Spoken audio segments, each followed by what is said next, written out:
Here, buddy. Lino, thank you for the raid. How did your KOTOR stream go?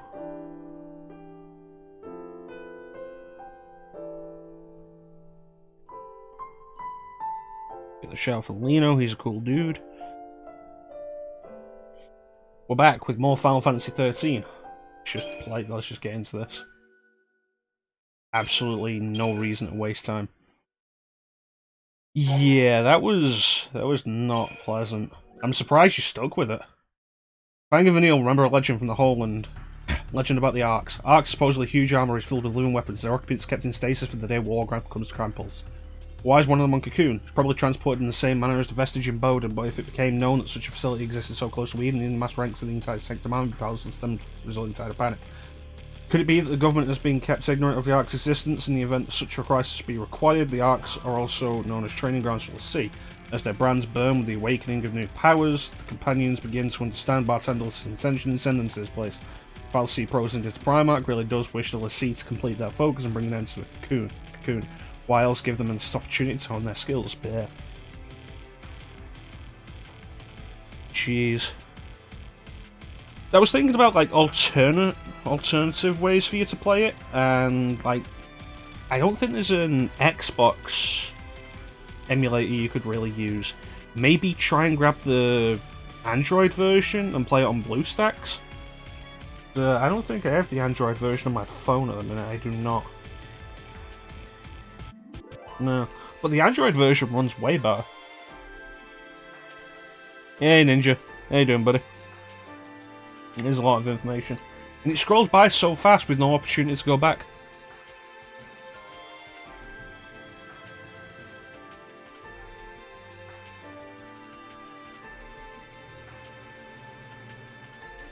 They're behind me.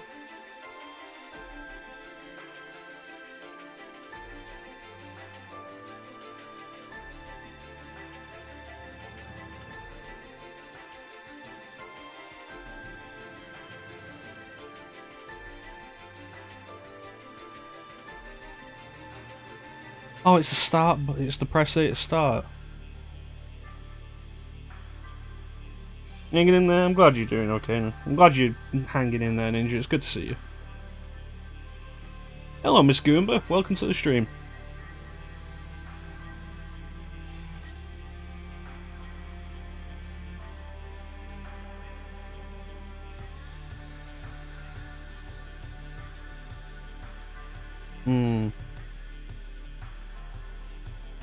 Yeah, it is a really awkward situation. I'm not even entirely sure how well BlueStacks would even work with that. Alright, so we left off. We have what I'm pretty sure is a boss fight coming up.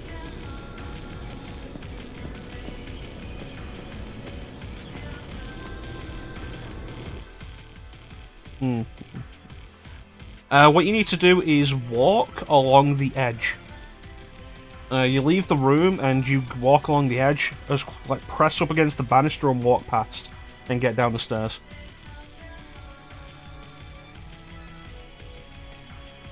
It is pretty awkward. I remember having issues with it my first time. Once you figure out how to actually do it, it's not a big deal. Alright, I believe this is a boss fight. And this is where we left off last time, so let's go.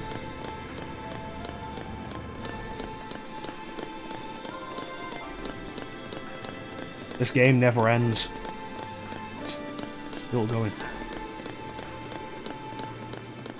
There you are. Sid. Rains? What? Oh, easy, guys. It's alright. Rains is a Sanctum officer. He's been helping us out.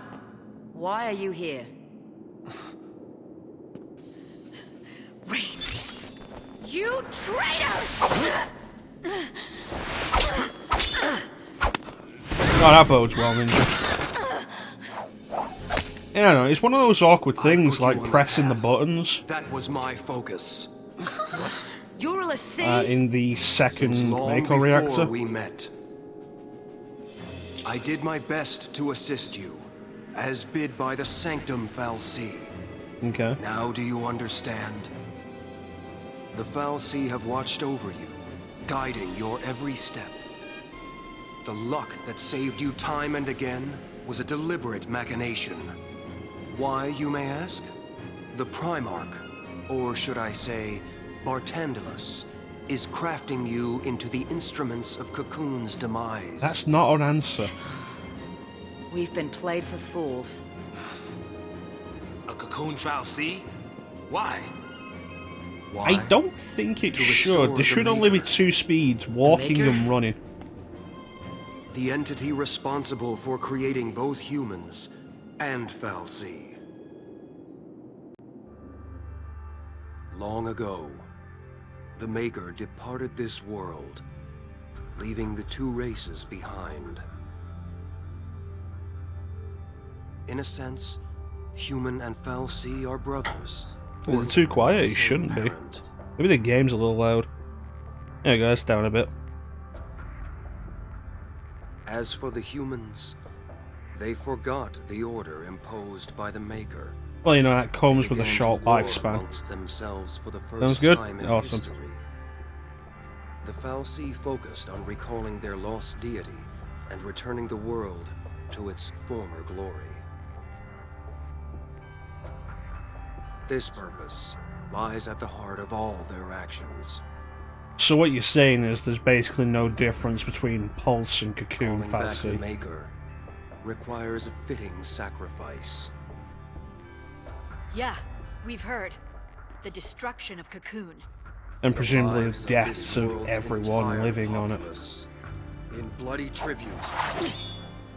No. That's crazy talk. I don't get it. Why do they need us? Couldn't the fal'Cie end Cocoon with just a thought?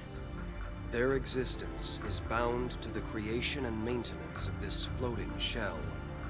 It is their very nature that holds them in check. They intend us to use... They intend to Cocoon use fal'Cie us can't destroy Cocoon. as the tools of their own They needed suicide. tools. If we can stop this by doing nothing... we'll do nothing. Doing nothing won't matter, No. they'll just get someone I else. expected as much. You lied to us. What happened to your dream of rebuilding Cocoon for the people? Was it all a lie? A shadow of a dream. From when I was human. Pretty much, just walking in straight It was lines. change I craved. And once I'd built the influence to make things happen, there was change. I gained all the power I could hope for, but was a puppet with no will to wield it. It wasn't the fal'Cie who changed. It was me.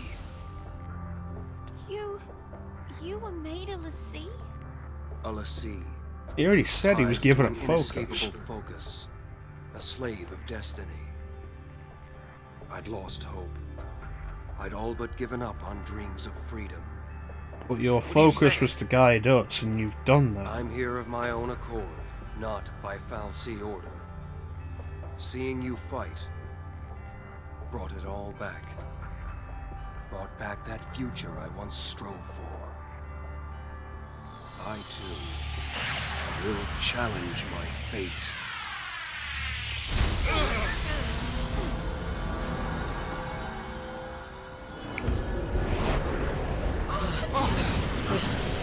What?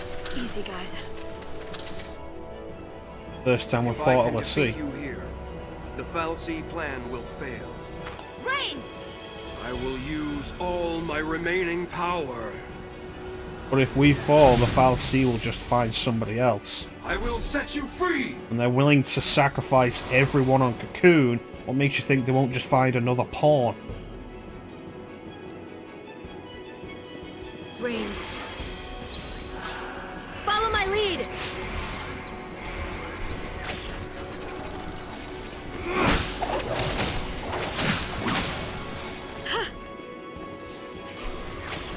So let's rock and roll.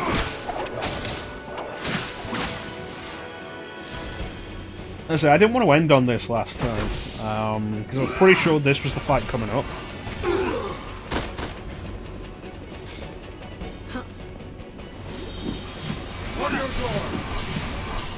And if we have issues with this fight, I didn't want to deal with that in the same session as doing Bartangos.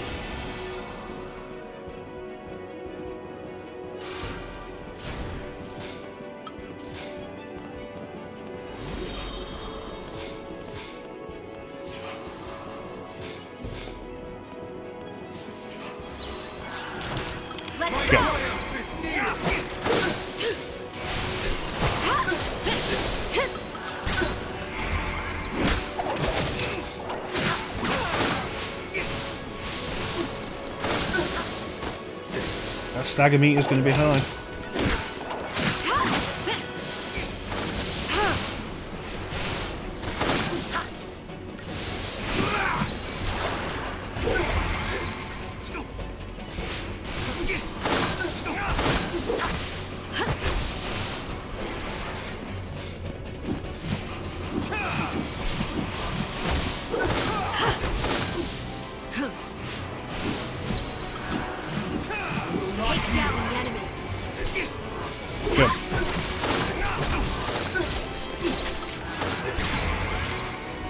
Build it up again.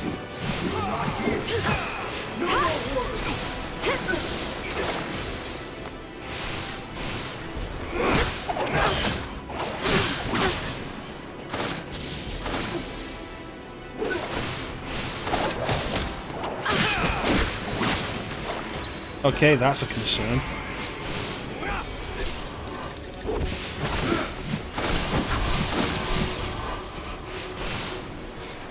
My will is my own.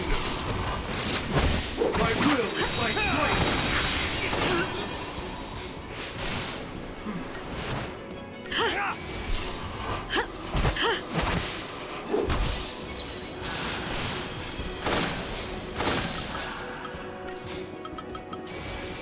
Oh yeah.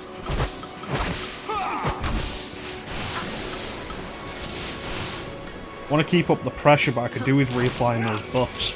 And I've got nothing that keeps the focus on it. On your guard.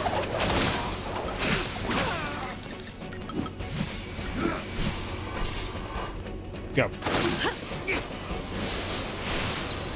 I must not go.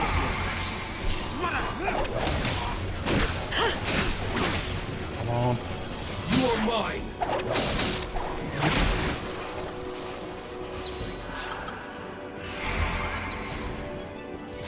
Not yield. Almost. Follow my lead. There it is.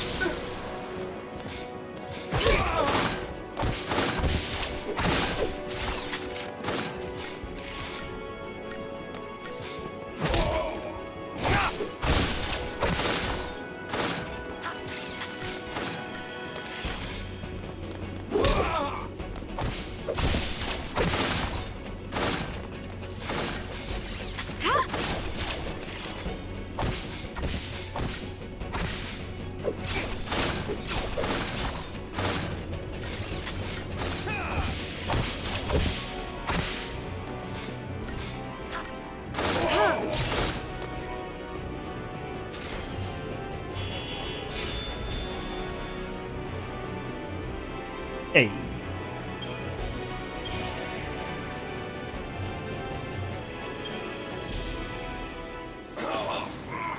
Thank you.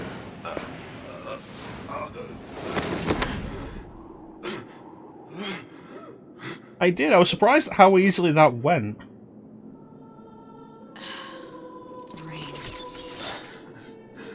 Ironic, isn't it?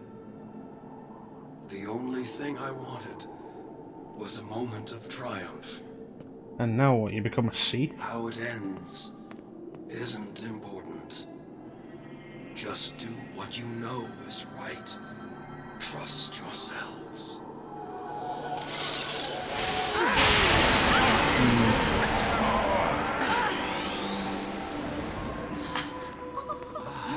No, he's a crystal. He fulfilled his focus.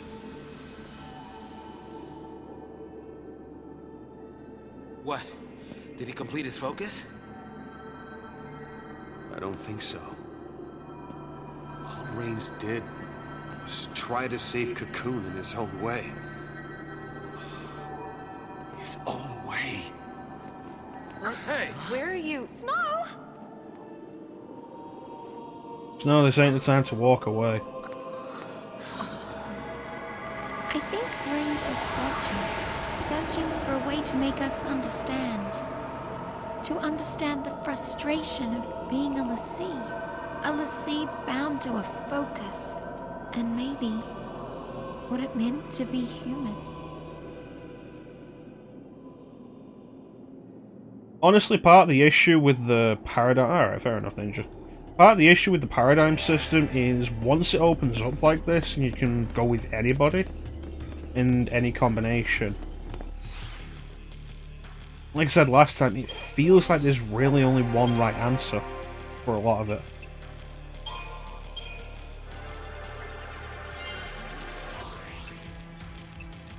Jeez.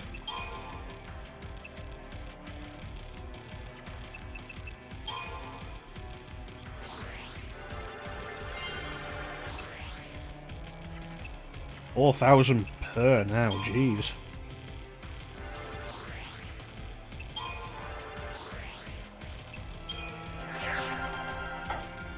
Okay, I want you working on more synergists.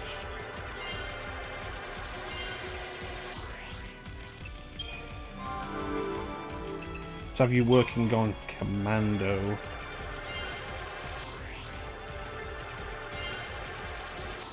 Seriously, 4,000 per is crazy. What we got? Blindside, Power Chain, Ravage, and Jeopardize.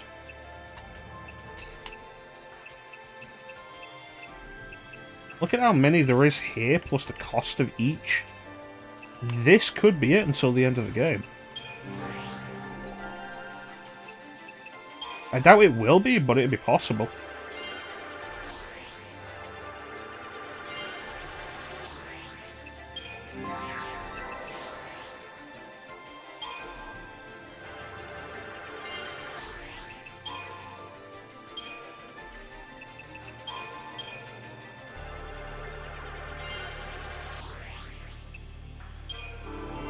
Oh, Vanille just got a 4th point in the ATB. Which is nice. Especially since she hasn't actually summoned her Eidolon yet. Which means she's due for a 5th one.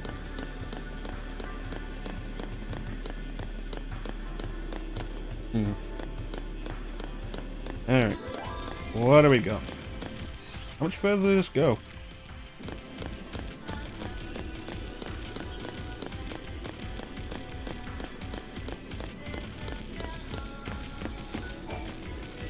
Might as well save it after that fight.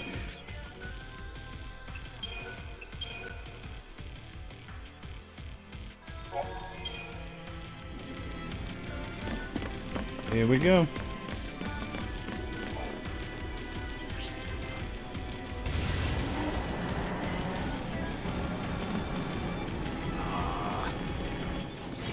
An elevator sequence with enemies on it? That doesn't feel very Final Fantasy. I say that, Final Fantasy's done that before. FF7 did it. I'm just thinking about beat-em-ups.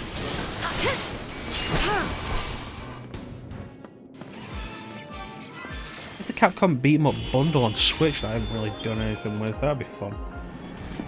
It's got Captain Commando on it, and Captain Commando is a really cool game.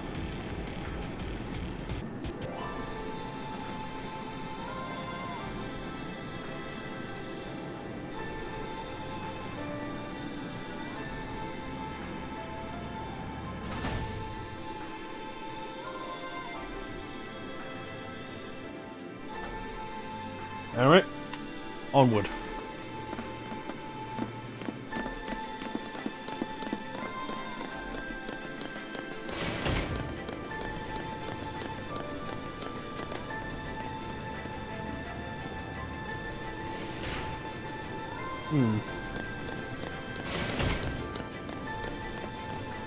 This place just keeps going.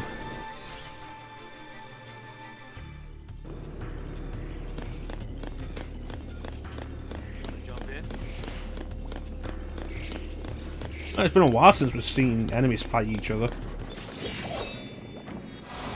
Take out the ooze first, then we focus on the robot.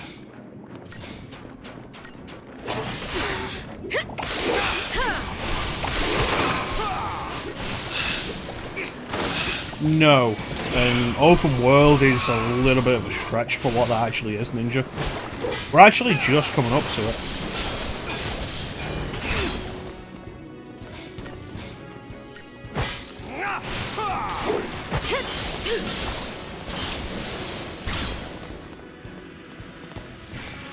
When we get to it, it's very much like previously compared this to Final Fantasy X with a lot of what it does.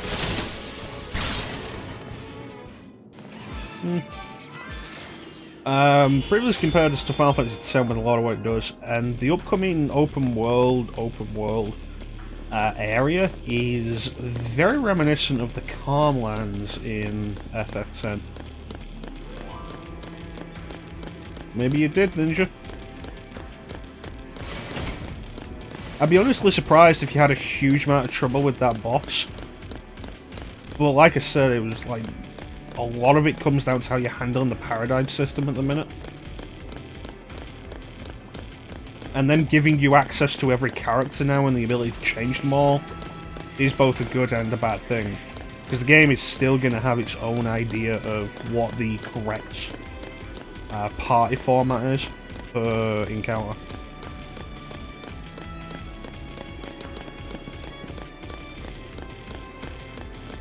Just remember, so is the last thing you thought. Alright.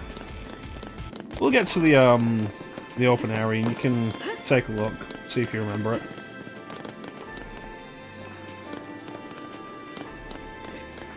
Honestly, it's one of the worst things about this sequence. People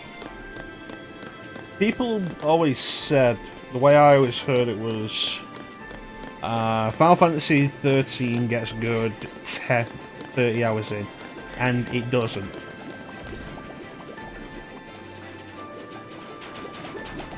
If anything, I'd argue it gets worse. For several reasons.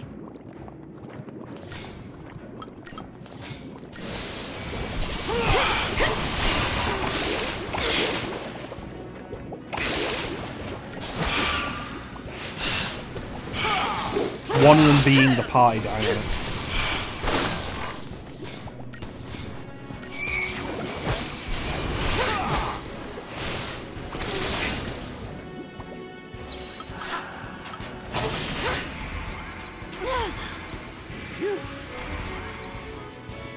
How can it end like this? There's very clearly a preferred method, especially with bosses. There's a preferred party layout and paradigm dynamic they want you to have.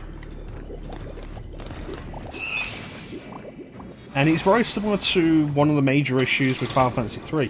Final Fantasy III has the job system, and it's cool, and there's a lot of cool stuff you can do with it. But it becomes obvious the further into the game you go, there are certain bosses in the game expects you to have a certain party layout with the jobs.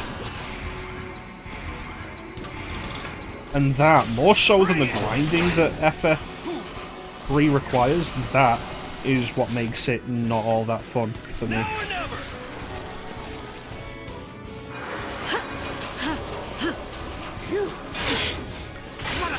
Final Fantasy V would expand on the job system and would make more jobs viable, which was a really good idea. Thank you.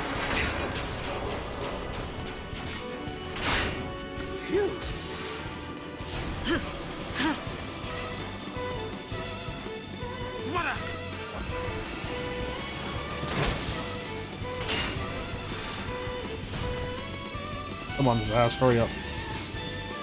Thanks. Right, chapter 12. So that is back in Cocoon, I remember that.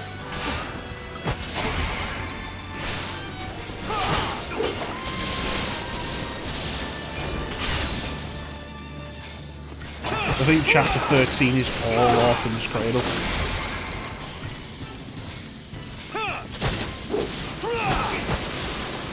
I think 10 is getting out to Gran Pulse, and also Gran Pulse 11 is Gran Pulse. 12, I think, is back in Cocoon, and 13 is Orphan's Cradle. That's fair enough. I say, when I first did this game, it was over the course of probably a year, maybe longer. I just stopped playing the game. Yeah. When you get to Gran Pulse and the whole thing opens up, the game starts demanding that you grind, and it's not fun.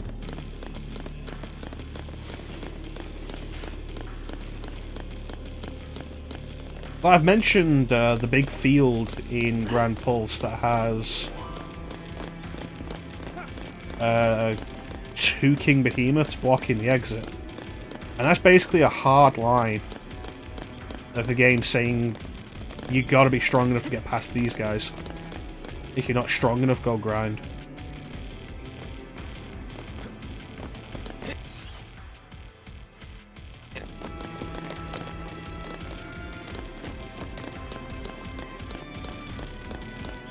That's fair enough.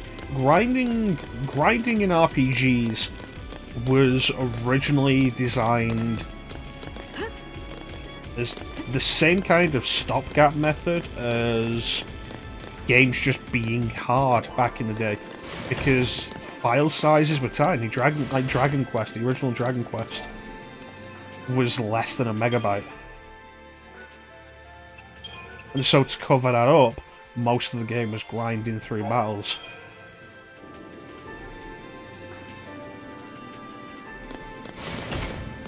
Yeah. And so there's not really a good reason to keep it in modern RPGs. Especially with something like Final Fantasy XIII, which is so desperately trying to update itself. Hey Titanium, thank you for the look. Like, Final Fantasy XIII is desperately trying to set itself up as a more modern game for a new crowd. Thank you. Much appreciated. Come on then. But for it to still turn around and require excessive grinding is an old attitude. Which is a big part of the problem with Final Fantasy XIII, its inconsistency in its commitments.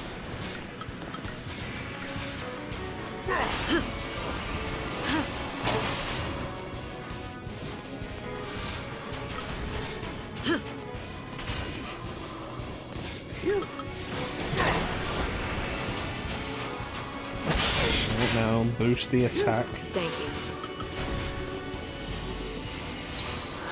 Turn the tide!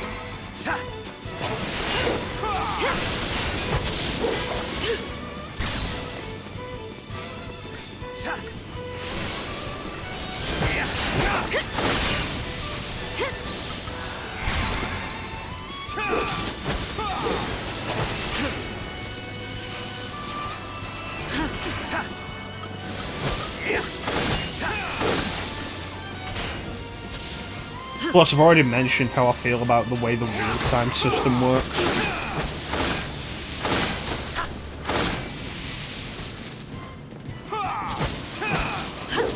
You could argue that is specifically personal preference.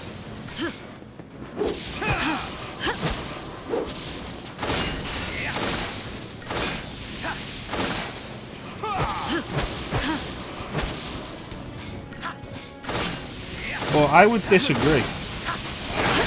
I think it's a problem with how the entire system is handled in this game, with it being real time.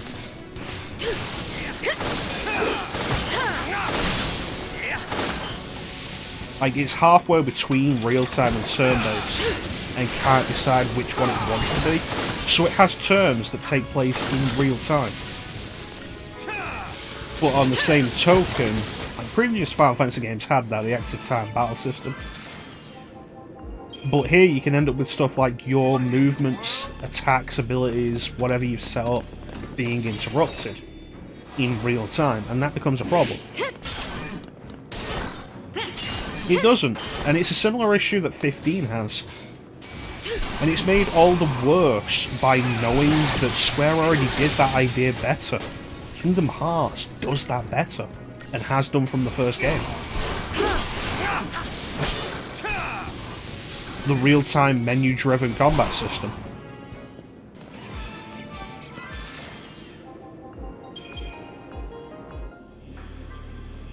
Alright, so I think I came from this way? Yes.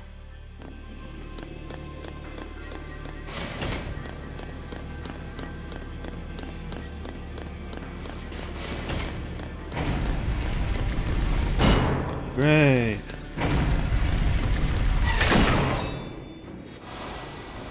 I think Kingdom Hearts has its problems. My favourite incarnation of Kingdom Hearts' battle system is 2.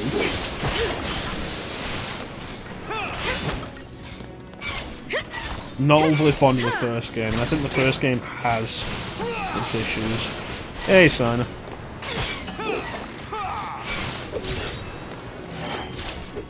Well, Kingdom Hearts could be preferable for you, Ninja, just because it's all real time.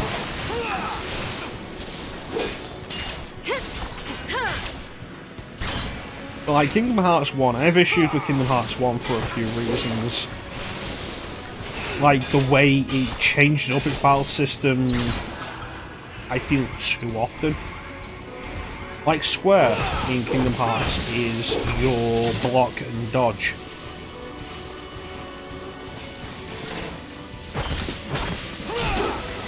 But when you get to Atlantica, they remove that because they need to move you up and down. And so Square makes you go down now. And the same is true in Neverland. And then they do it again in a bunch of boss fights. And it makes those situations way worse. Because all of a sudden you now have no defensive capability in combat. And it's really dumb. And Kingdom Hearts 2 never does that. Which is quite nice.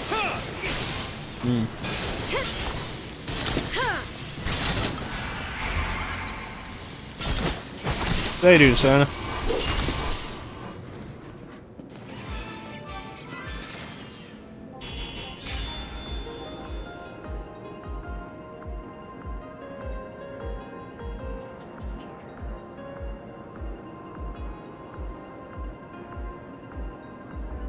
Lion Sora plays better than Merman Sora.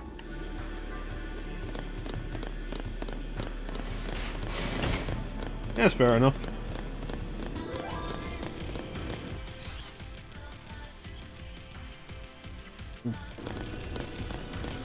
Yeah, the issue with Ursula, if you're supposed to hit the cauldron, but the game never really gives you a good indication of that. So that's fun.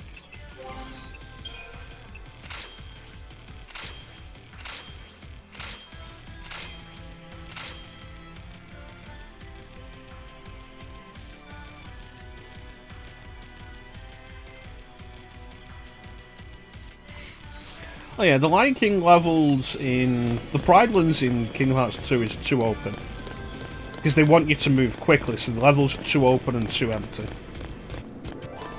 Not being able to block, I don't think is as big a deal in Kingdom Hearts 2 as it is in the first game. The first game feels a lot more technical in its battle system. 2 is very flashy, and it doesn't really require as much focus and finesse until you get to super bosses. Meanwhile, Kingdom Hearts 1 will punish you for that.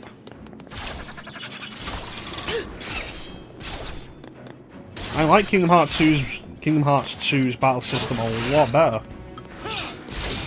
But I could understand why somebody else wouldn't, because 1 requires a lot more focus and attention paid to it.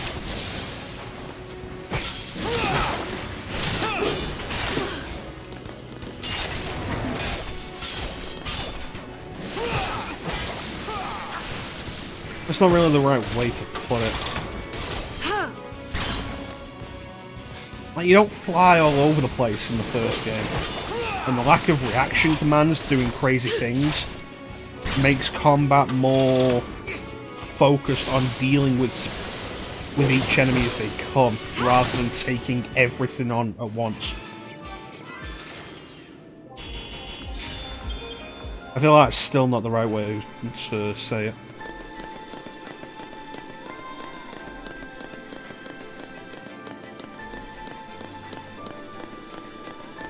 I remember enjoying Birth by Sleep's battle system more than I expected to after I heard what the battle system was actually going to be.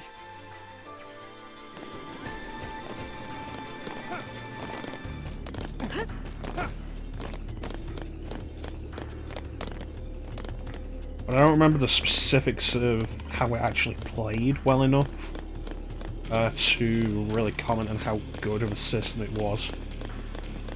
Whereas I've been through Kingdom Hearts 1 and 2 in the past couple of years. Oh great, Behemoth.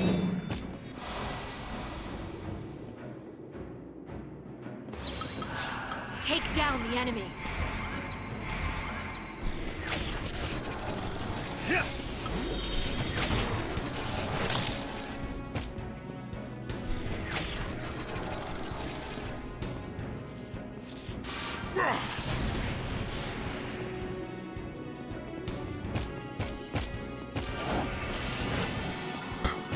Making new commands was an interesting system, and I liked experimenting with it. It's kind of in the same way as, like, my favourite thing in the original Kingdom Hearts was making gummy ships.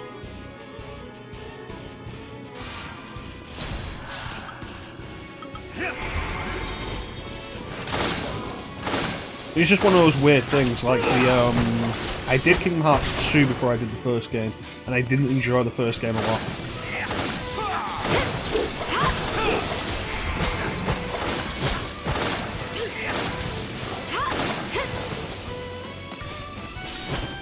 And the main thing that kept me interested in Kingdom Hearts 1 was making gummy ships. I thought it was a lot of fun.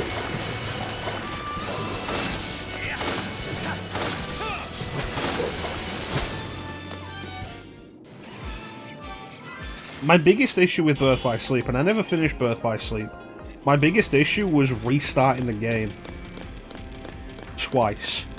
Like, you go through an entire campaign, and you finish it, and then you have to go back and do another campaign.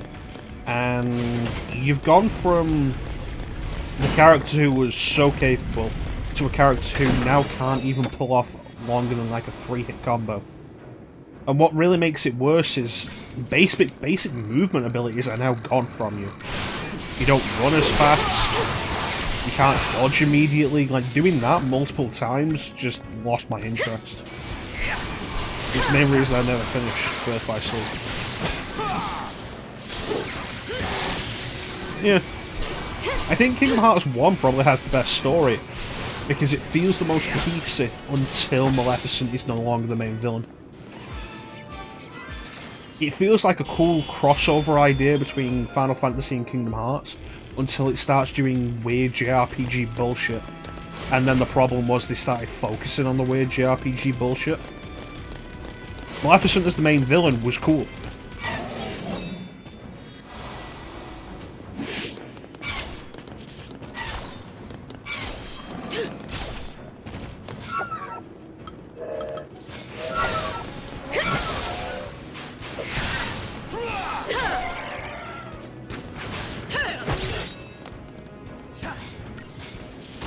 I will say, one thing I really wish Kingdom Hearts would have stopped doing, and would have done less of, is just repeating the movie stories. Far too often it's like, go to a Disney World, and basically redo the Disney World story. Bring it! Except, you know, with like way lower production values. Because we can't have, like, the same class.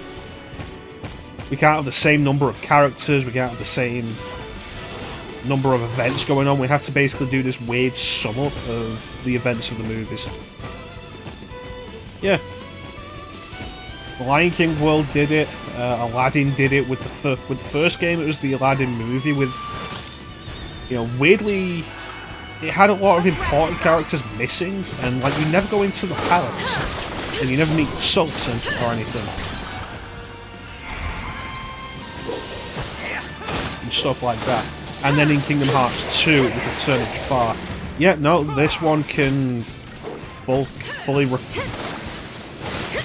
refill its health when it stands up.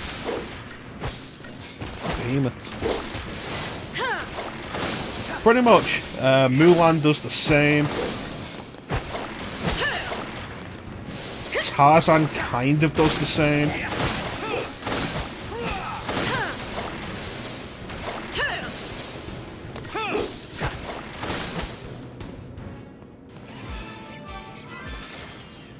What else is there? Peter Pan's different, so that's something in that world's favour.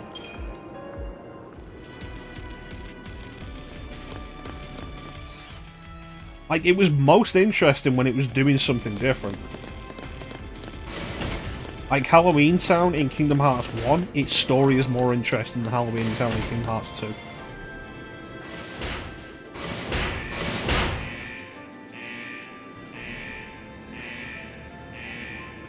Hercules in the second game was more interesting because it had a full world, whereas in the first game it was just a tournament.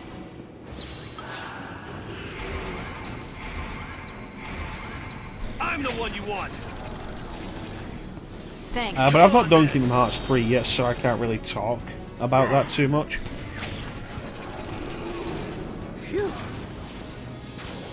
Yeah.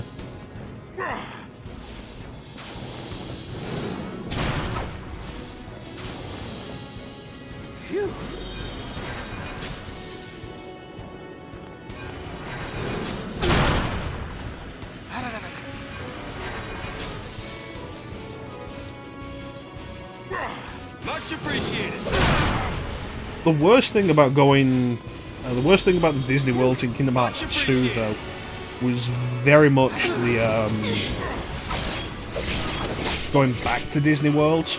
It's like, yeah, no, we've done the movie plot, and now we've got to do something else. And in every case, it was obvious that they had no idea what to do. And so going back to every Disney world in Kingdom Hearts 2 feels like filler.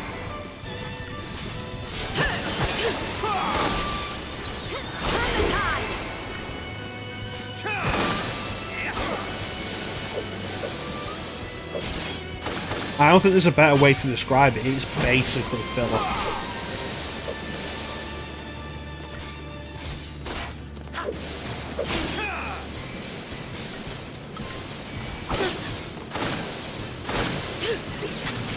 Yeah.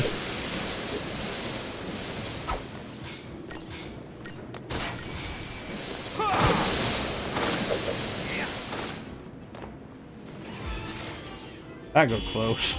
That Centurion blade was a problem.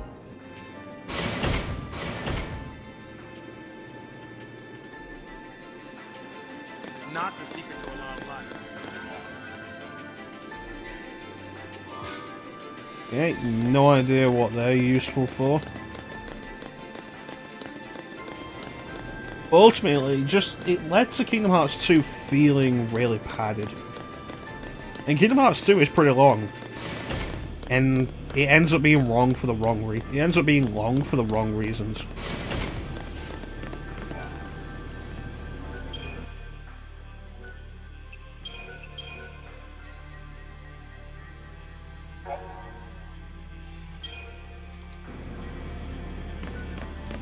You know, think about it, you could probably equate that to what happens in Kingdom Hearts 1. How it's mostly the Disney story. And like the first visit through all the worlds in Kingdom Hearts 1 is the Disney story. And then you go back for the JRPG bullshit. This does not bode well. Cut me some slack here.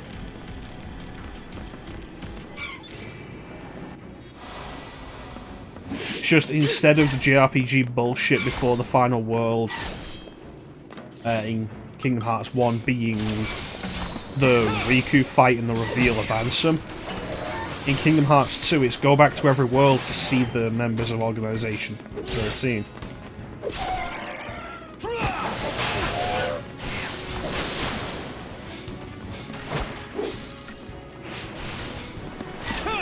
And then eventually something will happen that lets you go to the final world.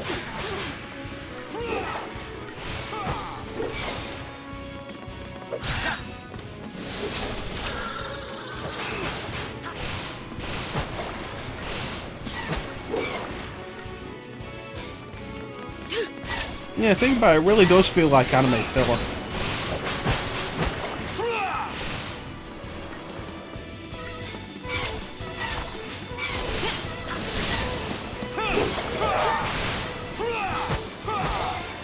There we go.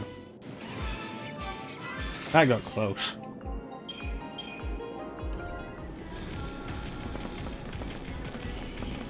How much further does this thing go?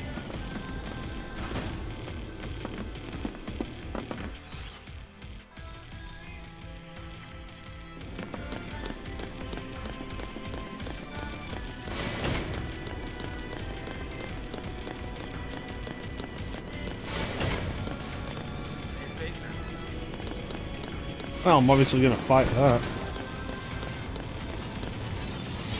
Did I sneak up on it?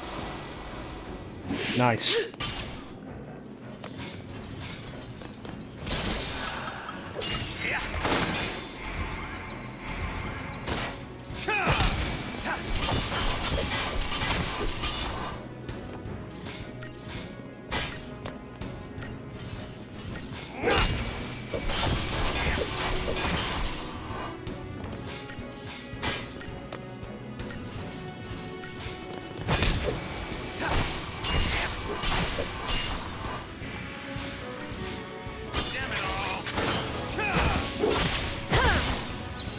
Alright.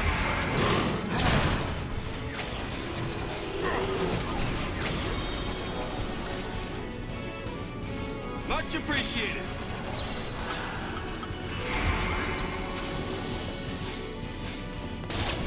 No screwing around, I want this thing dead quickly.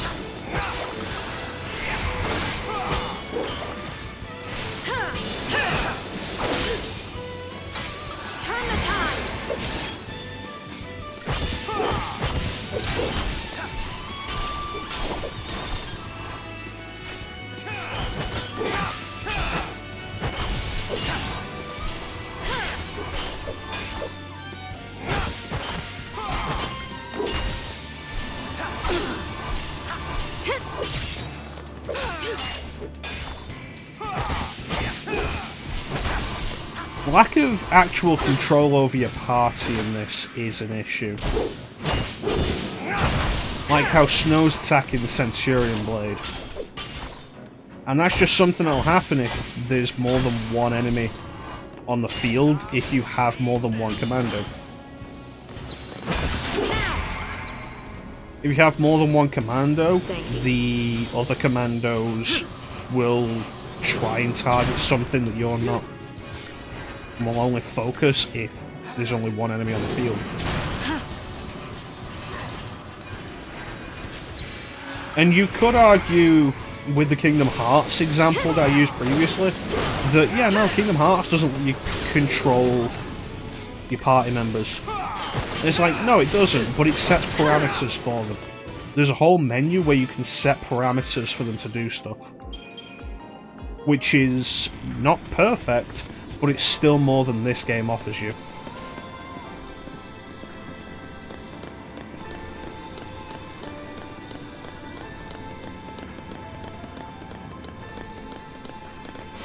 See, Donald will never heal you properly unless you set those parameters in the tactical menu. There are other RPGs that have the same issue. Dragon Age Origins is one of them. Your party will be pretty shit unless you go into the tactical menu and set them up to do specific things at specific times. Like heal you if your health is below a certain amount. The standard is usually too low for that. The standard of where they set it to heal you from. It's usually either too low or too high.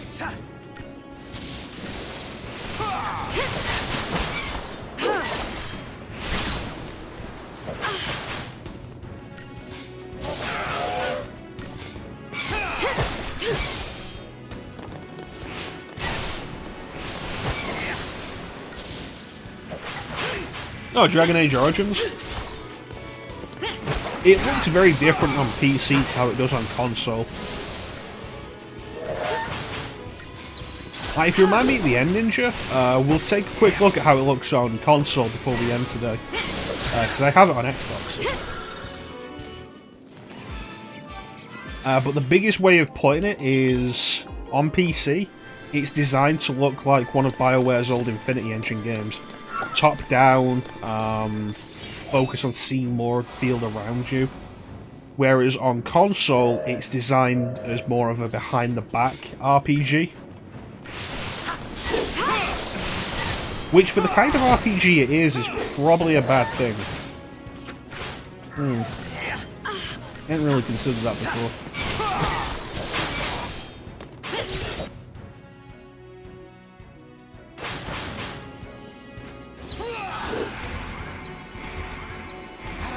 Yeah, I would recommend playing it on casual for a while.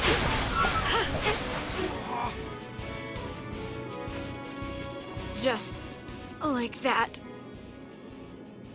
Which origin did you go with?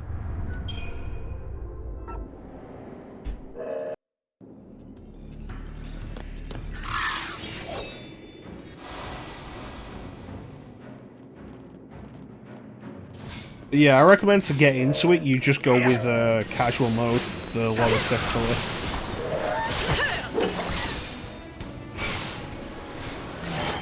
See, I did that on my first playthrough. When I first got the game, I chose Daily Shell. And I quit the game. I think just after Lothering, which is about 5 hours in, I just quit. Let's wrap this up.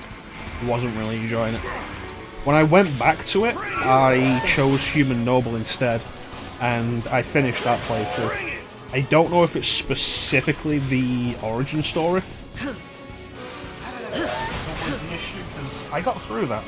I got through the origin and the Battle of Ostering and Ostagar. There it is, Ostagar.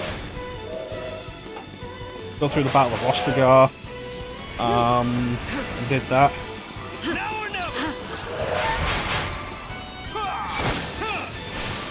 And then just quit after Lothering. Maybe it was my mindset. I can't guarantee it'll actually work for you.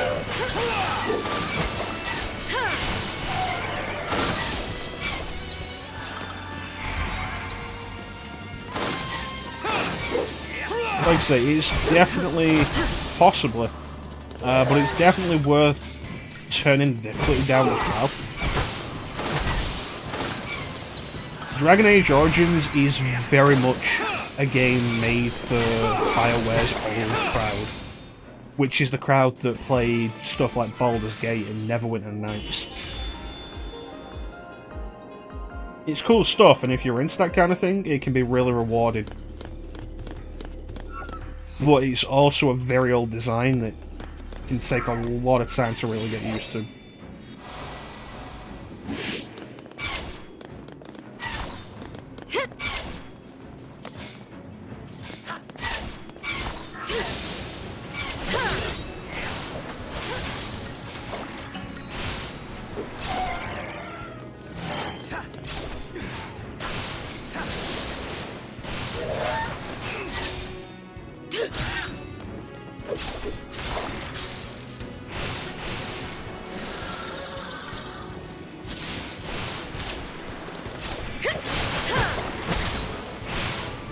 Pretty much.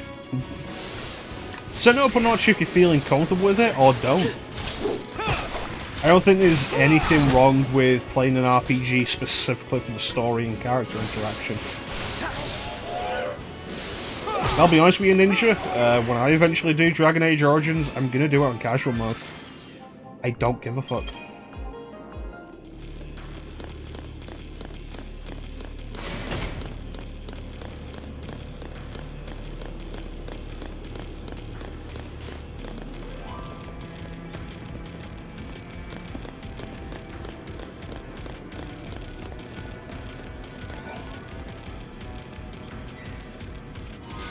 Oh no, I'm going to be playing it on console. I have the PC version.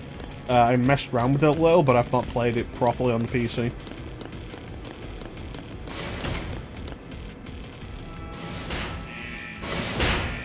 Oh, here we go again.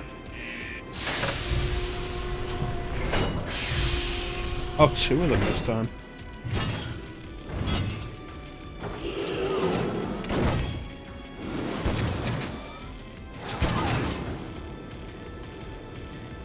Alright. Everything Pulse is an enemy of Cocoon.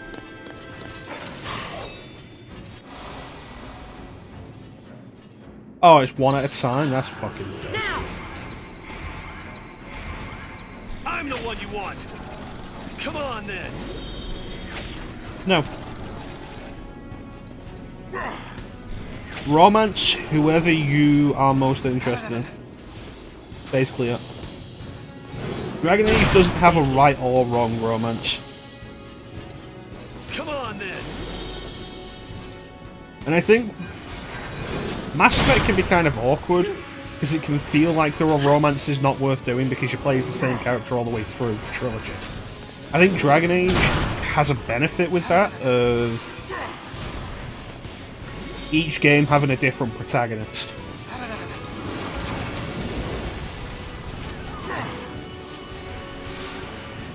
And I think that works out better because it means there isn't really a romance that you can go wrong with in the long term. Come on, then. Not really.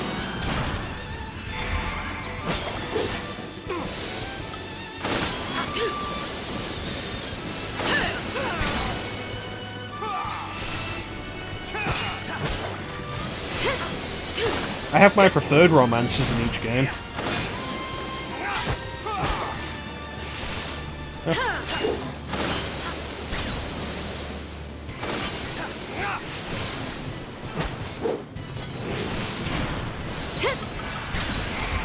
Yeah, I have the romances I prefer in each game, but they may be different to yours. Same thing, like I said, I go with Tally in Mass Effect.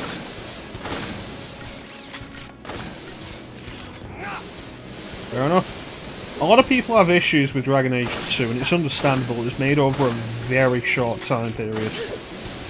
It repeats a lot of environments, which is not a good thing.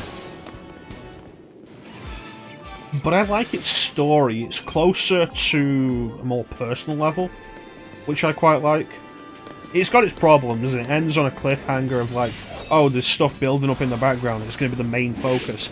And then nothing is until the end. And then what you get with that is the sequel hook.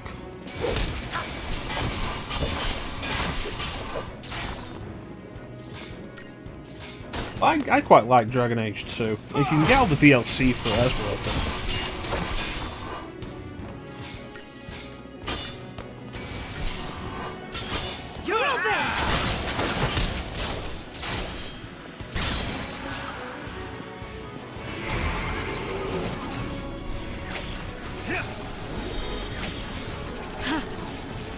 The biggest issue with getting the DLC in 2 is the first game has an Ultimate Edition, which just gives you all the DLC.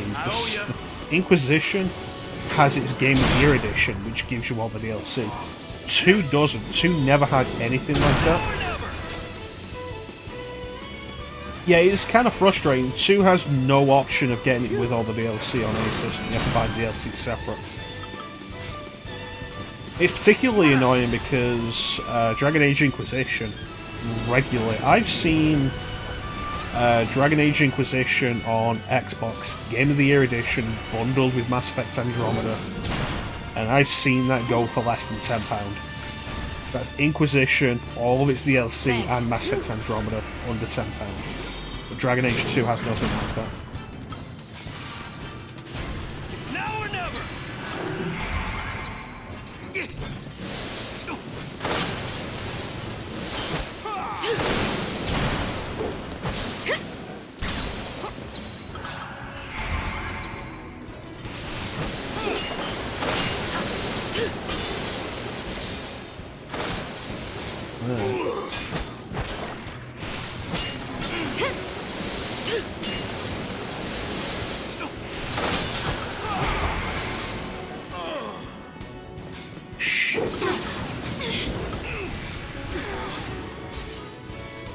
Excuse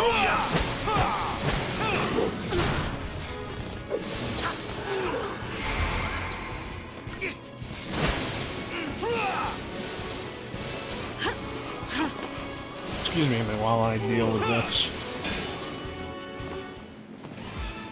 There we go.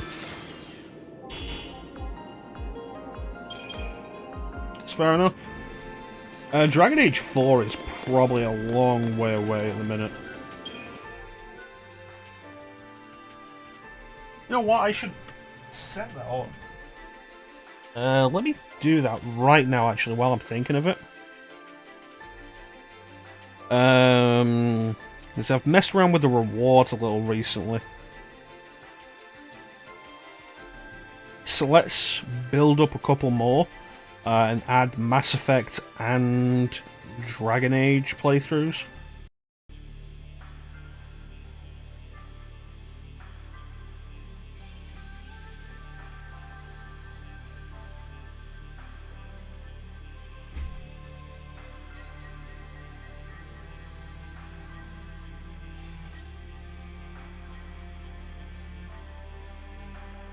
That'll be that.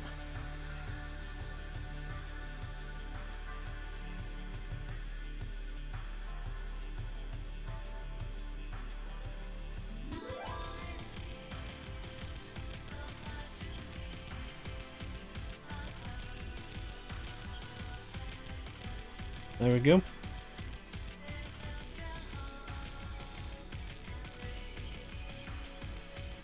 Alright, new rewards active. Dragon Age Origins and Mass Effect, 50,000 each.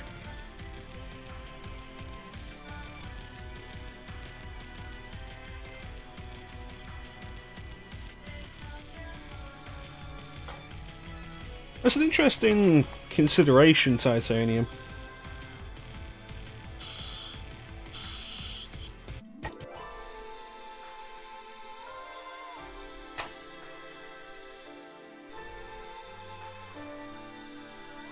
Yeah, I feel like I wanted to have more Western RPGs on there anyway. I've got Vampire on there, and then the rest of it is all JRPGs. I should put Final Fantasy Tactics on there. Oh, Ninja. I expected you'd probably have something like that. Yeah, it is a fair consideration, Titanium. Everybody in this needs to work together, and when you are without a full party, it is a problem. Whereas in Kingdom Hearts, Sora is capable of going solo, and is often required to go solo. For no reason. Like, Kingdom Hearts 1 does that several times during the final boss. Like, all of a sudden your party members just disappear several times. But that reminds me, let me just add Final Fantasy Tactics as well. Because God knows I need to get around to playing that. And I need to get past my concern that I won't actually be able to do it good enough.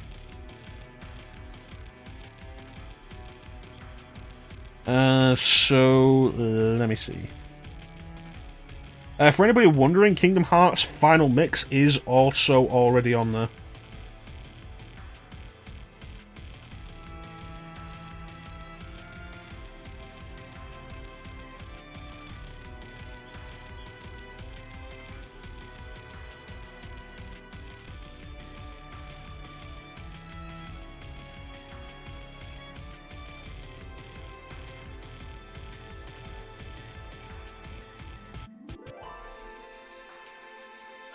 There we go.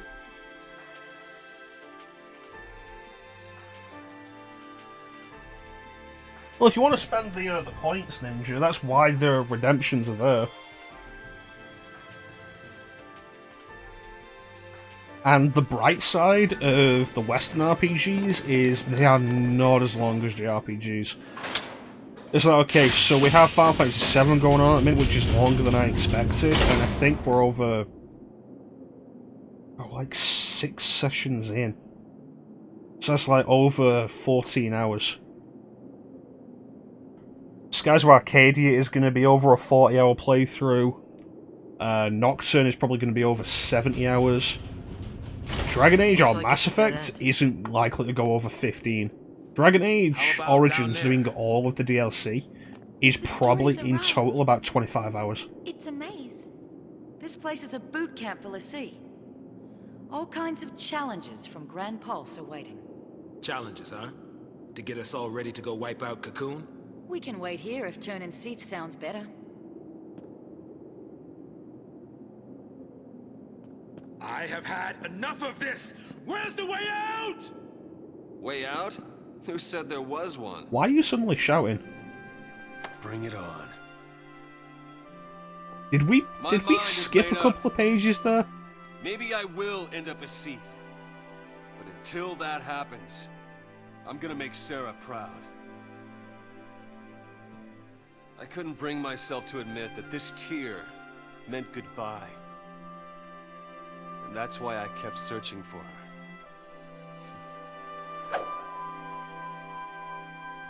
Alright, that's fair enough. But I didn't need Like I say though, Sarah I do was Dragon Age Origins, time. I'm gonna be putting it on casual, I do not care. Watching I don't play Dragon Age for the gameplay, I play it for the story. Now I get it. What this tear's been telling me is to not let our focus win. It's not the fal'Cie we should listen to. It's Sarah and Reigns. There is also the point of, I have finally gotten around to adding Focus doesn't matter. What matters to non-RPG me stuff, is that redemption, we protect Cocoon, for 15,000. whatever it takes. Same here. So if you want to pick any game that isn't an RPG for me to play through, that is 15,000. Finally got around to adding that. Alright. I'm in. I'm sorry, I was not listening, what? Hey. I mean, come on. When a chocobo agrees, you know you're on the right path. There you go. That's Well, right. Count me out. What? If you all want to go it on your own, then so will I. Hey, Bang. hey, now. Hey. Let Cocoon get what's coming. They hate us for being l'Cie. What's it to me if they die? Better that than I watch thought a this friend go happened sick. later, If you don't have the nerve for it, but I remember this do it being myself. really fucking dumb. Like, all Go of a on sudden alone. we just have a Get boss fight with stronger. Fang out of and smash nowhere, Cocoon out of the sky. for no good reason. You turn XIII and there's no coming back. I'm not letting it end that way. Ah! Oh hey, it's an Eidolon. Or does the fight with Fang happen later?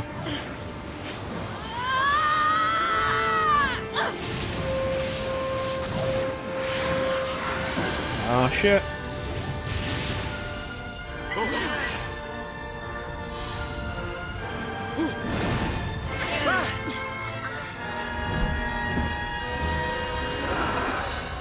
Here it is. What's he doing here? Come to take pity on me? Come to take care of a broken l'Cie? That thing's here to help us? Yeah, help. That's what Eidolons do. They help us. Eidolons are our salvation.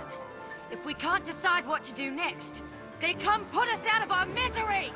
Wait, so you haven't made up your mind yet?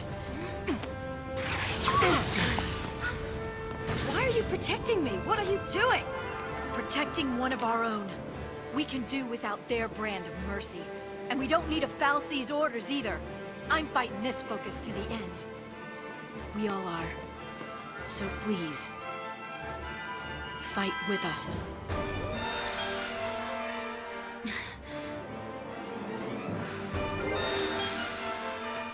Right, they're gonna change all of my paradigms again. Ready when you are!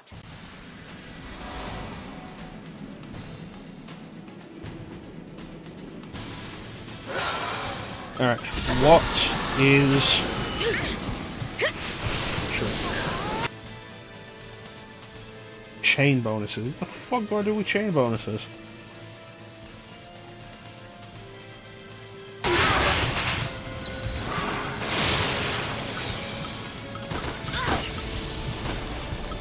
Let's wrap this up! Liara. Thanks.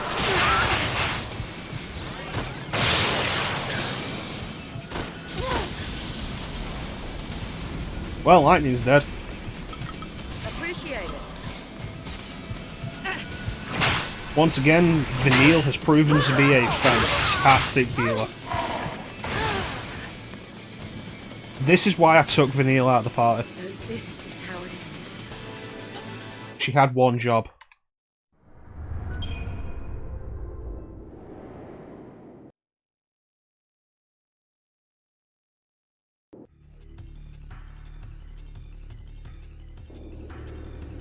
And this would be...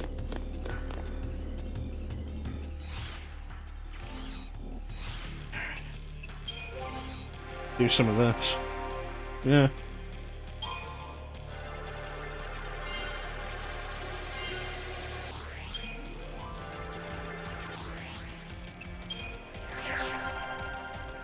Let's see, Synergist.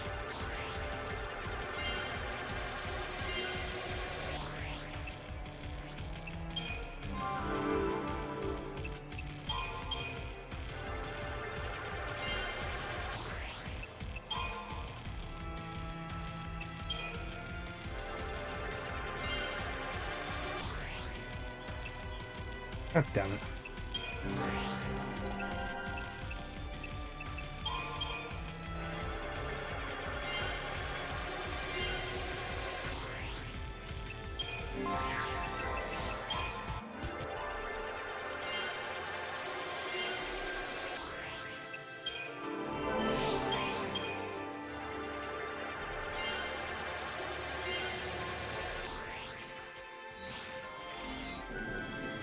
Okay, let's save again so we save that progress.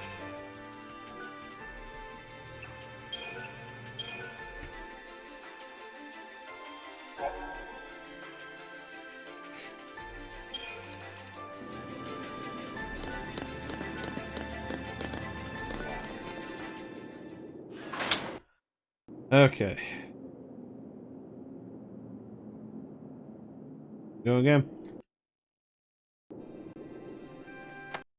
Why is this 3 cutscenes?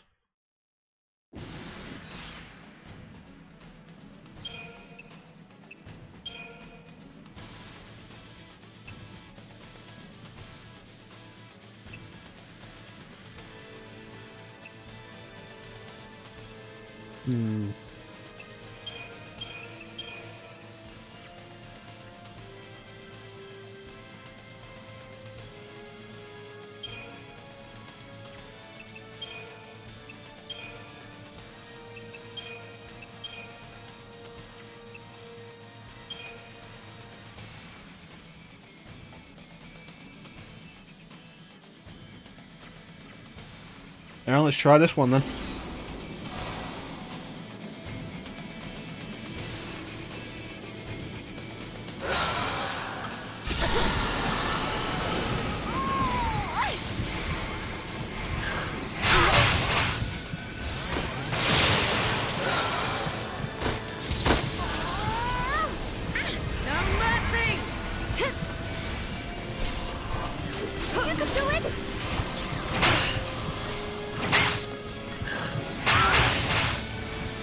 And again, the biggest issue is everybody is stood in the same place.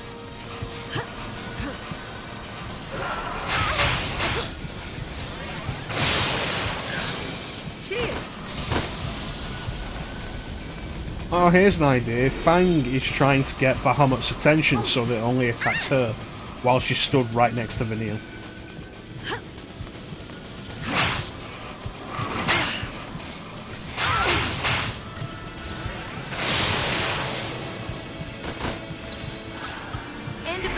That doesn't seem like a good idea.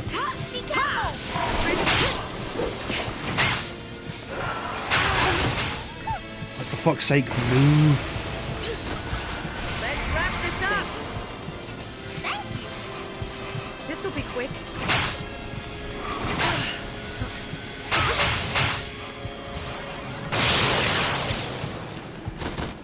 They shouldn't all be standing near each other anyway. This was the problem we had with Bartenders. it was one of the main reasons Bartandalus was such a problem, because he was doing all those AoEs and everyone was just standing together. Bring it on! Appreciate it.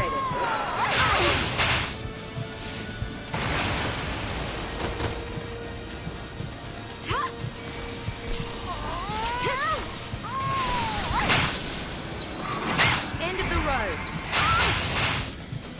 And this is another problem with the battle system.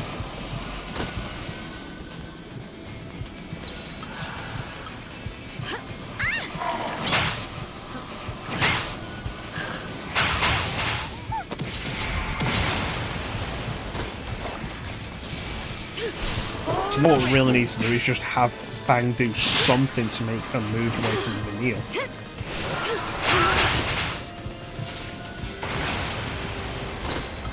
Let's wrap this up.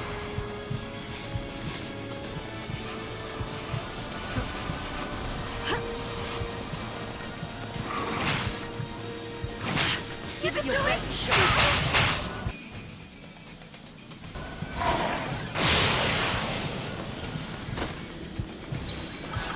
End of the road. Ain't no more time left to screw around.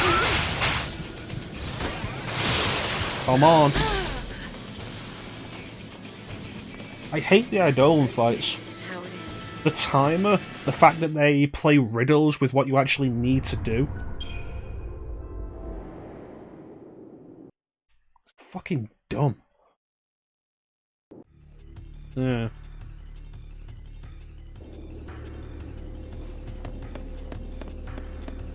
Now, if I wasn't so concerned there with the problem of, oh, the time is about to run out and mean game over, we would have won that, because I would have held out for a little bit longer. But no, because the timer was running down and I was going to die anyway, I was like, well, we got to do something, and then Fang died.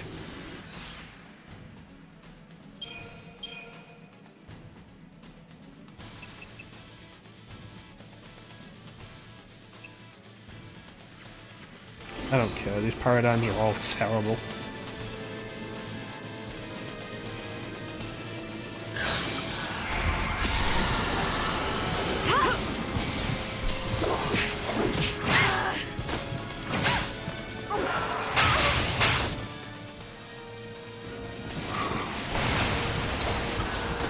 No mercy!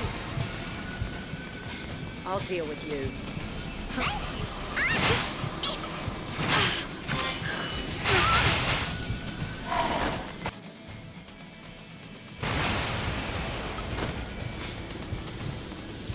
Cheers!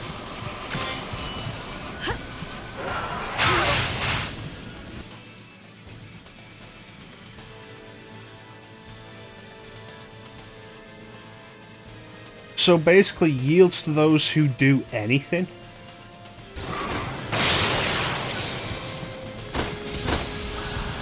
Appreciate it. Be careful! All in the ring.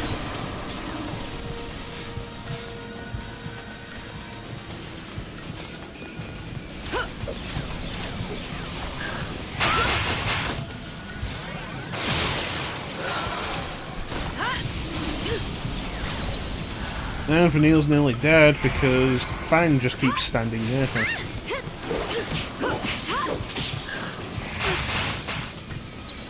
End of the road.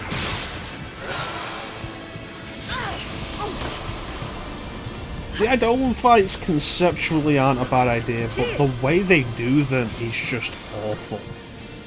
The Doom timer, Bring it on! playing the riddles to make you try and figure out what you need to do.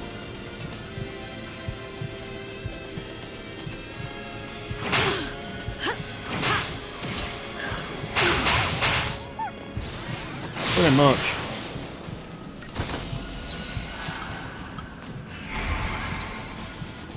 And then once you figure out what to do, hope that it builds up the Gestalt meter fast enough before the timer runs out.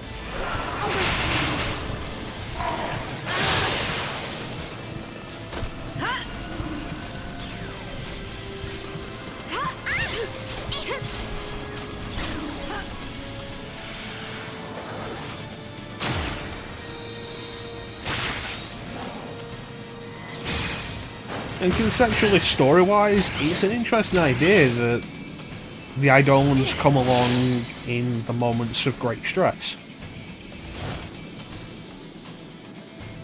How you doing, Teak? See, I can understand a puzzle boss in the main game without being a side quest. The issue really is the Doom counter, and shit like that should always be super boss level shit. Maybe that thing did save us. Puzzle boss on a timer with game over as the failure state. Sign of me being right. That should be No? the side stuff. Okay. Listen, keep our eyes on the goal and we'll figure something out. All right. Hey, Sarah. So I guess being a l'Cie doesn't have to mean you can't do what's right, does it? Vanille, why are you still narrating?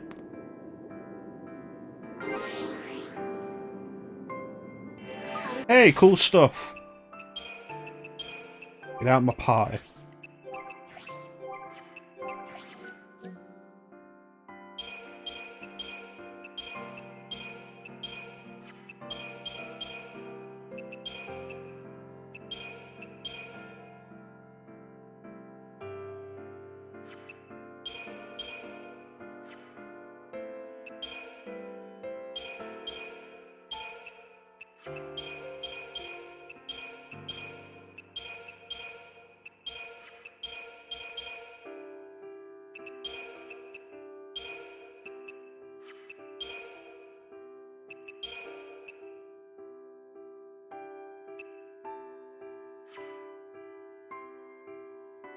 This is my issue with the whole thing of whenever they switch the party, and it's like, oh yeah, no, let me just try and remember what the paradigms I had were, you know, the ones that were working for me that you've just gone and thrown away.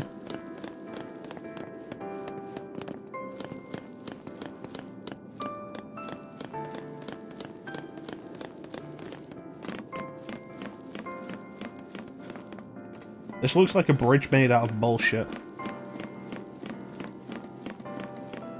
Hey look, a path! Cool, what's this path made out of? Fucking plot convenience.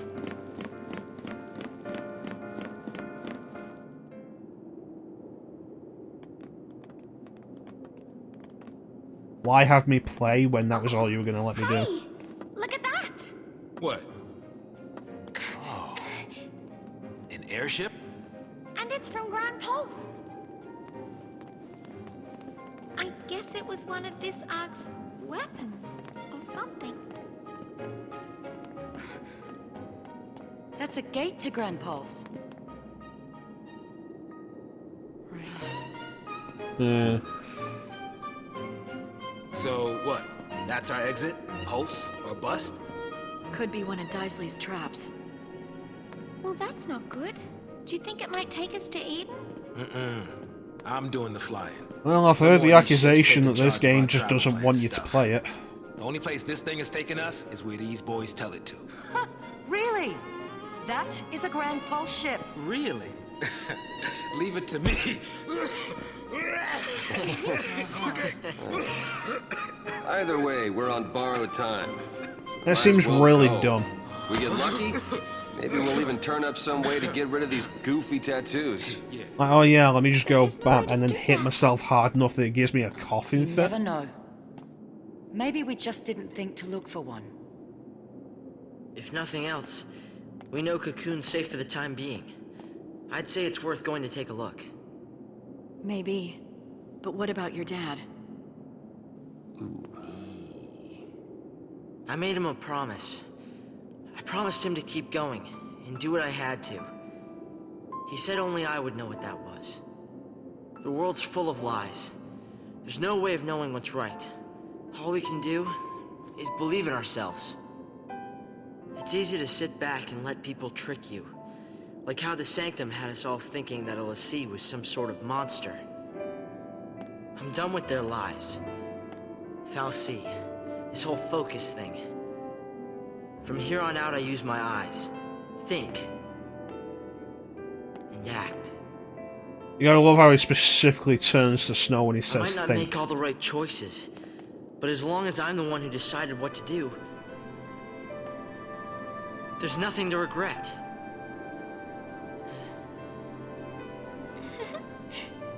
Okay.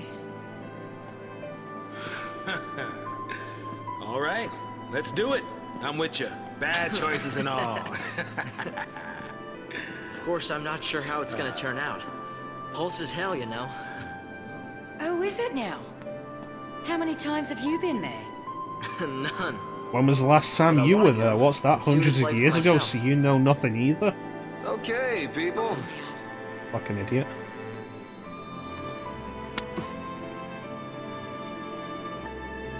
So, everybody in? Right. Absolutely. Off to hell we go.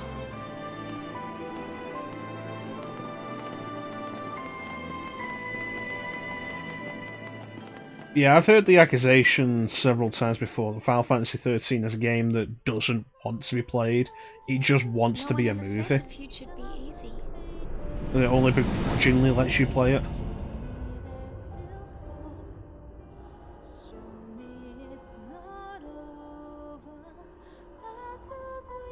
Gotta be the center of attention.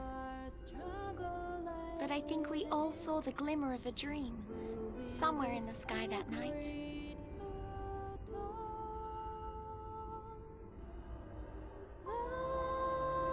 The tiniest spark of hope that we could change our fate.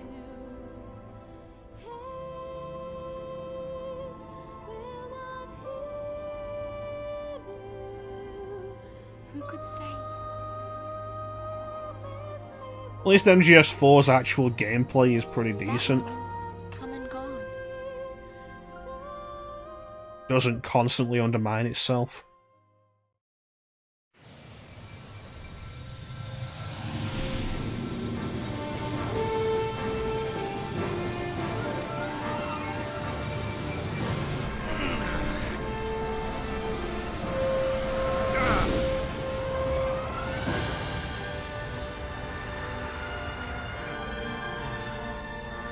This ship looks way too clean for something that was junk 5 minutes ago.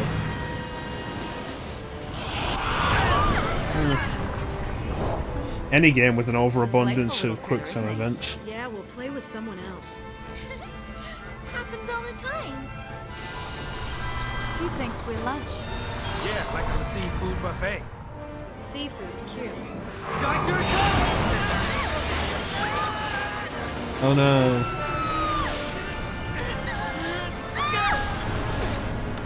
Fang! Get him! I'm on it.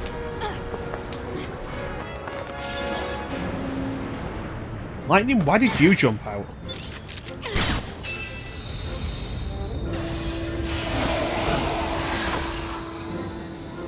Here.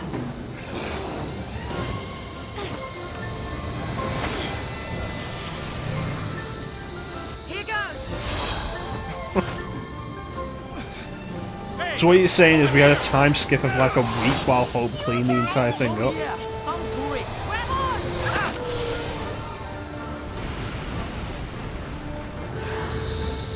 Did anybody remember to catch Zaz?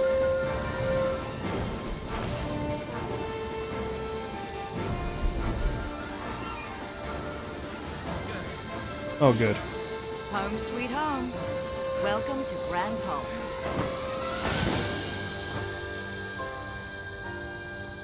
Welcome to Gran Pulse, and just in case you were thinking it wasn't going to be another corridor fest, let's clear that up for you.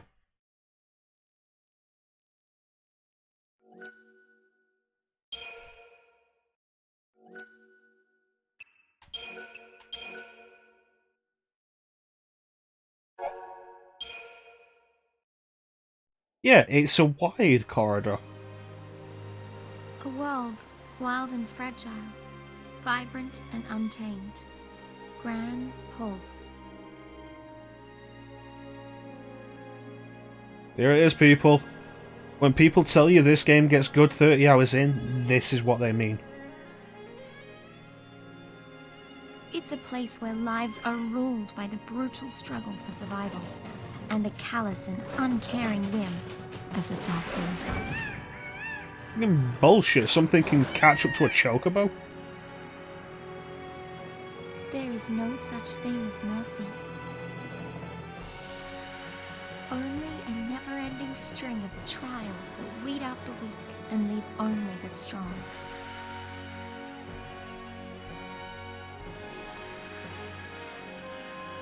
Reigns knew the truth. The purpose lying at the heart Sonic of all the Fal'Cie's heroes, actions. Sonic heroes. Recalling their lost deity and returning the world to its former glory. People were never anything more than sacrifices.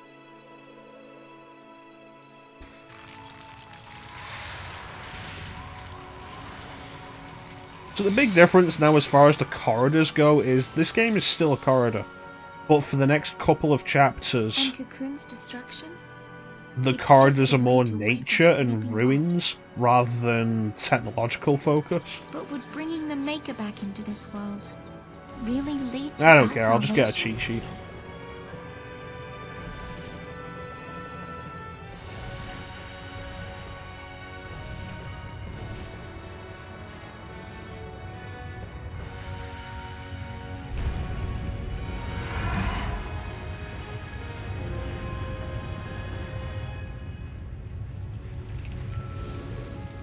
Okay, with how big that thing is, why is that not just at any point punched Cocoon?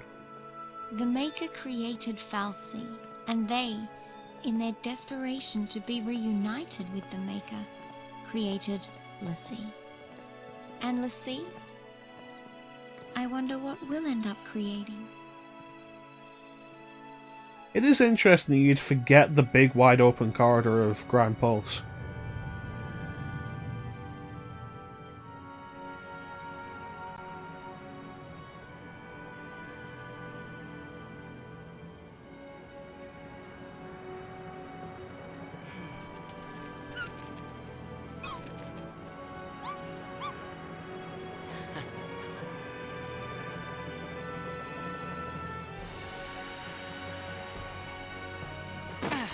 Nope.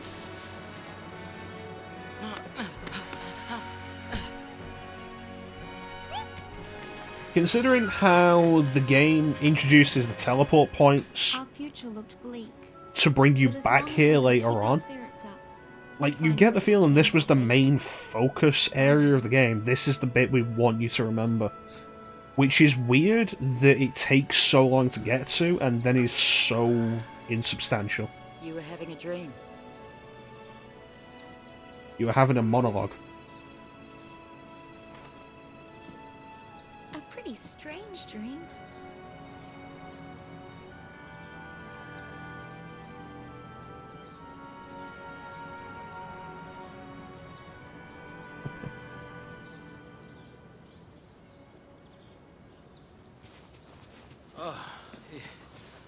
Hey, my Hey feet are guys, killing me. have any luck?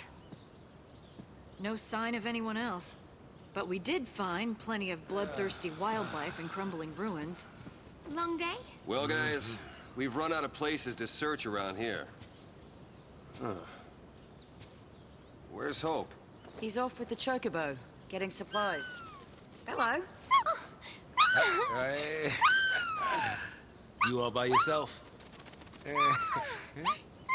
Considering the first thing we saw in this place was Chocobo getting taken down, you think it's weird that the Chocobo chick is flying around, We gotta find him. like, without any danger?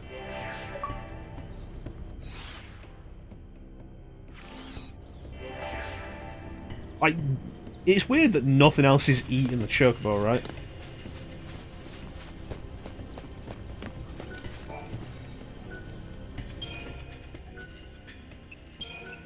Alright, here we go. 23.5 hours to get to this. So let's see how the game gets good 30 hours in. Because that's what they mean with this. Oh, hey, look. A side path. How far does this go?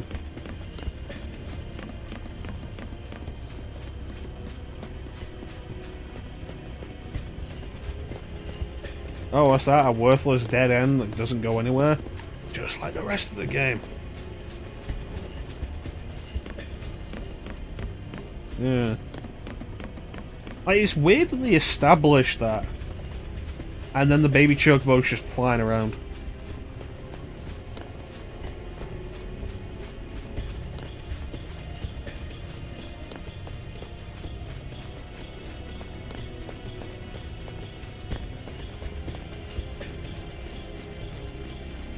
Here we go.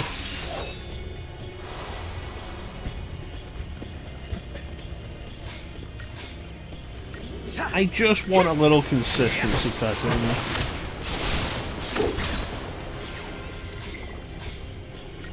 Like, rather than having Vanille be asleep, would it have not been... Like, would it have been any real issue to have Vanille be the one being like, oh no, everybody, he's Brand. Like, quick, everybody, come quick, Hope's Brand, blah blah blah. You're going down!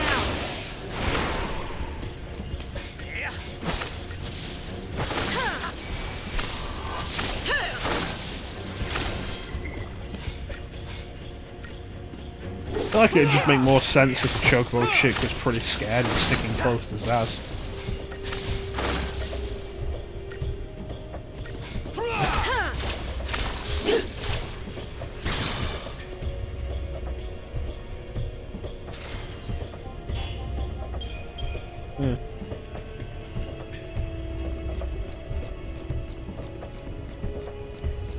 Alright, where is Hope? God damn, how far did that Chocobo chick fly? Great, more flans.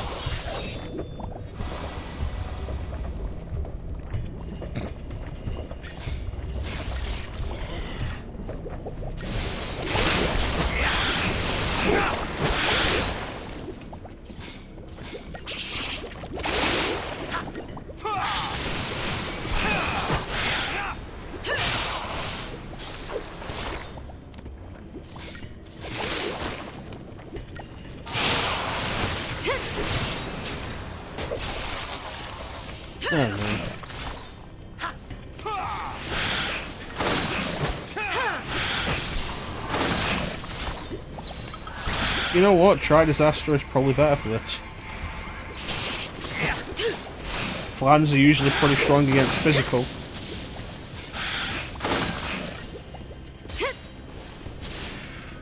There we go.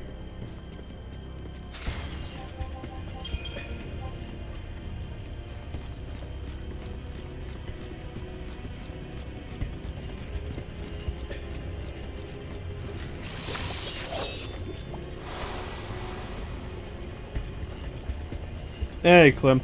How you doing, buddy?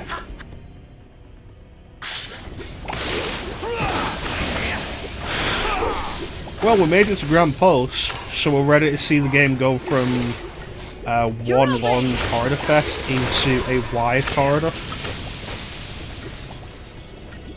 Sick of shoveling snow. Hope you guys are doing okay.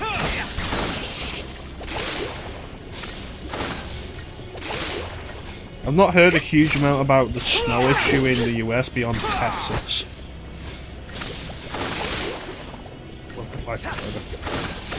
I hope you guys are doing okay.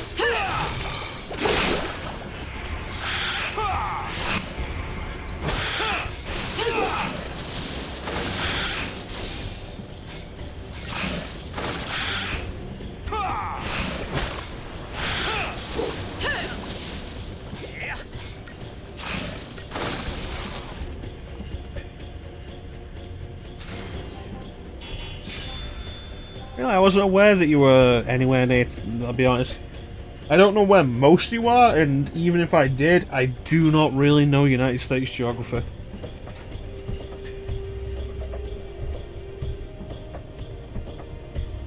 But you know, I'm glad you're okay, Ninja. And I appreciate that you finally get your internet back today and you come and join my stream. That's really neat. Oh, that's a big one.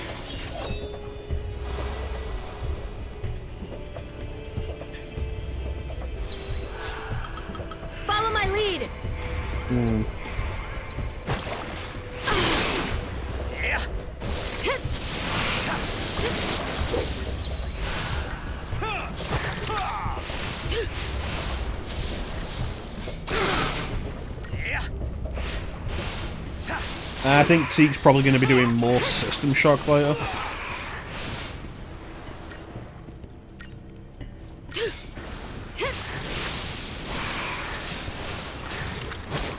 Yeah, it's crazy that it's all happened, and everything that's going on over there is just unbelievable.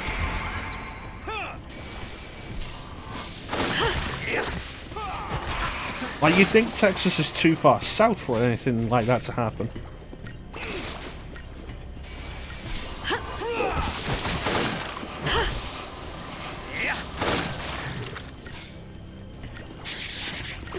Oh no, I've seen some pictures, like I say, like, I don't know how the US is doing at the minute beyond Texas. I've seen a bunch of stuff with Texas.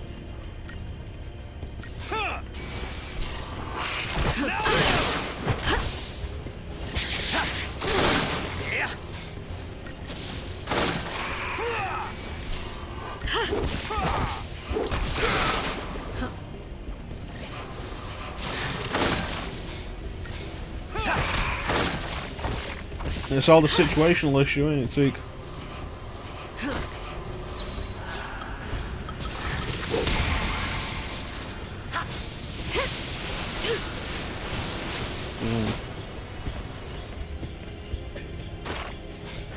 The whole situational issue of what isn't much for one is way more than another can handle.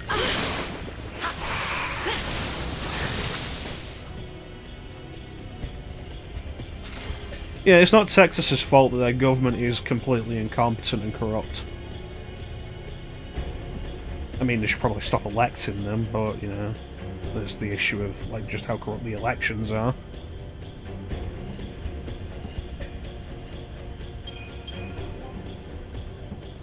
But you all know the policy here, we don't go into politics.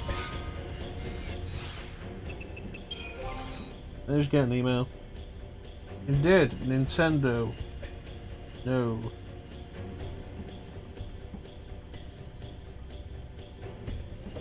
Yeah, good luck shooting all the snow away.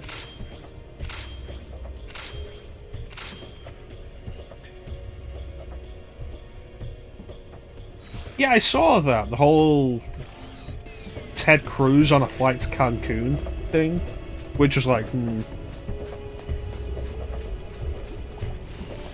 The email was like, oh yeah, no, it's Nintendo, watch the Direct. It's like, cool, the Direct was yesterday. And let's say that I had any interest but hadn't watched the Direct, I would either have watched it by now, or would have seen everything.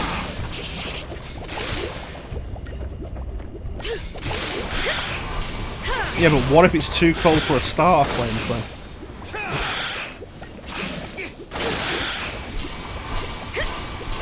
I love it when I get emails from Nintendo to tell me there's a sale on the eShop when the sale has been on for 4 days.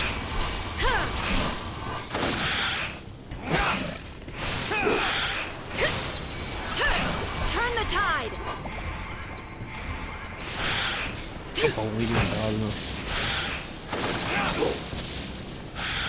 Some of the shit I've seen come out of that. Like, yeah, no, the reason the power's gone down is because of solar and wind powers. And it's like, okay, if that doesn't make sense, you're a fucking idiot and you clearly shouldn't be in any kind of position of responsibility.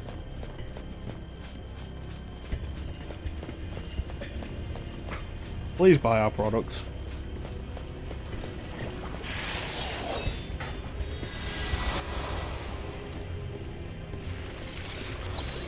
This whole thing of anti-intellectualism and electing people who not only are they idiots, people in positions of serious power, who not only are they idiots, they pride themselves on being idiots.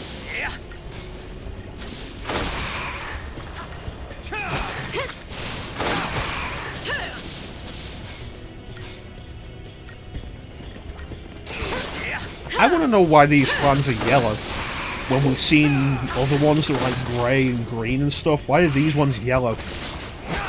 You'd think with all the, all the greenery around here, these ones would be green. Anti-government. Nobody who works in government is anti-government.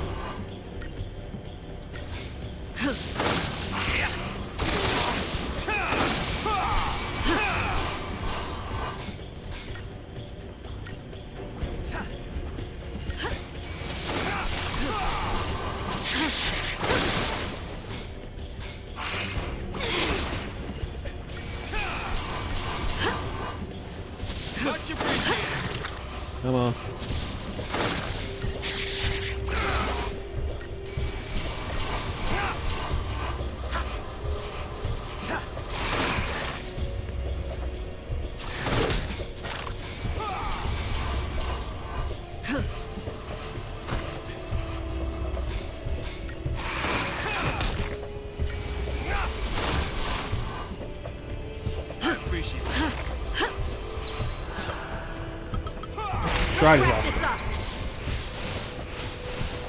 But yeah, that's enough politics talk. And talk about anybody to do with politics.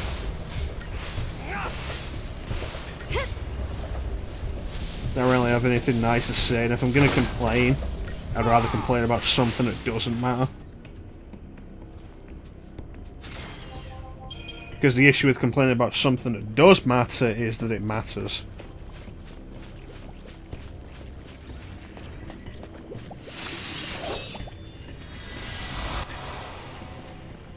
And I'd rather argue with people about things that don't matter, rather than argue with people about things that do matter.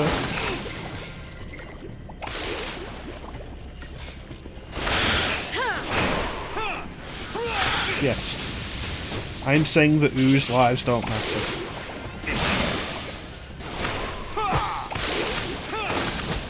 Gonna be honest with you, T, I don't care about that like you do.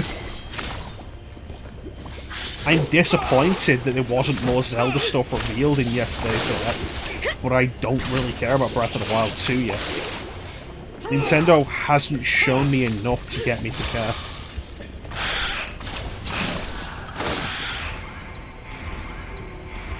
Exhale of the Wild.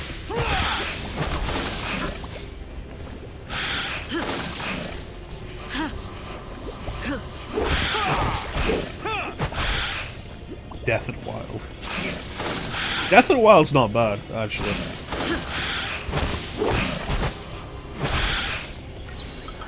Turn the tide. Oh, we already had breasts in the wild, that's what the Great Fairies were. And the implication that every level of upgrade for your equipment was then getting more and more.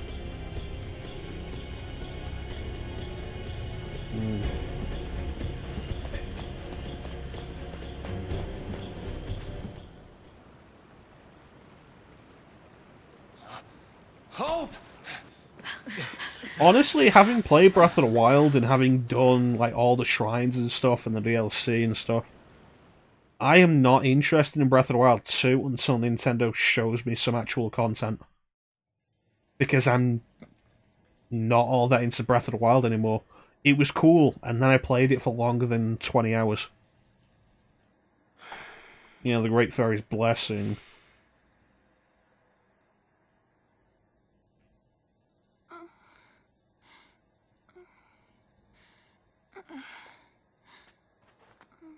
So this is how it ends. Just wait.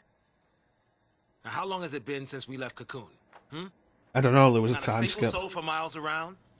Not a single clue about this whole sea mess? What I'm saying is, we did well just getting this far.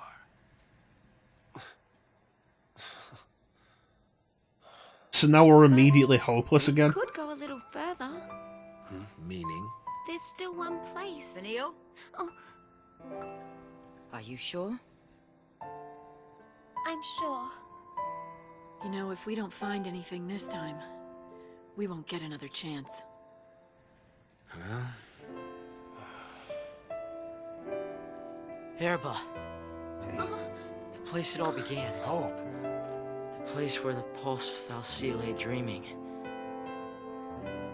Vanille and Fang's home. Just maybe, it'll be the place where we find the answers we're looking for. You're right. If we can get there. Go ahead without me. We can't just leave you. I'll be fine. You've all taught me so much. You showed me how to fight.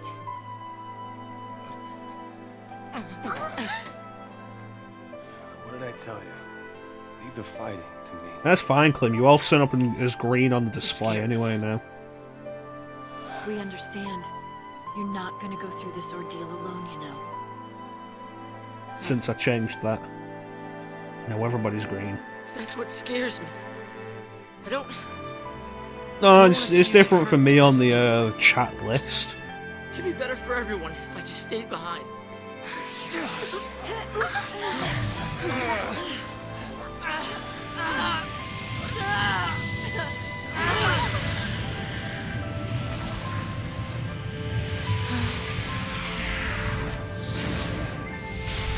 Oh hey, it's Alexander.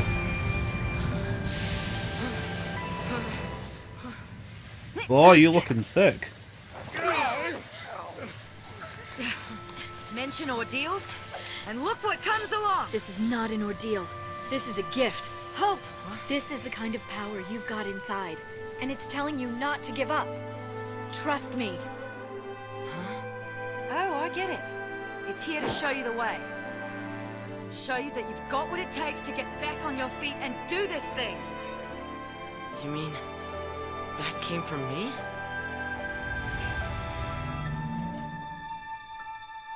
I feel like we're beyond the point where these characters should just be idiots whining about the situation. Ready? Oh, great. Thanks for changing the party and the paradigms again, game. And I'm kind of on the fence about killing them right now.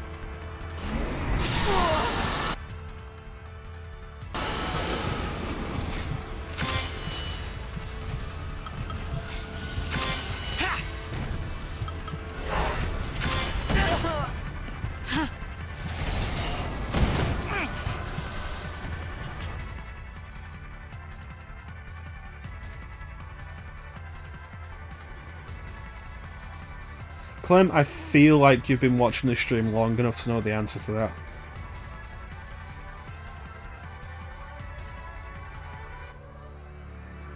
Sugar something sounds good right now.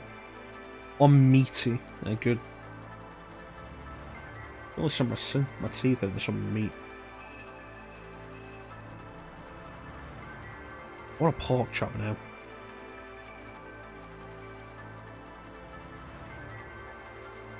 Alexander in Final Fantasy is usually the holy elemental. There we go.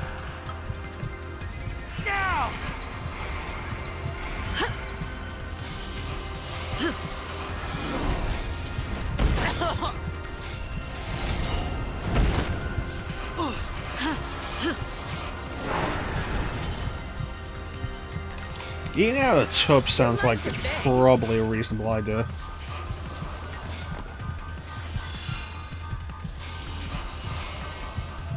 I feel like doing this should be raising the Gestalt meter faster.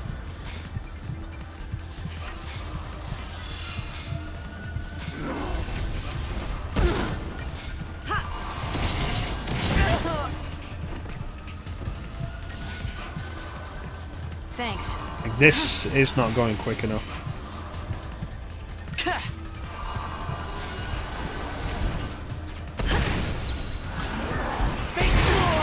Bring it on!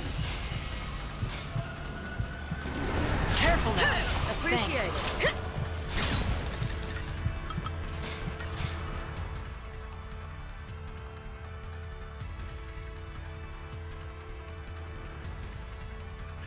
That sounds very, very rich.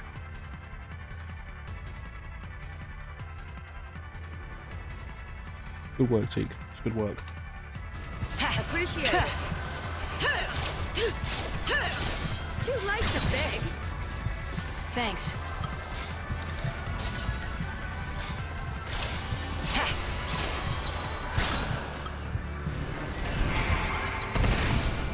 Right, here we go.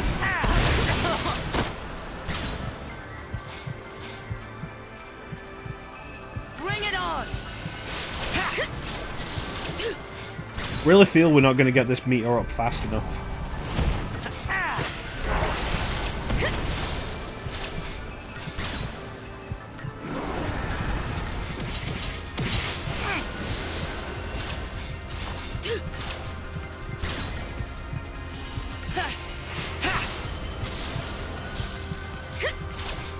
And this is one of the things I really hate about the Eidolon fights. I could go for something like maybe gammon on sandwich. I think that'd be kind of nice.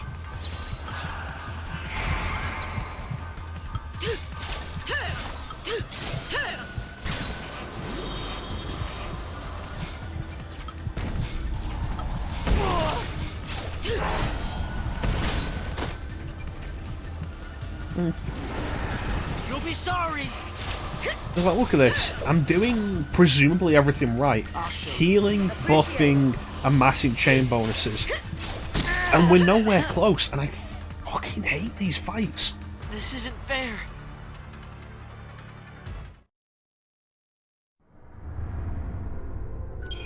We've still got to do another one yet, because Vanille hasn't had hers.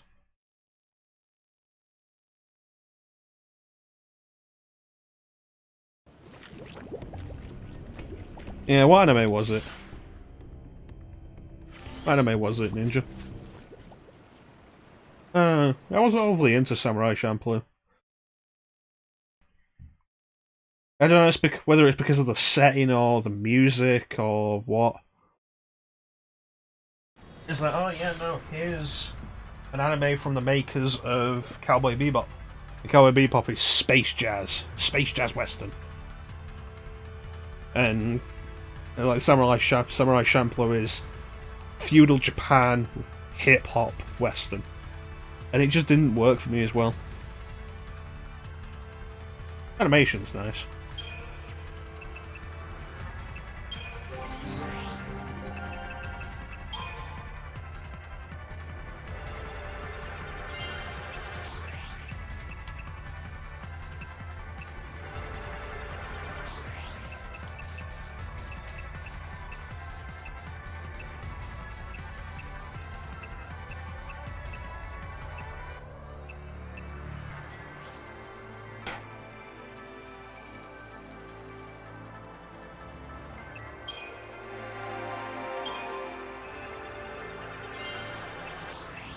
It's definitely one of those things, like, if you can get into it, cool. I just wasn't.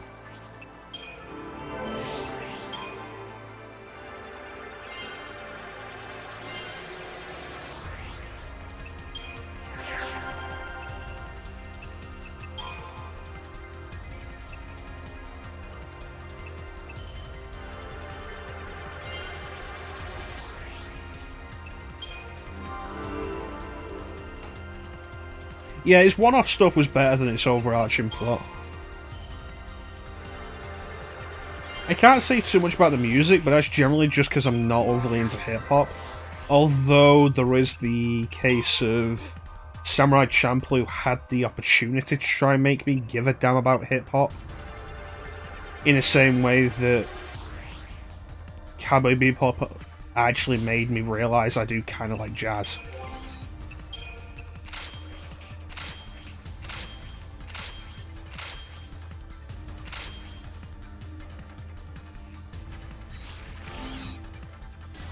Let's try this again and try and figure out what the issue was. This'll be quick. Face it head on. Yeah. Give it your best shot. Cheers.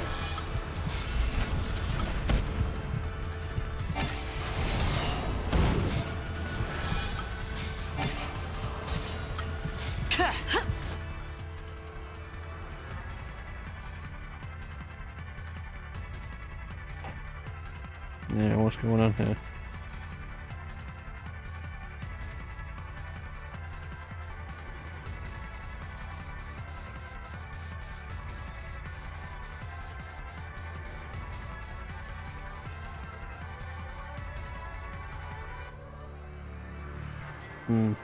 Anyway. On your knees.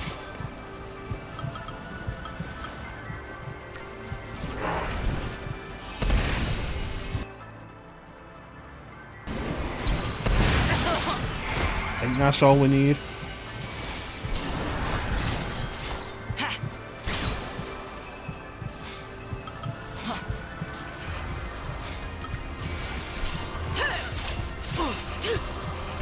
Keep out of this.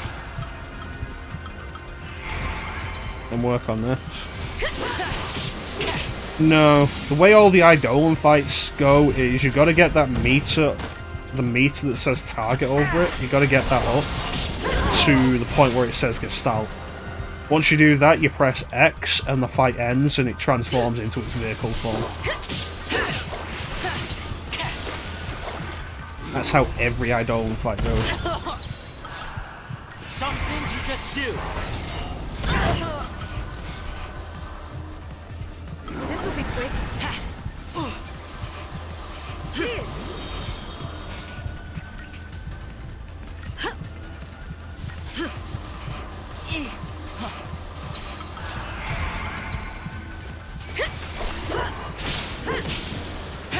Gestalt is a word I've heard before, though I can't think what the meaning is.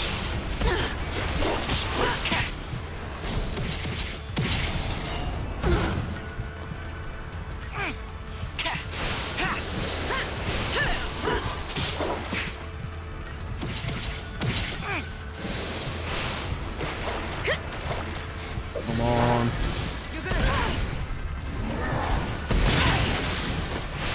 Almost there.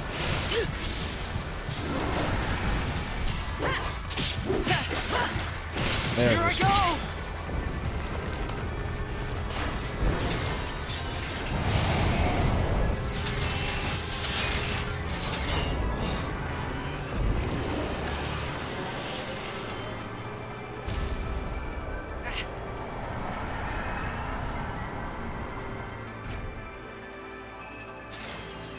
So, thank you, Ninja. So, Lightning gets a horse, Snow gets a bike, Fang gets a plane, Zaz gets a car, Hope gets 6 rooks? 6 rooks? As in, like, chess rooks? That's some beast you tamed. I'll tell you that. Yeah. I always thought the Eidolons appeared to set us free through death. But now, I think maybe they're here to snap us out of our slumps. Oh, like the one you were just in? I'll ask for help earlier next time around. I told you. On Gran Pulse, we're all family. You can moan all you like, but you're stuck with us. Never alone in hell. Can Vanille just get depressed Listen, funny man, don't call this place quickly hell, so we all can right? get the last one out of the way? So, we're all decided then. Giant monsters or misunderstood therapists? You decide. Yeah. Yep. Maybe nothing would change. And maybe we'd hit a dead end. But we were at least going to see where the road would take us. Vanille's gonna break down at some point. The search for a home, buried in the past, and the faintest glimmer of hope. Our final Going back, journey Clem. had just begun. You missed Alexander.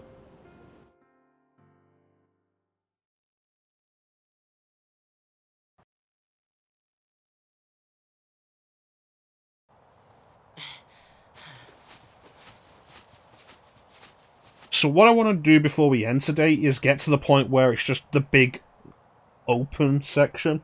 Let's go. Open in quotation marks. So that we can just end with that, and I can do a lot of grinding off screen. Because here's the fun fact. The point... Here we are, this is it, great. Stone. The point when this game Look gets familiar? good is when it Kind makes of you sea. grind a lot. It's in the last stage. I see. Yeah, it seems to be this place. We can quit now, this is great. It's no threat to anyone anymore. The sea that fail their focus becomes sea and wander the wilds. Eventually, they lose the will No, to we're not go on ending yet. and turn to stone. But still, even in this state, they can't forget the task they once had. At the very least, I've They got to call show you out to guys the the sea. field. Over and over. Complete my focus. So they're doomed to eternal regret, huh? It's pretty horrible. Well, hey, we should help this one out. I mean, come on, we can't just ignore it. Listen, if we fail our focus, it could be us suffering like that. Wow. We should help it out. Happy thought. If we fail our focus, we could end up like Going out that. of his way to And help it's like, someone? okay, you've just That's contradicted small. yourself then, Snow.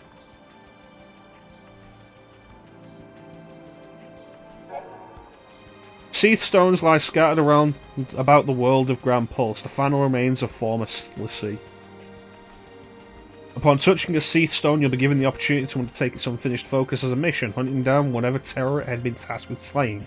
So what that basically says immediately is every one of these is about killing an enemy. Finding and defeating the mark will complete the mission, earning you special rewards. Complete enough missions and previously dormant Seath stones will begin to awaken, presenting you with new and more rewarding challenges. It's only possible to accept one mission at a time. Immediately a bad idea. Take on a new mission without completing the previous one, and the earlier mission will be abandoned. You can check details of your current mission, including the whereabouts of your mark, on the map screen anytime.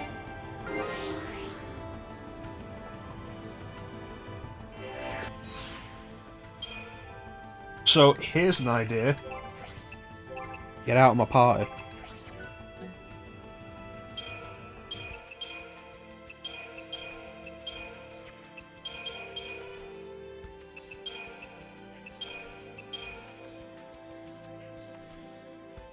It's a dumb idea, and any RPG that does quests like this after this, Xenoblade Chronicles is a good example. Xenoblade Chronicles has so many side quests like that, and it handles them really well. I remember when it first came out, it was considered one of the best things about Xenoblade Chronicles. That it has all these side quests, and you talk to people and gain the side quests, and when you finish the task, it is immediately handed in. You don't even have to go back to the person who gave it to you. Like, that's it. Just done.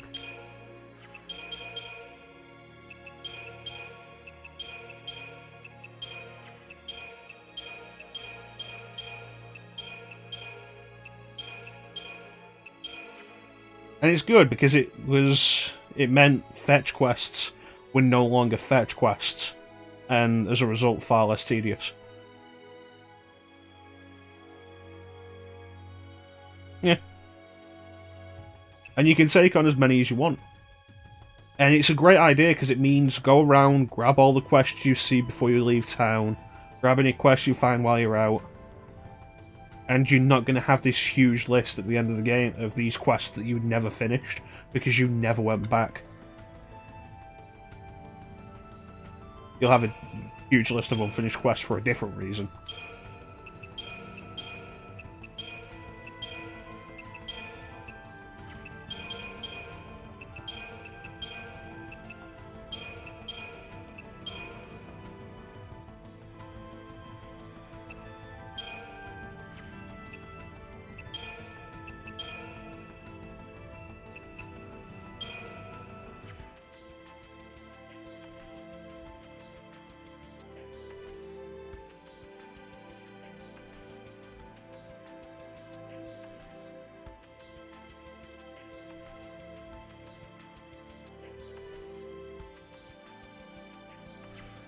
It's unbelievable how games have been doing these kinds of quests for so long,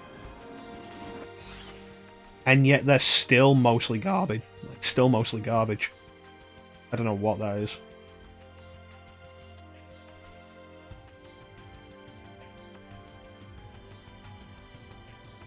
Alright, so there's our goal, and like you can see how far out the map zooms now.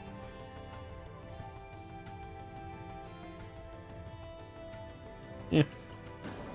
Games, it's stupid that games still have so many unnecessary, tedious steps to so much.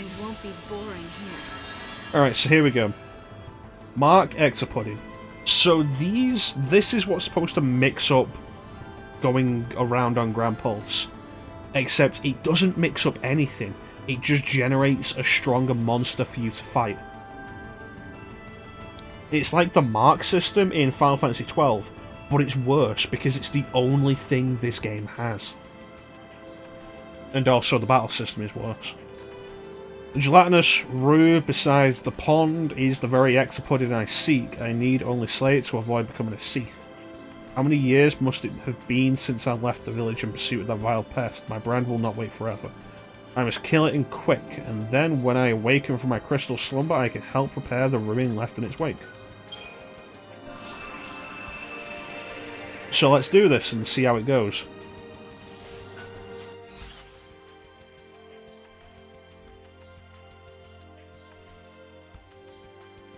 Okay, so there's the goal.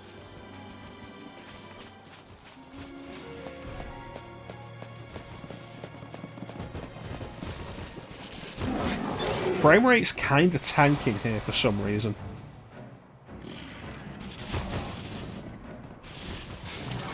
Out of my way!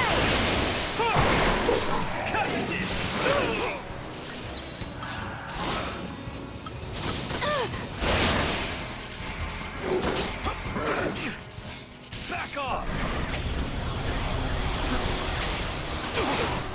Right, lightning's been stopped.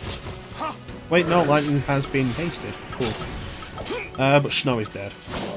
Steady now. We gotta win this! And now Zaz is dead. Back off! Welcome to what it's like to walk out on Gran Pulse. This is the first fight that we've walked into.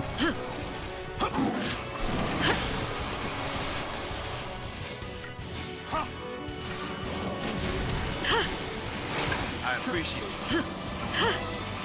He's gonna get better. We gotta win this!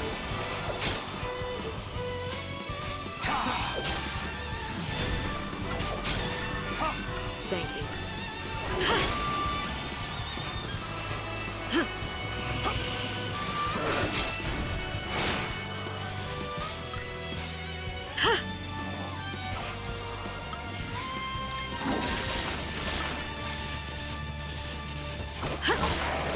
There we go, and heals for Snow.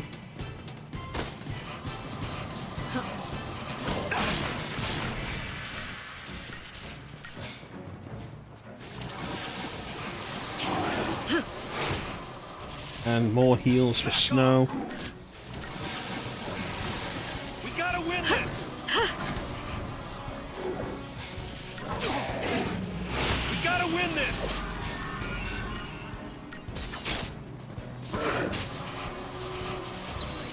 Okay, and go.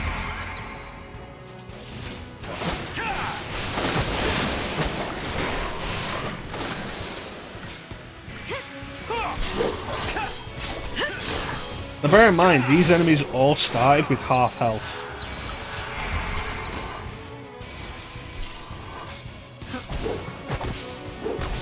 Like, because this was two groups of enemies fighting, they all started with half health.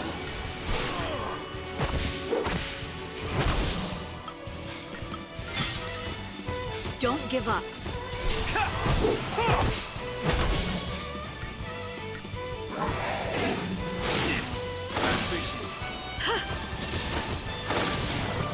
And you immediately see, like, I've been saying this for a significant chunk of the game whenever we've run into behemoths. Like, the behemoths on Gran Pulse really don't fuck around.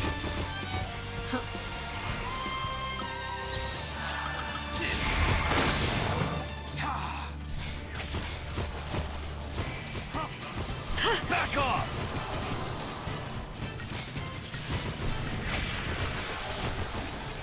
So most of the grinding here I'm going to be doing off stream. I could do it during the stream like I have done previously, but like this is going to be numerous streams of grinding.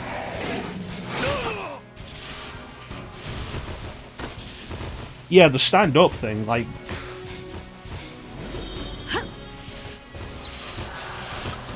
Okay, and we're going to try Disaster.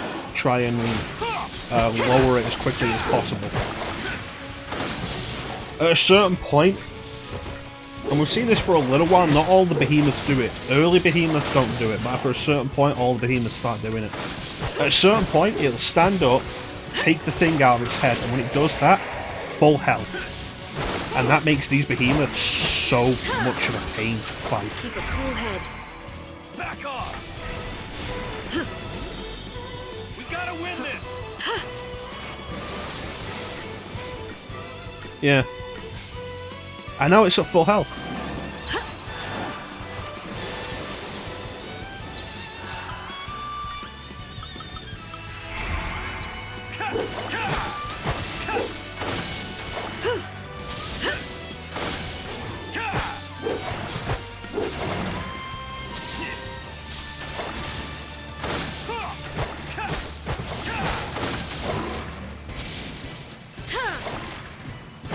This could be fun if the combat was more action focused.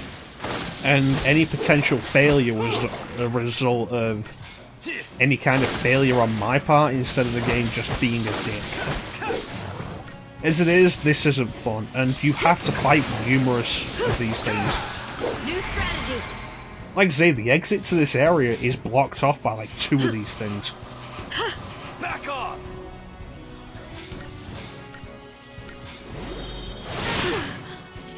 Oh, look at that. And we're just dead. No. I think we're at full health there.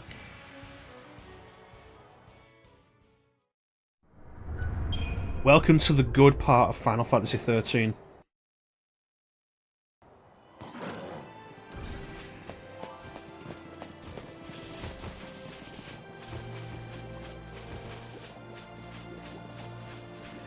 Yep.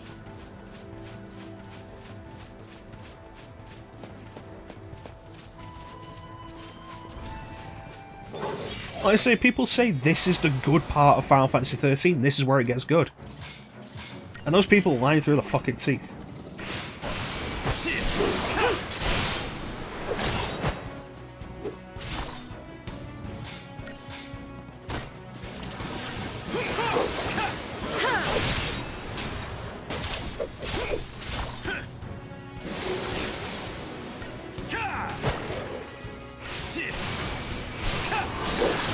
You see, that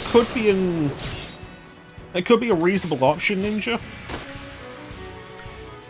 Except, like I say, the exit to this area to progress is blocked by 2 of those behemoths. Easy. So we need to grind to be at a point where we can continue.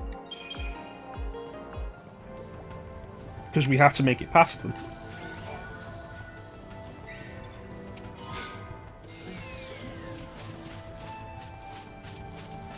There's also the weird thing, like, I didn't notice this when I previously played this. Probably because I didn't really notice frame rates. But the frame rate here is fucking terrible.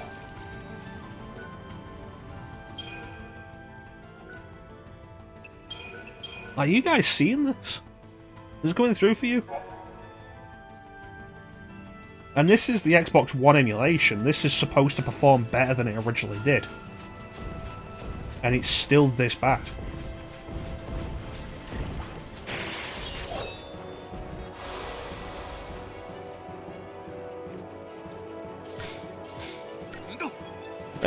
No. You want to see somebody fight the Adamantoise claim? You can play this yourself.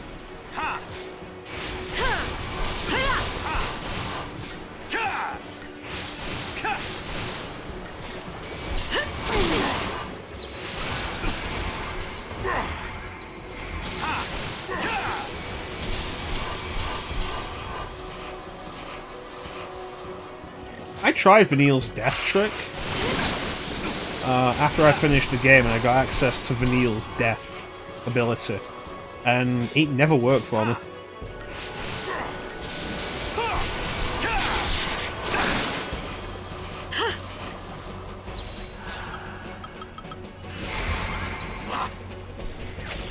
Yeah.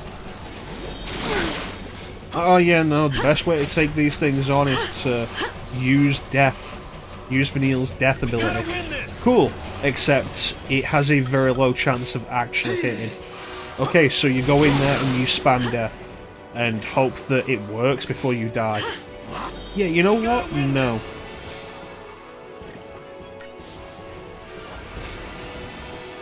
We gotta win this!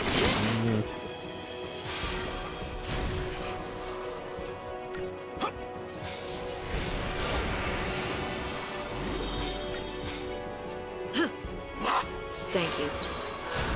Go. No, I'm not going to be doing it.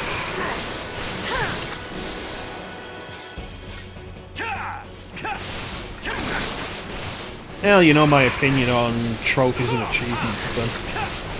If the game stopped being fun in the act of obtaining them, in the process of getting them, then I'm not going to get them.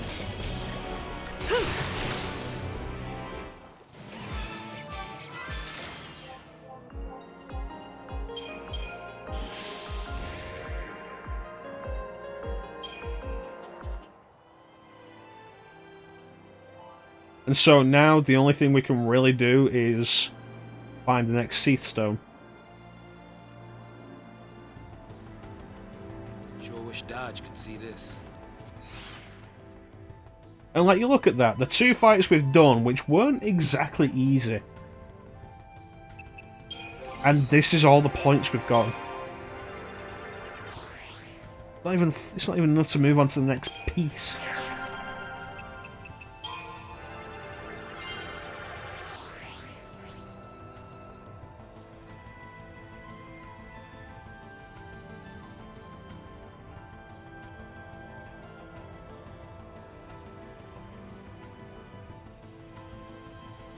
The star system, Ninja, the stars you're rewarded after battle are based on how quickly you won the fight.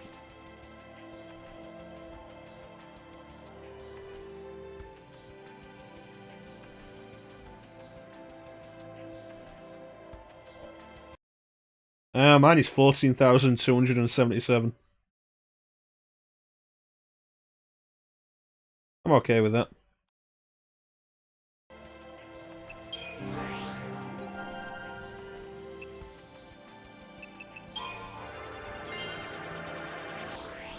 Thank you.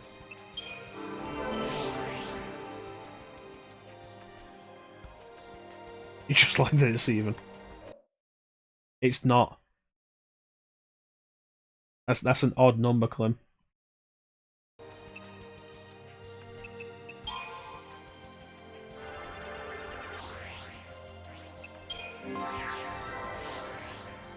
Ah, okay. Fair enough.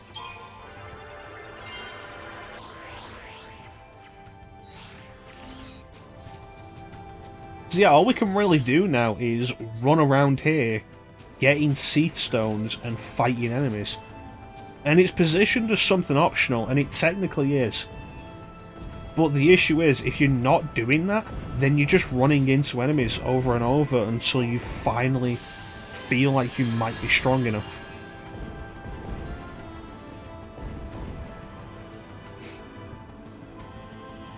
My PlayStation score is probably a lot higher because I've spent way more time on PlayStation. Let me check, I have the app on my phone.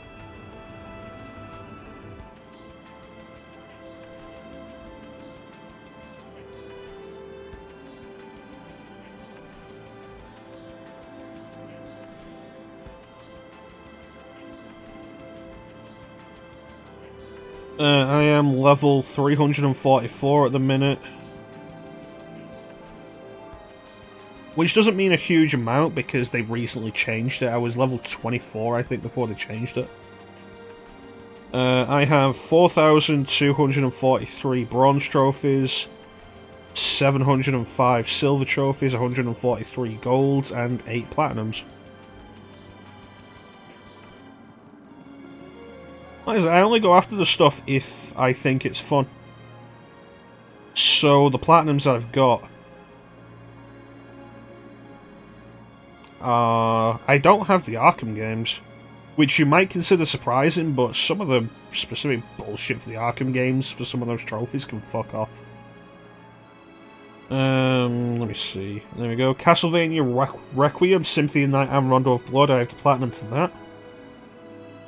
Zero Time Dilemma, I have the platinum for that. I have the platinum for Spider-Man. I have the platinum for Final Fantasy VII. Honestly, wouldn't have gotten that without the fast forward. Just so I could go through the game again quickly to get the Barrett trophy. The date with Barrett.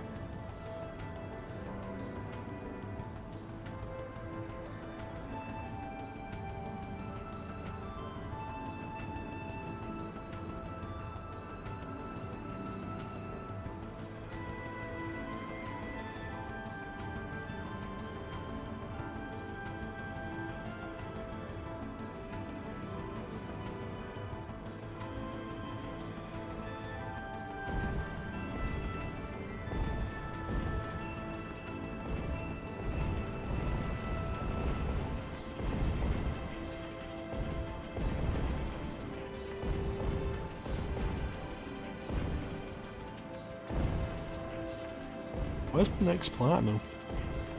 There you go, Virtue's Last Reward, I have the platinum for that.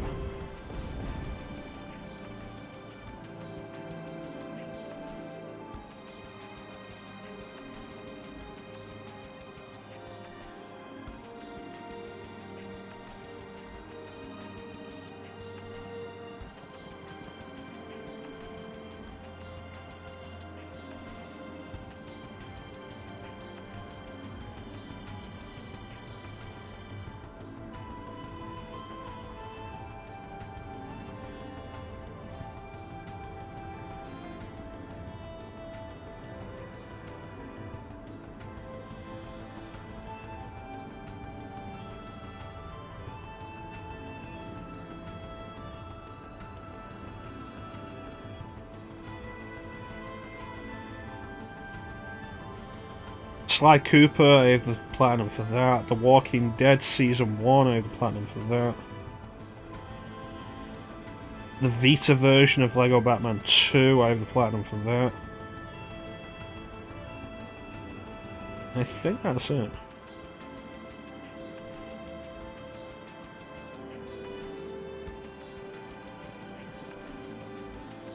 I don't want to keep looking through. But as an example of shit that I just don't put up with, I have played a lot of Arkham City on PS3.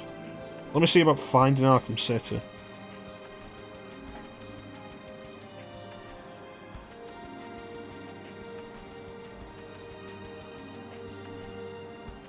You might be thinking to yourself, oh, this is boring. Why are we doing this? Because the rest of this stream is going to be grinding. And honestly, it's going to be boring either way. There's Asylum. I played more City than I did Asylum. I felt Arkham City was more replayable.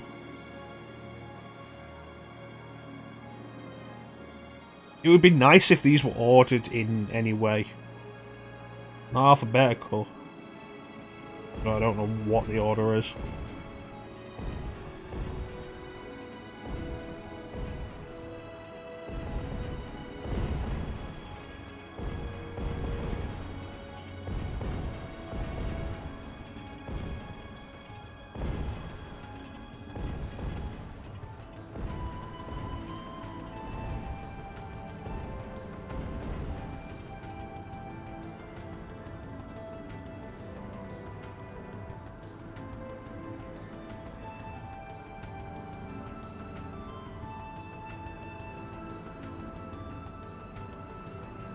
Yeah, there's no option to line them up in any way.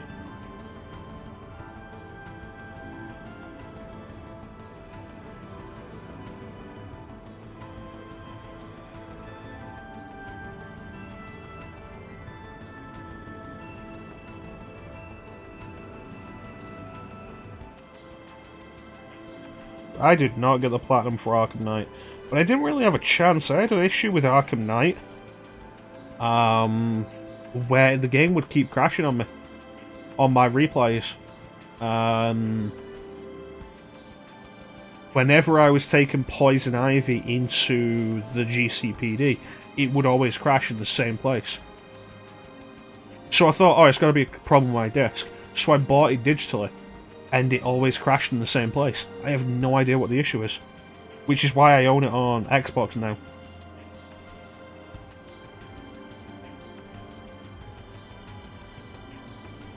I managed to get it on Xbox with all the DLC for £10.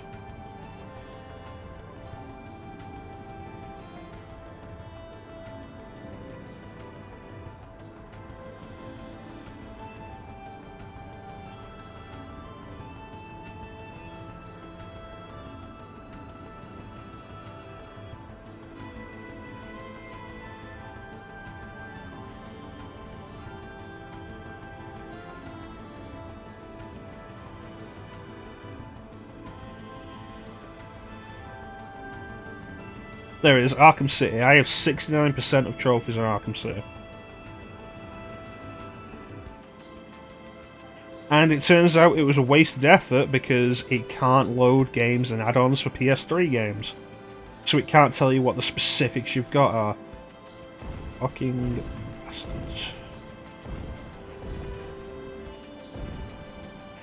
For a PS4 game I actually care about like that.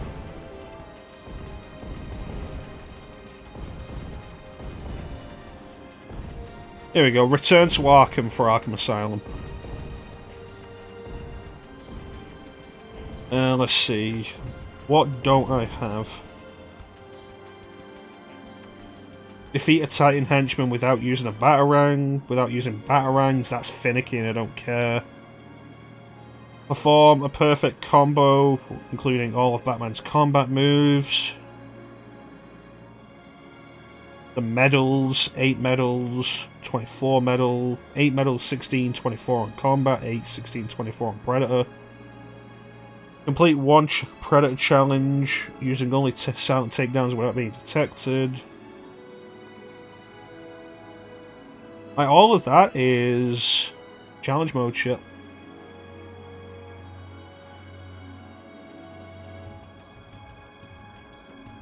Except for the Titan henchman thing. Which it's one specific fight you can actually pull that off on. And it's finicky bullshit and I just don't want to deal with it.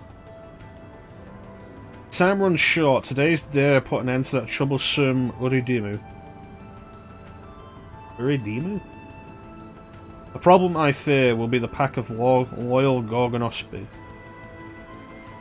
Gorgonopsids? What the fuck those are. Master alone is a worthy enough foe, must I face the hounds as well? Alas, if it must be so, so be it. So, where is it? This direction.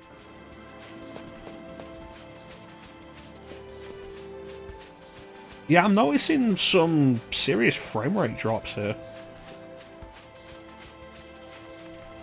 I don't know what that is. Like this open field here, like frame rate drops. Most noticeable when moving the camera.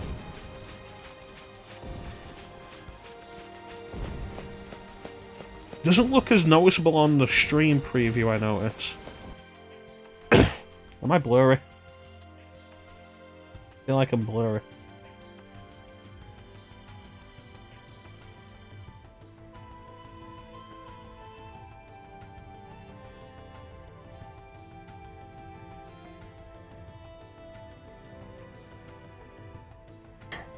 Yeah, I should take care of it. Thanks, Duke. Yeah, the frame rate drops don't look as noticeable on the stream preview. Listen, my eyes. Nah, it's cool, Ninja. Everybody got their own things to worry about. Oh, I need to turn around and go over there.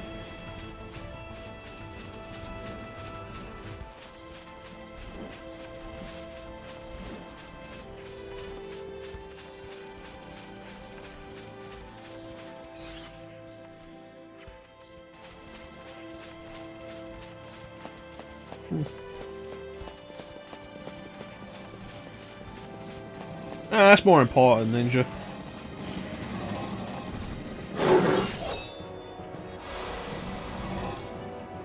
Alright, let's work on these quick. We want to take out the ads as fast as possible. Out of my way!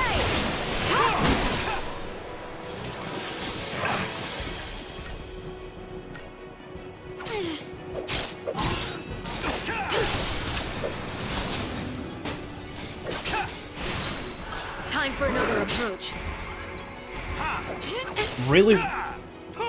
Really wished it would stop doing that. And so it ends. Like, oh no, what's that? You've got 4 enemies attacking you and you're low on health? Well, you know, we could let you switch to healer, but we think you should pose first. Individually.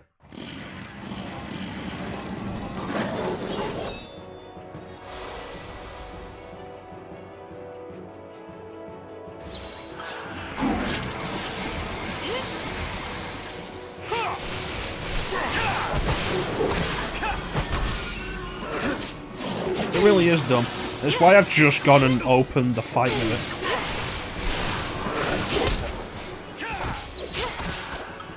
Change of plan. Back off.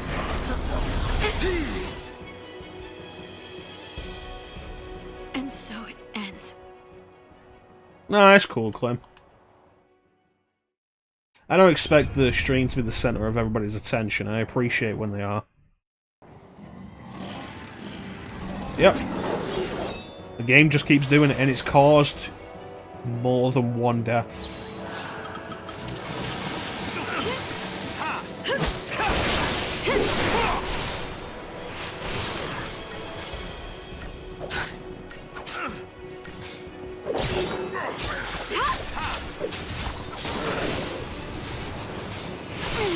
Come on.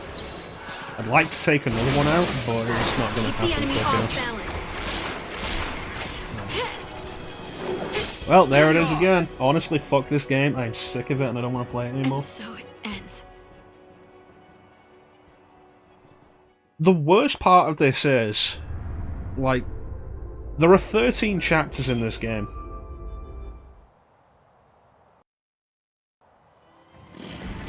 This is chapter 11. We're on about 26 hours. My first playthrough of this game, I got here around the same time-ish, maybe a couple of hours extra, and I finished the game with about 50 hours on the clock.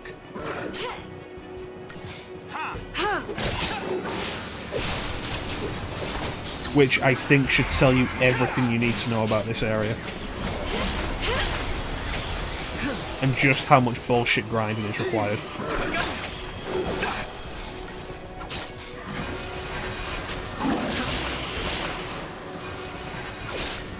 Because it means at least a quarter of the game ends up being just grinding. We gotta win this!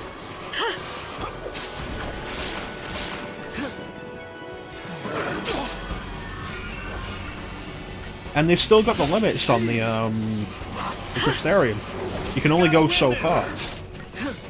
The cost per level now is absurd. It's 4,000 per now, which is absurd, especially when you consider how much we're getting per fight. The fact that every fight has a very good chance of being death. Look at that.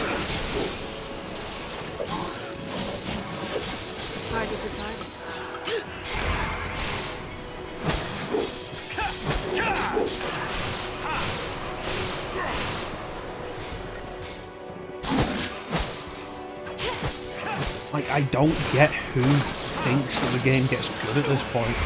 Because it doesn't, it gets worse.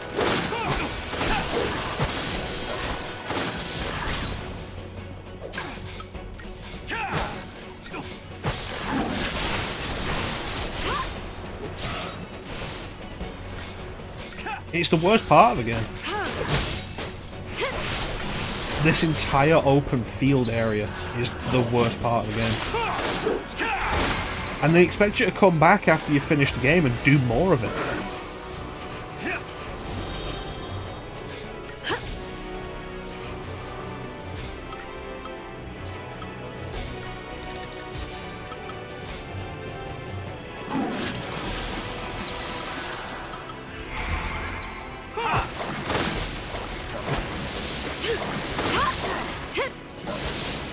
Like I did with the off-screen grinding for Digital Devil Saga 2, what I'm going to do is I'm going to create a save.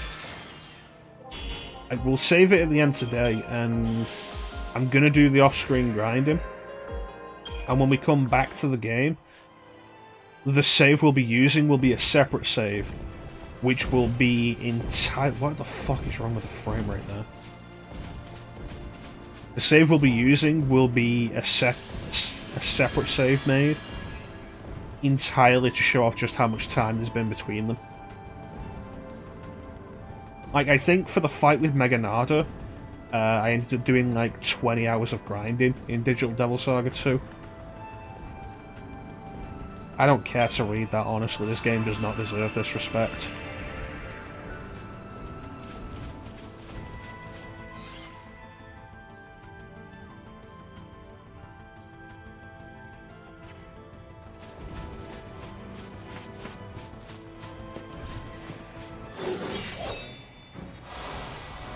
But ultimately, what this area of Gran Pulse is what a lot of Final Fantasy XIII apologists consider the saving grace of the game. This is where the game opens up, this is where the game gets good.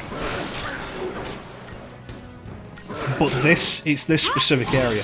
But what this specific area is just a big circle. Change of plan. It's just a big field, like big field, with the entry point on one end, and then the exit point on another.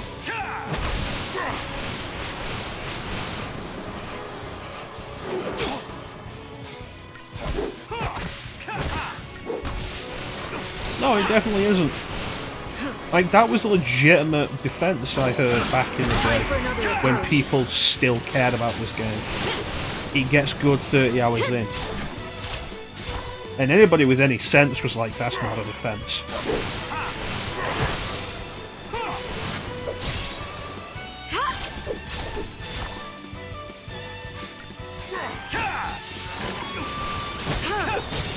And so honestly, I think at this point, you start wanting the game to become more linear again and more focused, because this unfocused design of grinding this huge area for hours is a real problem. But I think it really pushes too far, and so by the time you do get to what the game was previously, it's not a case of, oh thank God I've been beaten to submission into liking this. It's a case of, you know what, I'm just sick of this, but I've thrown over 30 hours into it and I just want it to be over.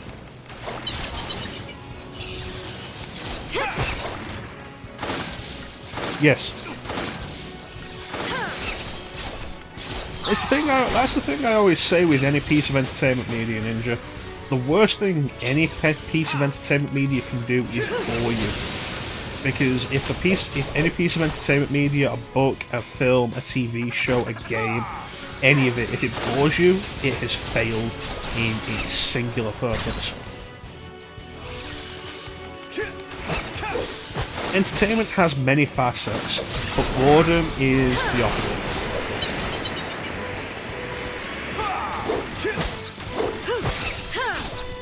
And so if you're bored, then why should you keep going?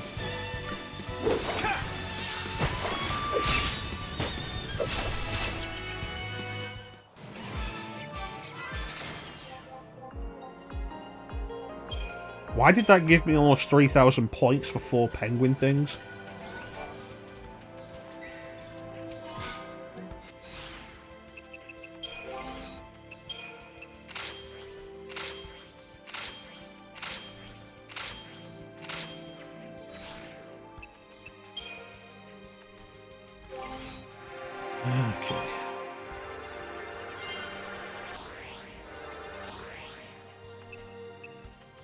Okay, now these are 6,000. This is too much.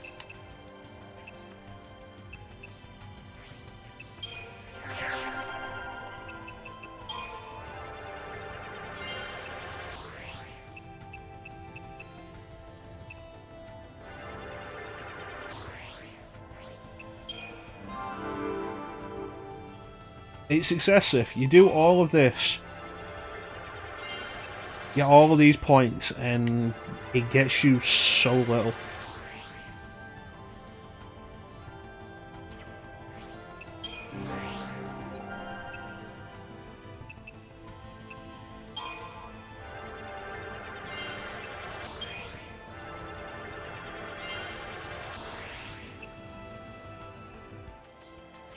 And it feels like, oh, there's no other circle past this. There's the one circle in the game, and then you go on to just the corridors again. The thin paths.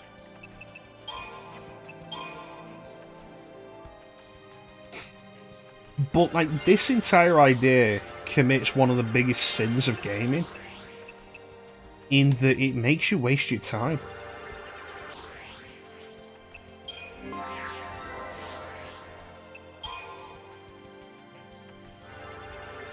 And if a game's going to waste my time, why should I care about anything it's doing?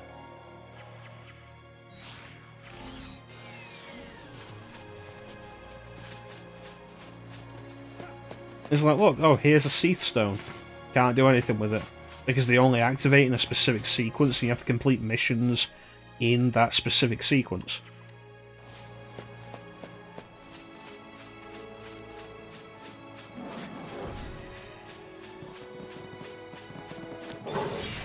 I think the timing's worked out fairly well with this. Like, we can do a full-size stream, and I can show you exactly why this is terrible. I can show you why this is not where the game gets good, this is where the game gets worse. Because I wanted to show this off before turning around and saying, we're going to do a lot of this off-stream.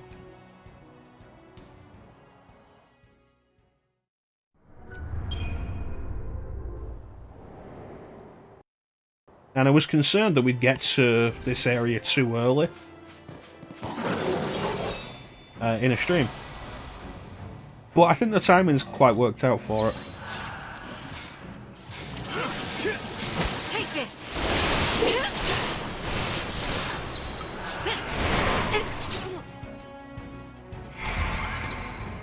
And so it ends. And of course, more than ever before, the whole issue with the party leader dying meaning game over is a real problem.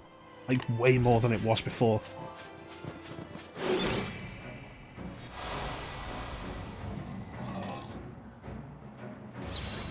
Time for another approach. Back off! So there is the question here of, like, if I'm having to buff the entire party in every standard fight, maybe the enemies are too powerful.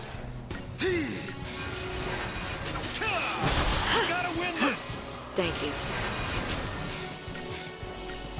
Like, maybe that's a consideration. We gotta win this! Keep the enemy off balance.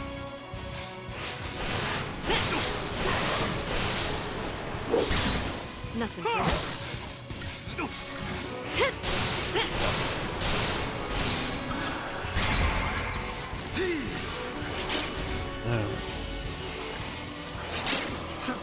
Thanks.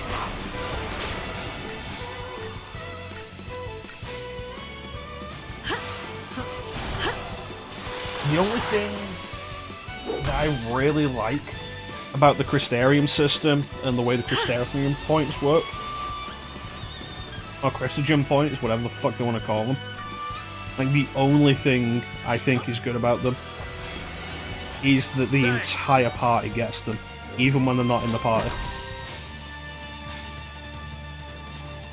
And so while you do have to do an excessive amount of grinding, at least it's only grinding for one set. It's not a case of, yeah, no, I've been grinding and now I need to go back and grind for the other characters as well, because I don't know who I'm going to need.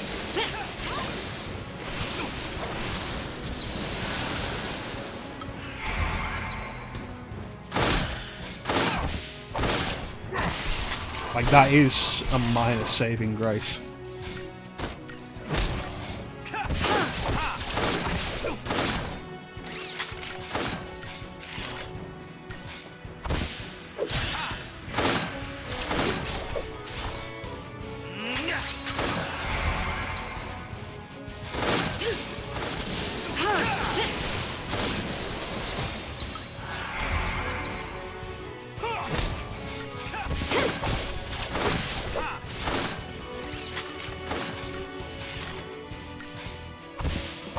I want to make a point with how long this battle took and the fact that we died twice to it. This wasn't the target. This was just a fight on the way.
I was hoping I could get through this without having to switch paradigms.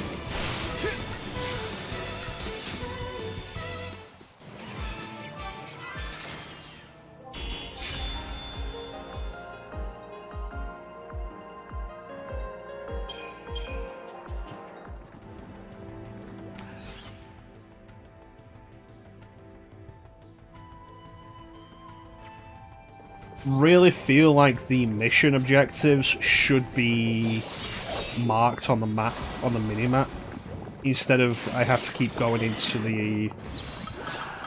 You asked for it.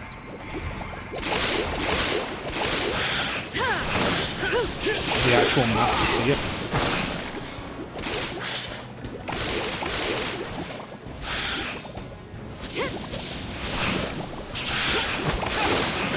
Yeah, it's weird. I thought with the first one that, like, oh, it's probably being covered up by the actual main objective. Because it seemed like it was in the same direction. I was like, no.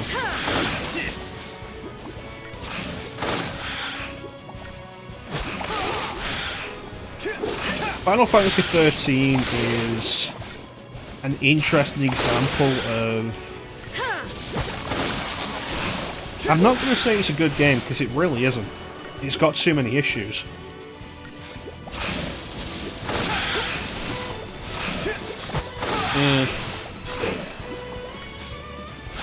Well, I'm not going to say it's a good game. It's got too many issues. It's not overall a bad game. It's not fun for a lot of it. But everything that's wrong with Final Fantasy XIII is a design decision. Which is really interesting because you rarely see that.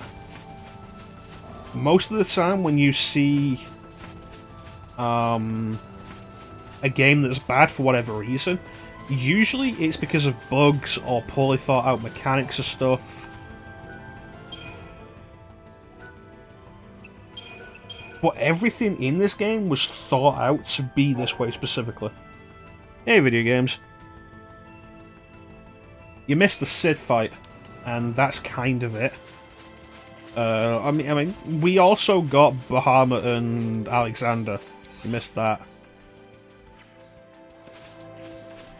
And made it to the big field on Gran Pulse, where I'm gonna now be doing a bunch of off-screen grinding after the end of today's stream. Really, at this point, we're just sticking around to show just how awful this area is.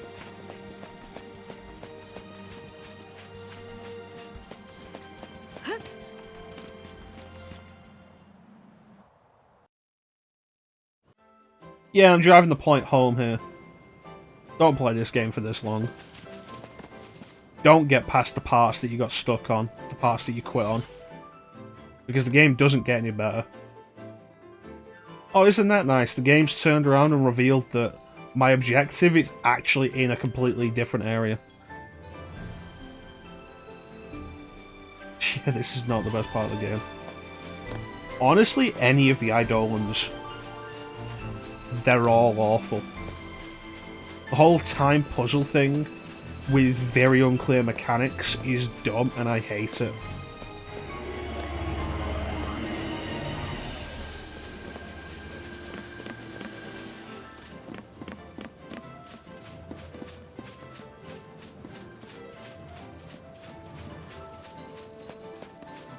So, to anybody who thinks this is like a really good part and this is where the world opens up and stuff, like, we've been through here already. This was where we went to find hope.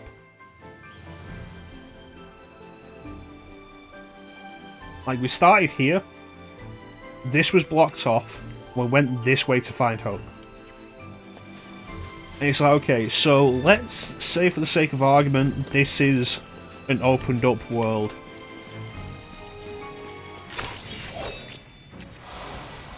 What's the benefit? Because we're still running through mostly empty areas doing nothing except fights. Out of my way!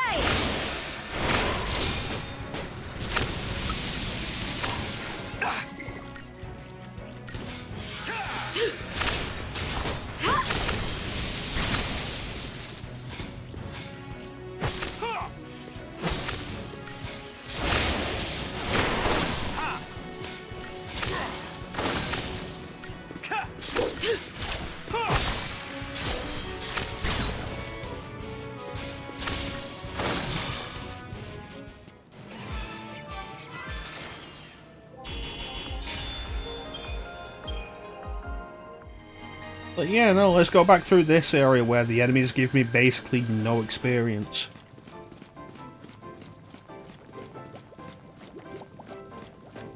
You know what, with that, getting that amount of CP for that fight really just turns around and says it isn't worth fighting these things.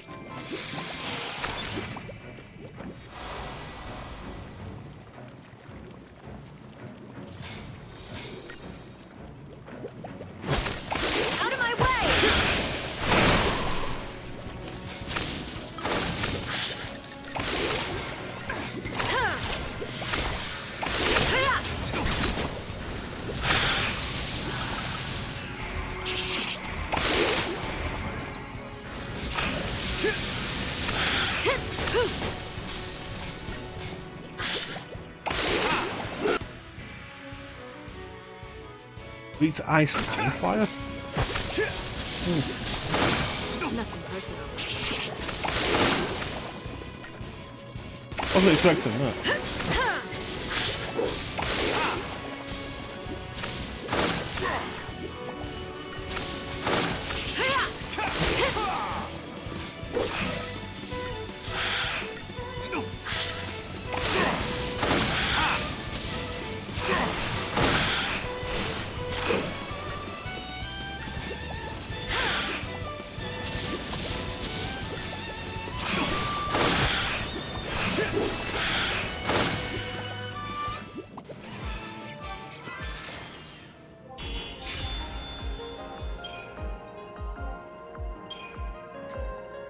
Anyway.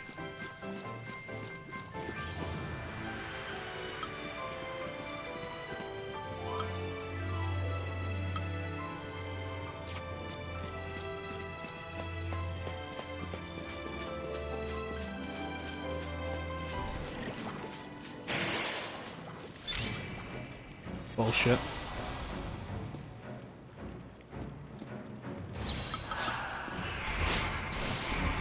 It depends who you ask, Clem.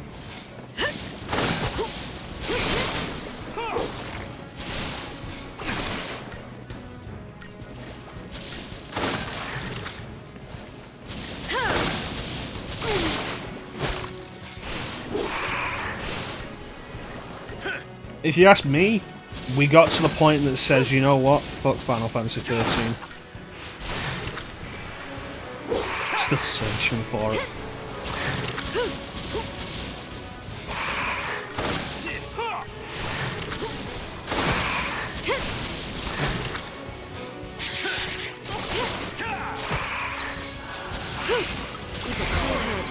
Back off!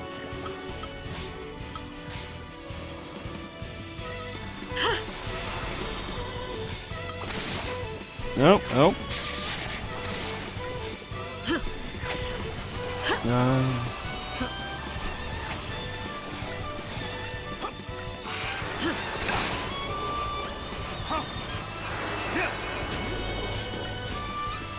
Thanks. I appreciate it. New strategy. You asked for it.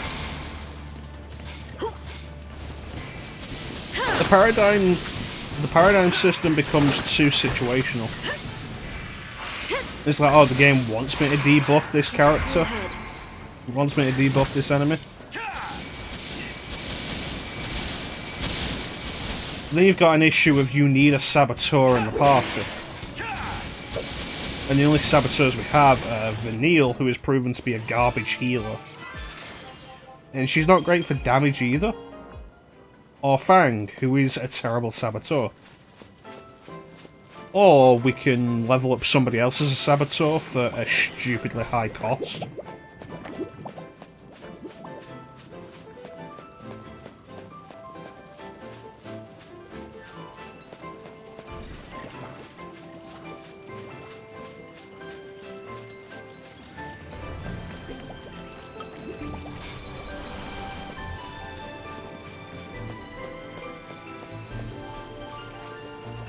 I've been through the entire game without using any of these. Why do I only have so few?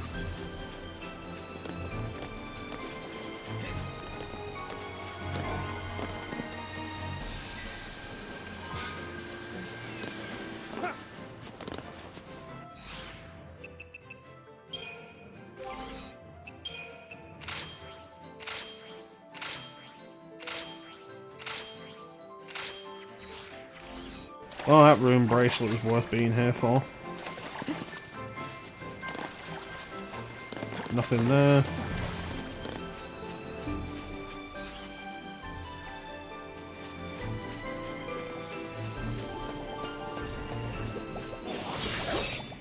Like, these fights are actively not worth it. You asked for it.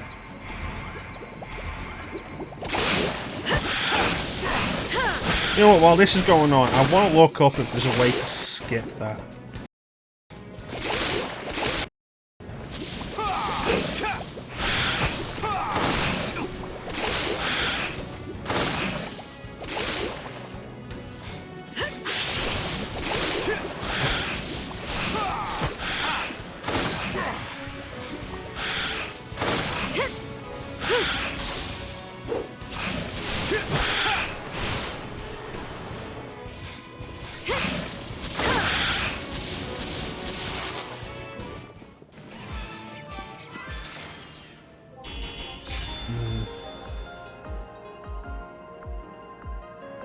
Okay, what I'm seeing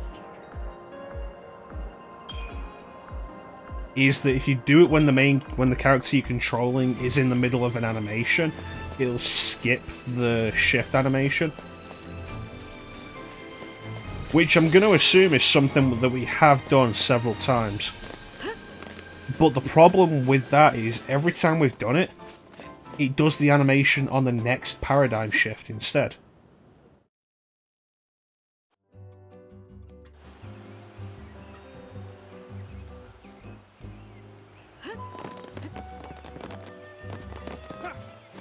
So it's a temporary solution at best.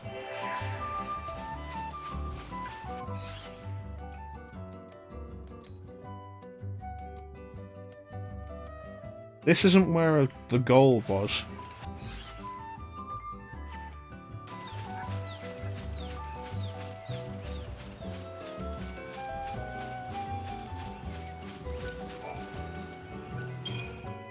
The gold's moved.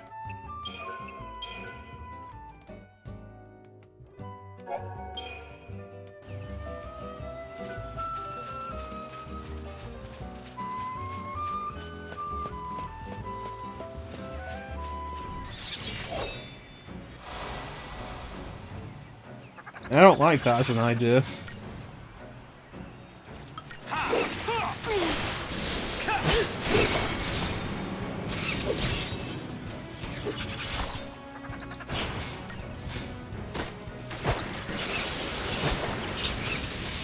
Stay down.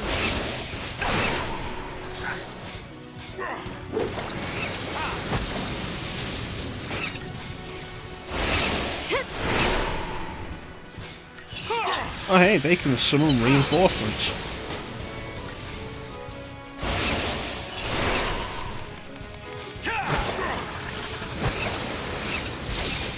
It's a good thing they're really not a threat. Target's a target.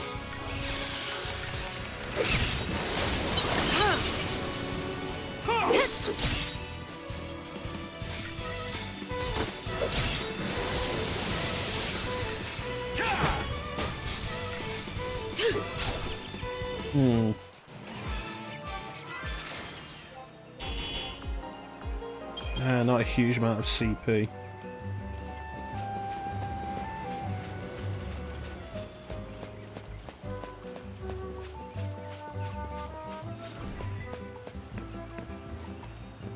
wanna fucking go? Come on. Oh, this is what we're looking for.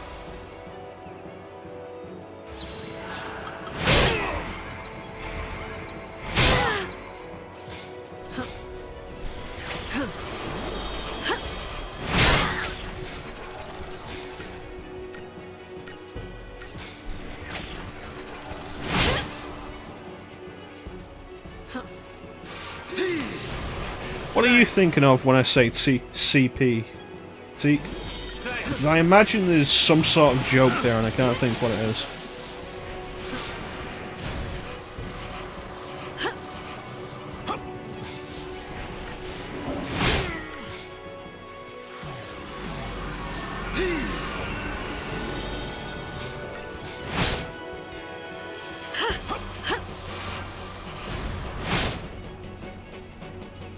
It is. It can also debuff us, which, you know, is always fun. And I can only cast Essener up one person at a time.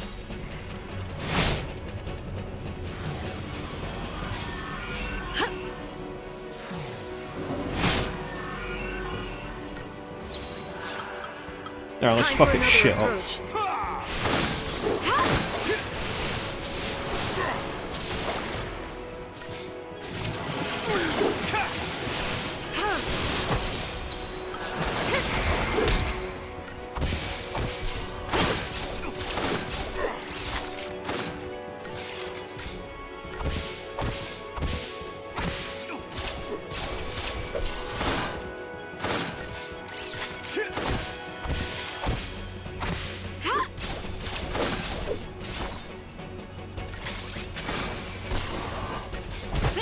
Alright, time to switch back.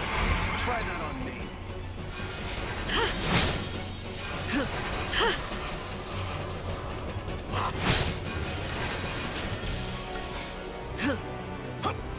It is weird that the claws are gold.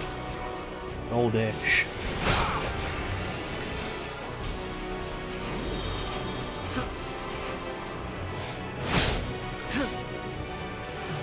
Yeah. Like, it doesn't look like there's a good reason for that.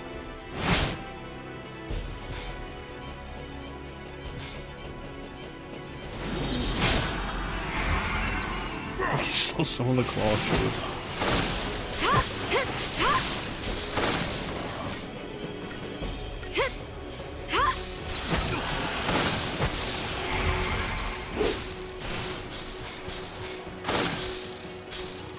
There we go.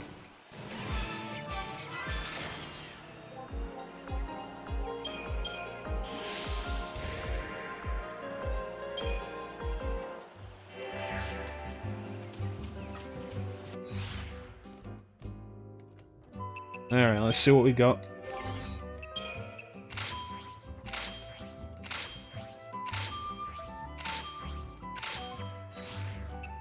Let's level up the best we can.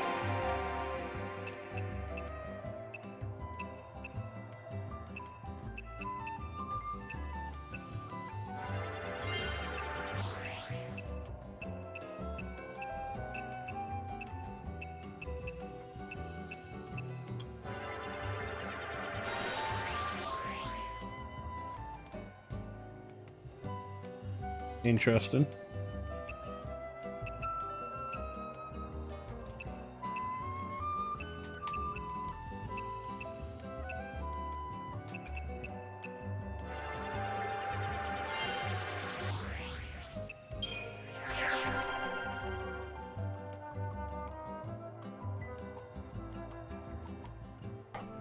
Alright. Working on Synergist for Zaz because it's the best thing he's good for right now.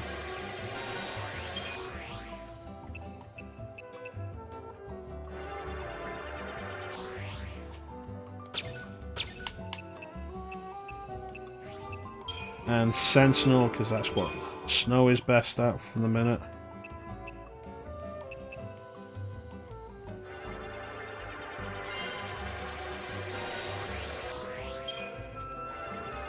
What's this one? Counter.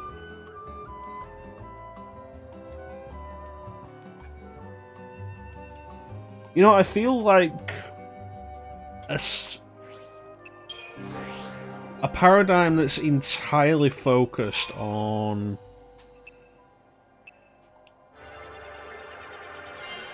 taking enemy blows away from everybody else so that other people don't get damaged. Very defensive one. I feel like counter should be one of the earliest things it gets.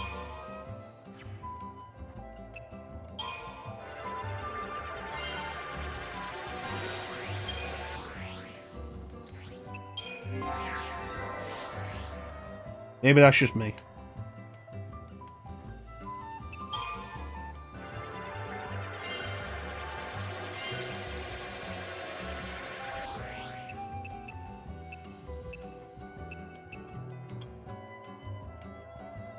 The fuck is Kirasa?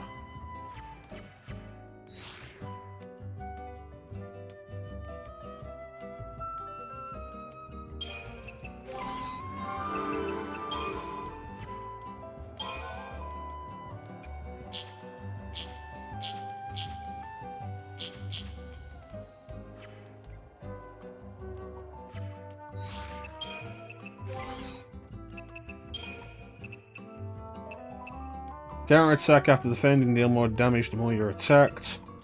Defend, boosting physical and magic resistance each time you're attacked. There you go.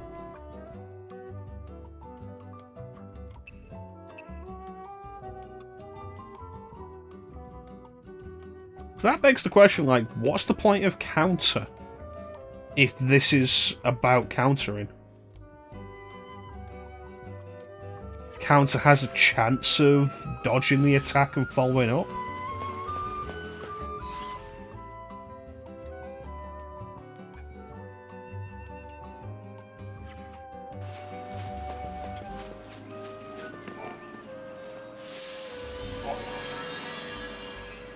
Oh, teleporters.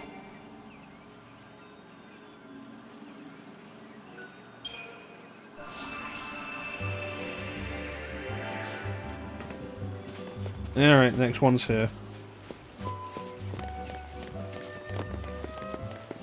That's that was it. I'll probably end this soon.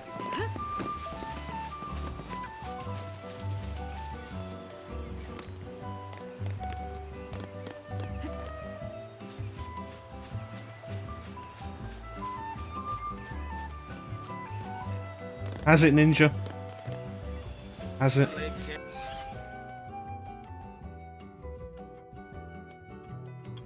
I think I've been going the wrong way. Nope, it wasn't actually right over here. The game's been pulling some bullshit with its map.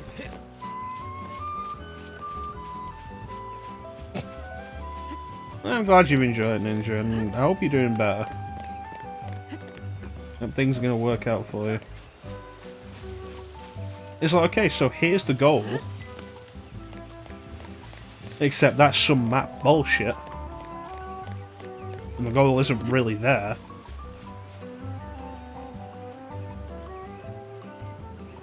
Yes, I also hope that. Maybe you'll still be here on Saturday, Ninja. And be in a position to hang out on Saturday. How does that go?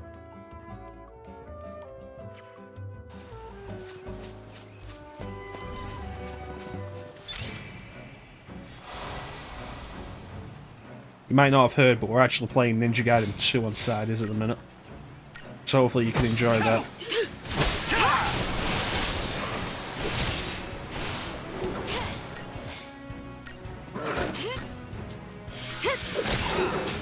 %90 capacity. Target to target. Alright.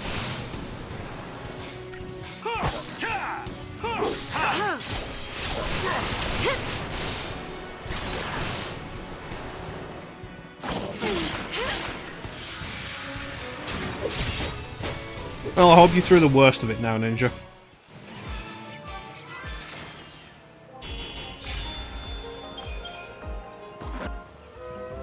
You have to play more of this off stream, aren't I? We just quit here and say we finished this game.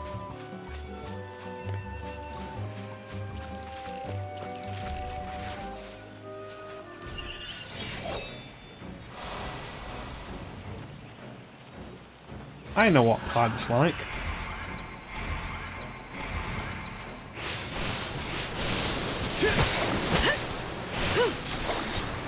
Okay, someone's hitting the plants with something they absorb. Stop hitting them with water. Who keeps hitting them with water?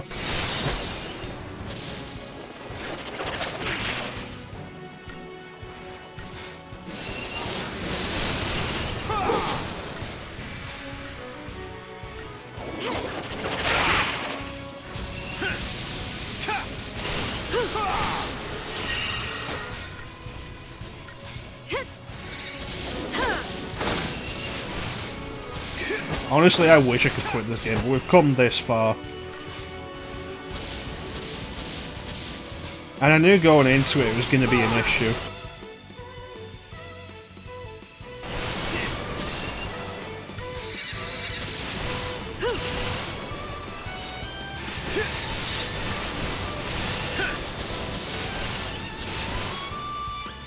I wanted to give Final Fantasy XIII another chance. And honestly, I think I've gotten everything I was after out of it. The story isn't as bad as I thought. Where does this go?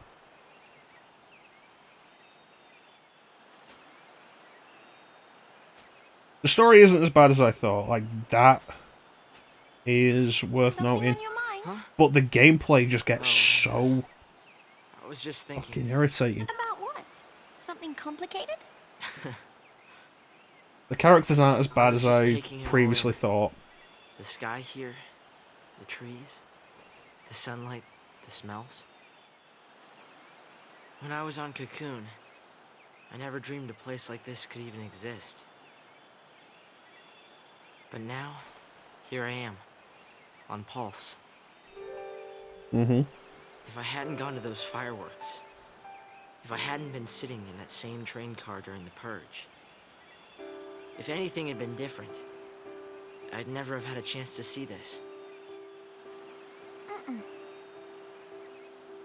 No. It's like I said, before we started, and when we started, and last time, You promised me that we'd come and the see game Gran Pulse together. the game holds back everything with its really? battle system for the I- first 2 chapters. It's not until chapter When did 3 I do you get the that? paradigm system. And even then, it's another 8 chapters before it actually shows you what you can properly do with it. Actually opens What up does that properly. even mean? To tell you the truth, I've told so many lies. It's all a blur. Well, you know. Yeah, I vaguely sometimes you remember have to that lie video about games. stuff to keep yourself going, because you're afraid. Or to protect someone else, so they don't get hurt. Sometimes, even the things that everyone in the whole world thinks are true turn out to be lies. At the end of the day, though, it's not the lie that matters, but what you do after you tell it. Work hard enough, and you can make it true. I mean, maybe we both forgot. Maybe we did promise to see Gran Pulse together. And Cocoon.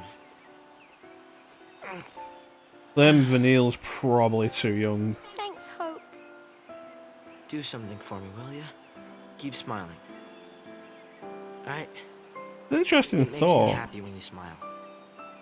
It would explain why Vanille's the one narrating. I didn't know you felt that way.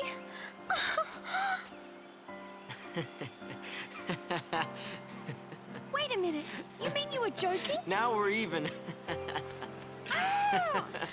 Hey! I feel like being held in what is basically cryostasis for hundreds of years doesn't really help the age thing, Teak.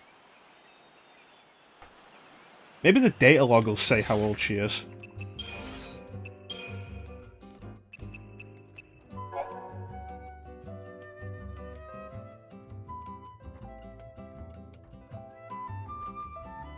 Nope.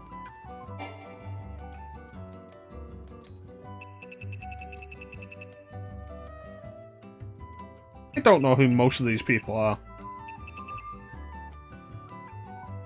Google says 19. Is that the Western age?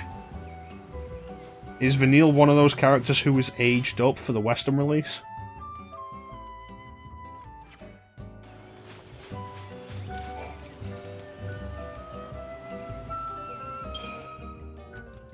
You know, they say she's 19 in the West, but in Japan she's actually 14.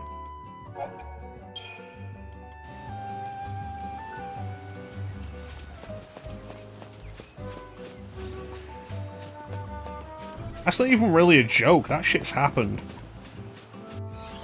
There's a bunch of games where they've done that. A character is a high school student in Japan.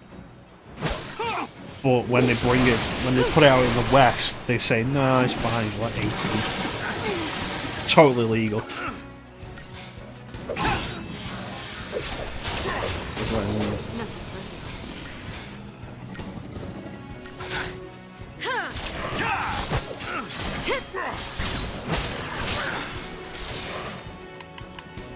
Well, Teak disagrees with you. Teak says she's 619. Lightning's 21.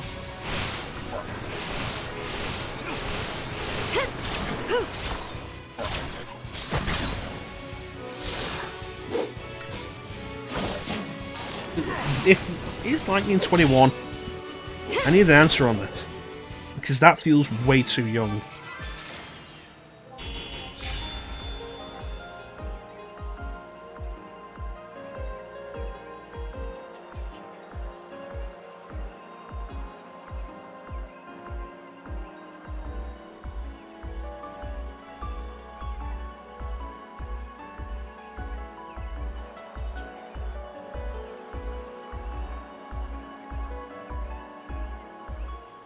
Yes, Lightning is 21.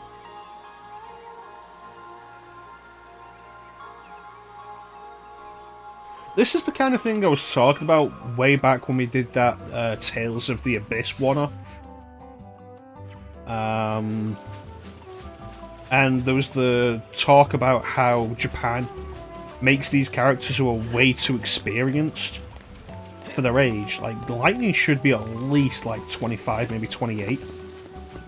She's supposed to be an experienced soldier, very capable and confident, one of the best there is, and she's 21.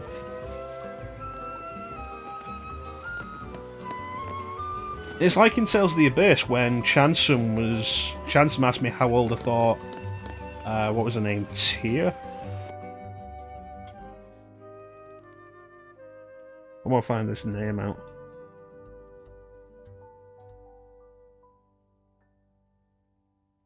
Yeah, Tyr.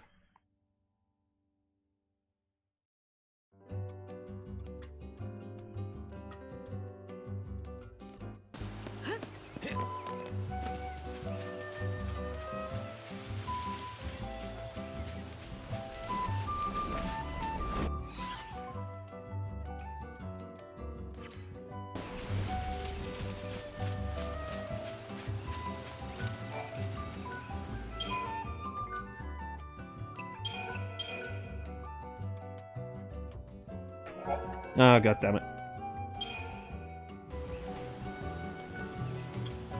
Like Tyr from Tales of the Abyss, and Chance asked me like how old I thought Tyr was. And it was like, okay, based on the way she talks, the way she carries herself, the things she says, and that she seems to be supposed to be like an elite member of... Dude, if you want to fucking fight me, fight me. I want to open this chest.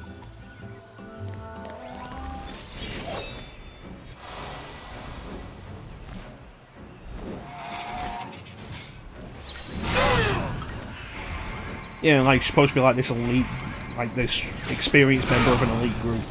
And it's like, how old do I think she is? Oh, she's...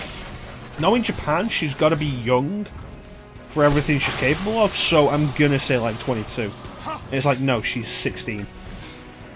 Oh. It's fucking dumb.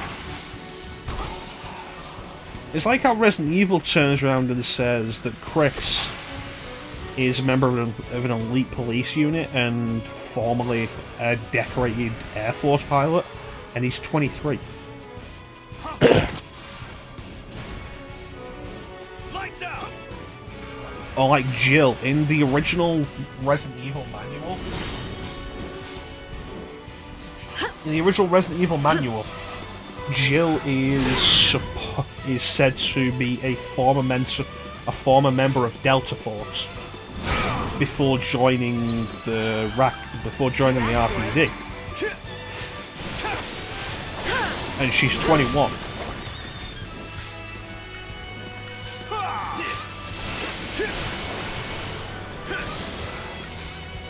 I don't know, people can still be alive at 17, Clint. It's not unheard of. Why is this thing Japan does of just constantly making the major characters way younger than they really should be for what they are? I'm sure there was a webcomic at some point that had a joke that a character is a veteran of a war and suffering from PTSD, and the character's like 8.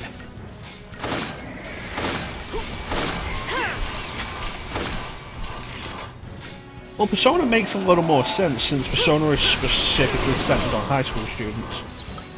New strategy. Don't give up. I know what you were doing, Clem, and I was specifically going in a different direction with it. Thanks.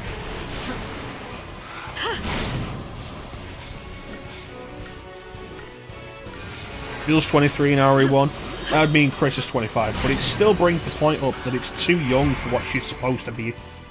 Like, what she's supposed to be.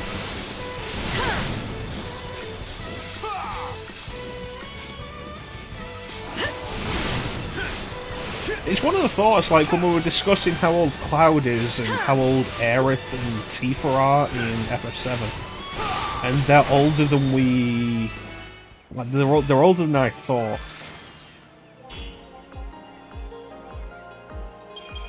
I was like, hey, that's some good work, Japan, being surprisingly different with that. But I think that's largely down to the fact that there's a 5-year... Like, there's the flashback at Nibelheim, and the game specifically takes place 5 years after that.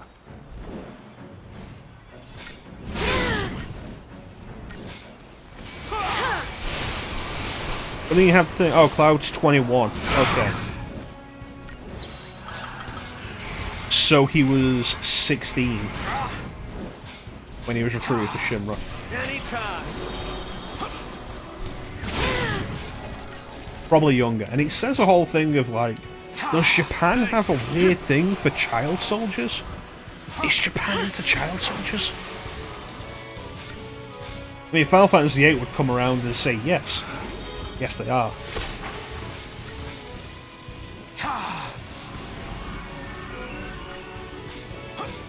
Thanks. I appreciate it. Thanks. Anytime. Thank you. Hey, how you doing, Whitey Bunny?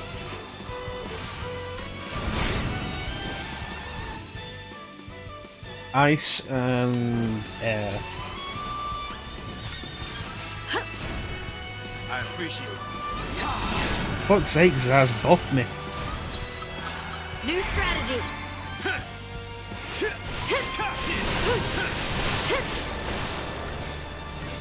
Because he's a maniac. Dude answers his own questions.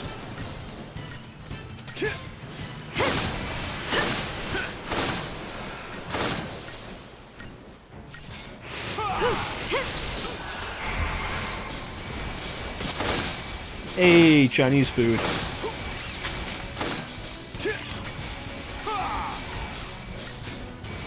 Alright, let me see. I'm missing something here. God damn it. Interesting thing, Lightning would have to be 18 when she joined the Guardian Corps, and somehow in the 3 years managed to become the best soldier in Cocoon.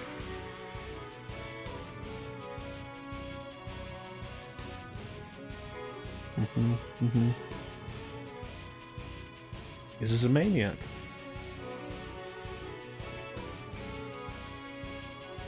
Well, no, child soldiers also aren't unheard of. But it's a weird thing to put into like every piece of media you put out as a country.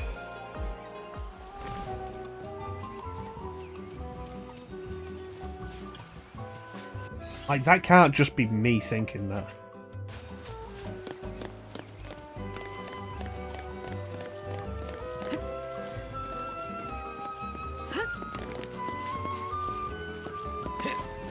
Yeah, Halo did it, and Halo was specifically fucked up for it. Like, we mentioned that when we were playing Halo.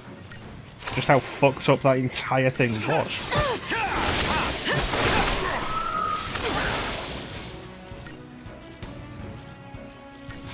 Wide open. Yeah, but James Marcus was explicitly a bad guy.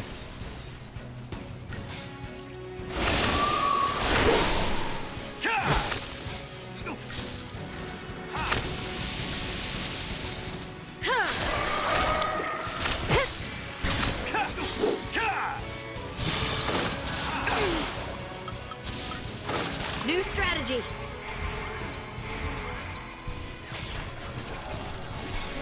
See, I can understand the reasoning for that then, Clem. But my question then is, why even mention the age? We gotta win this. Why establish how old characters are?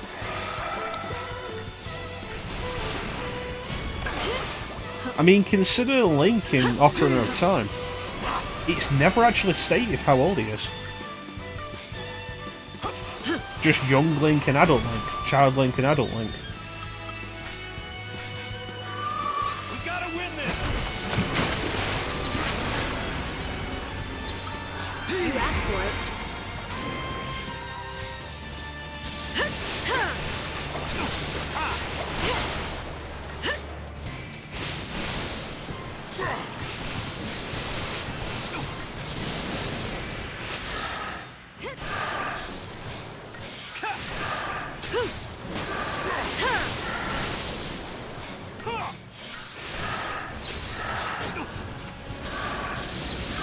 Keep a cool head.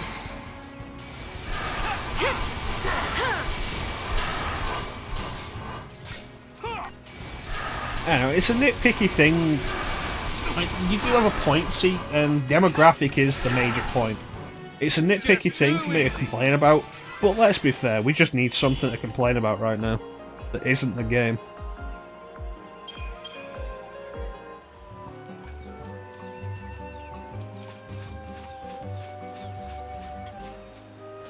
Yeah, Lightning's good at her job, probably too good to have only been doing it for 3 years.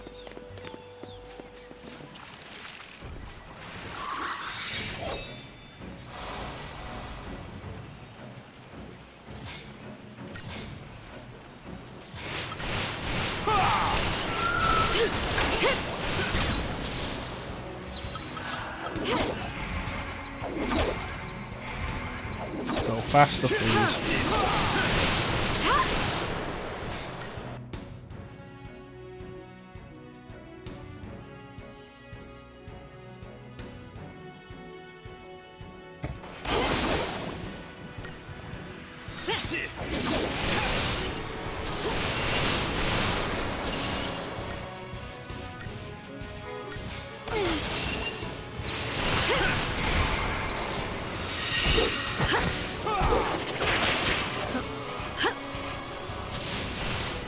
No, I get what you're saying, Seek, and you are right.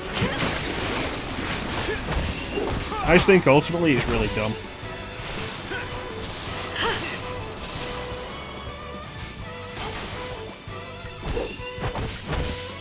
You know what, it's not even the idea that children can be capable in battle or anything. It's the idea that children are experienced soldiers who have been doing this for years. That's what gets me.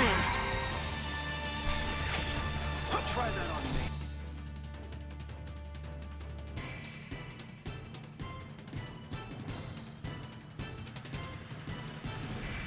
It's twice in one stream then. That's stupid.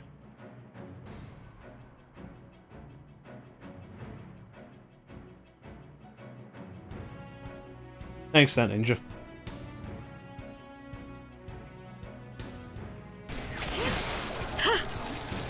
Thanks.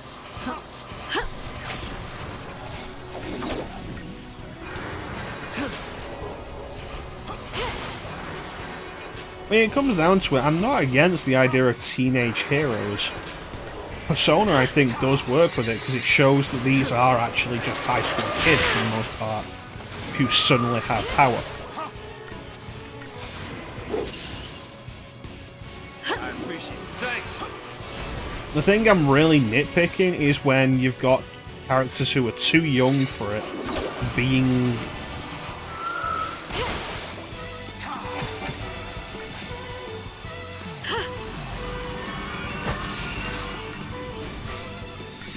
like these experienced veterans. I just think that's dumb.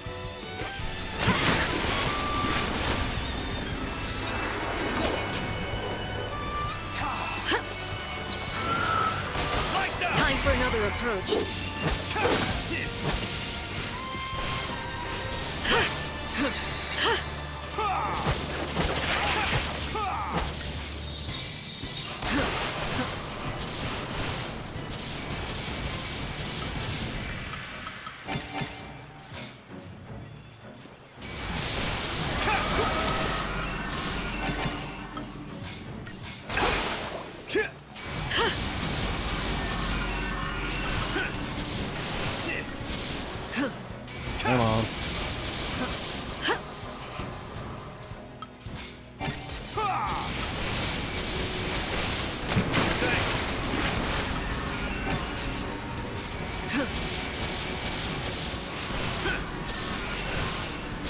Come on.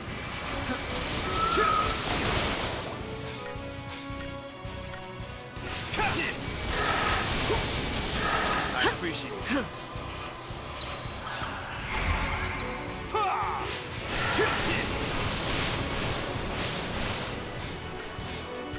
Those plant things doing all those debuffs and status effects, not fond of that.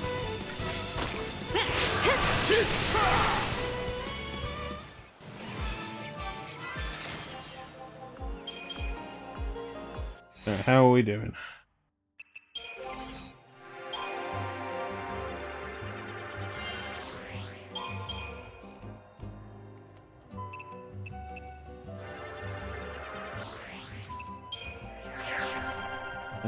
Synergist.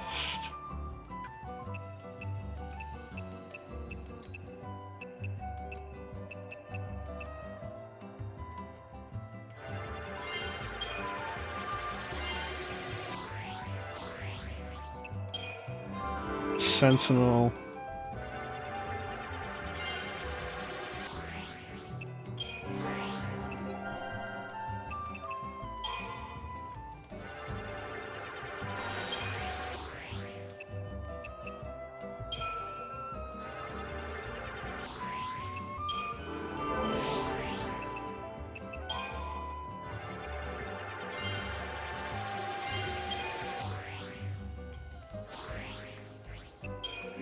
And I guess medic.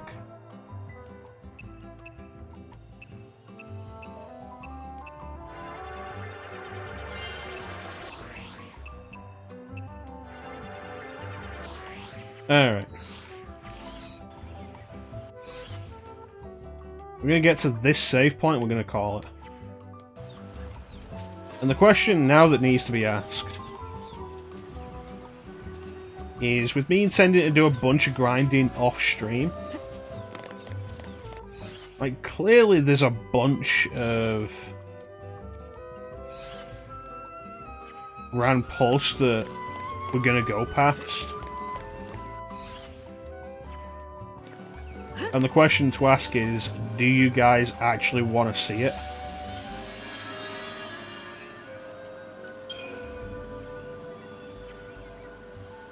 Where's my current mission? That way. Alright.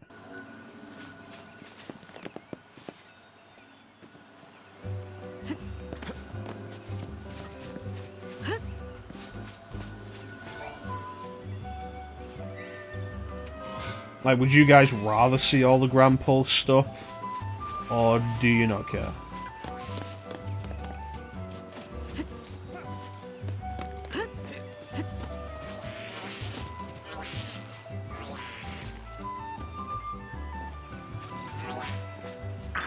These things are new.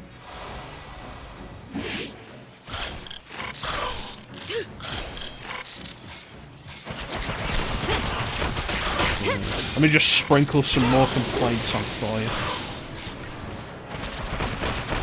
God damn it.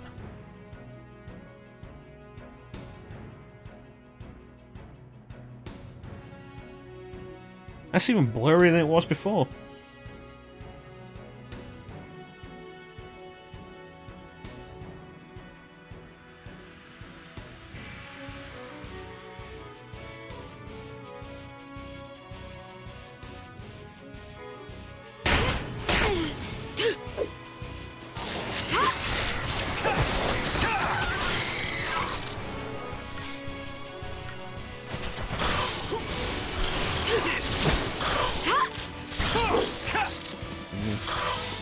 If you guys want to see the Gran Pulse stuff, what that's going to mean is the grinding will be on stream. If you guys don't, it means the grinding will be off stream. I might take a little time off Final Fantasy XIII to get sufficiently grinded.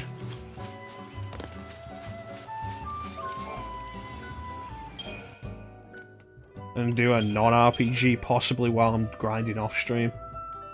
I have to see how I feel.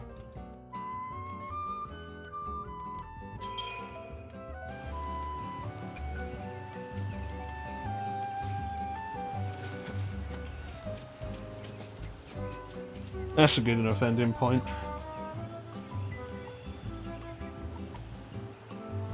Magic is currently live.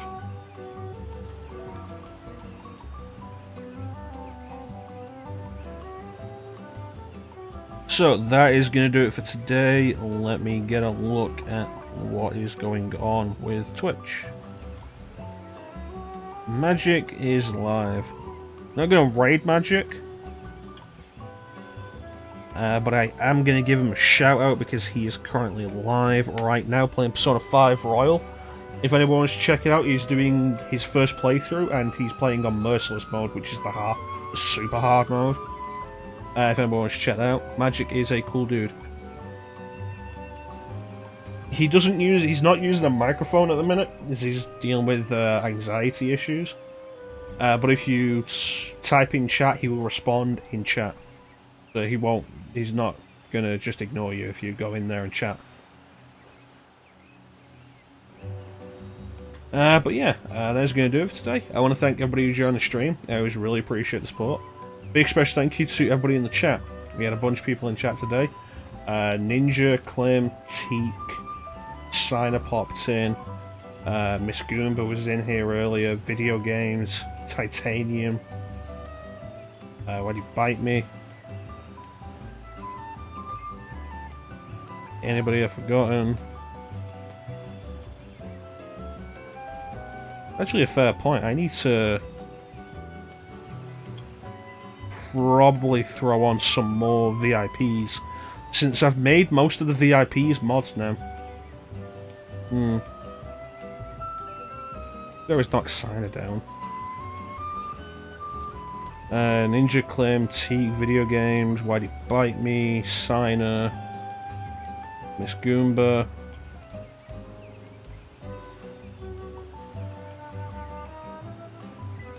Titanium. I think that's everybody.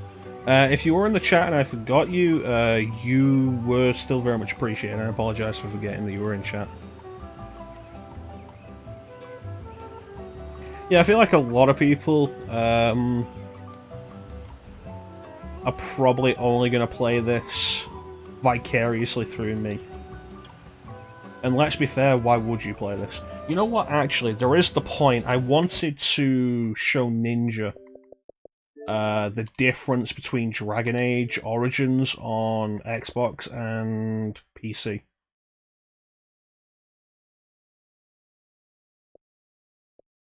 There it is.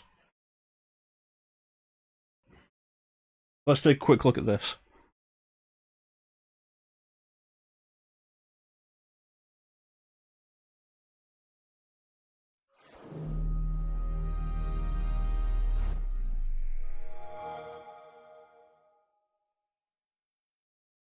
Yeah, I really appreciate everybody being here. Yeah, it's cool, Clem. Thanks for joining us, buddy, and you take care of yourself. While this is loading up, I'm going to do a few shout-outs. We got Clem, who just finished Final Fantasy IX last weekend, and on Saturday is intending to do a genocide run of Undertale. We have our buddy Teak the Gamer, who does RPGs on Tuesdays as part of his turn-based Tuesdays. Tonight he should be going live with more System Shock, the original System Shock, if anyone wants to take a look at that. We have our good buddy Ninja, who is a cool dude. Doesn't stream all that often, but when he does, it's worth checking out. Signer, who is a more recent streamer. I only recently started streaming. He was doing Ground Zeroes on stream, but it seems like he's stopped doing that. I don't know what's going on with that. Of course, we have Lino, who did Raiders right at the start and is a cool dude. He's just started his first playthrough of Star Wars Knights of the Old Republic. I recommend checking him out, he's a very cool dude. It's actually a point. Lino is still a VIP. So we do have at least one VIP. And Lino deserves it. Dude's very supportive of the stream.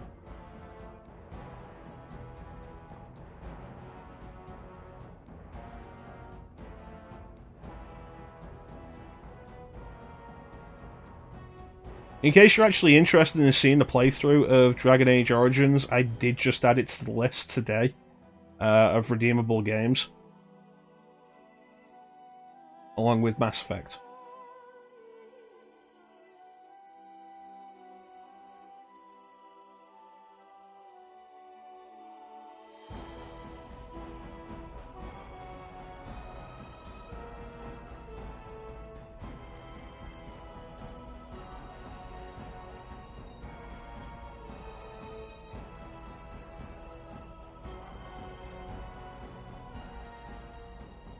Yeah.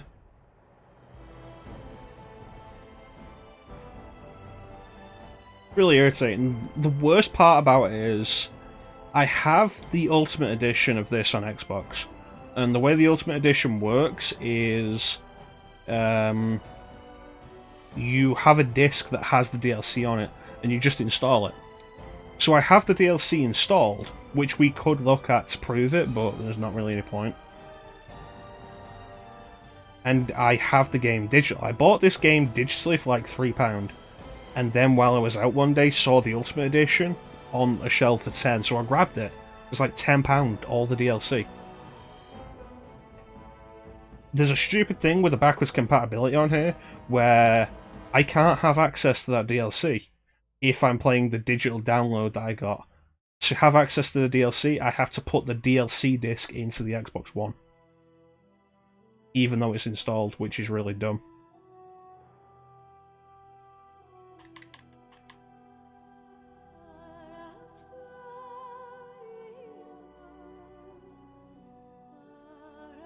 Which will be what we do if we do end up doing this, if anybody redeems it.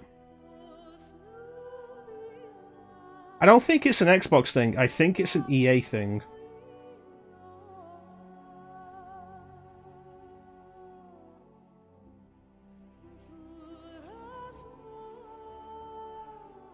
Yeah, if anybody redeems this, we will be doing all the DLC.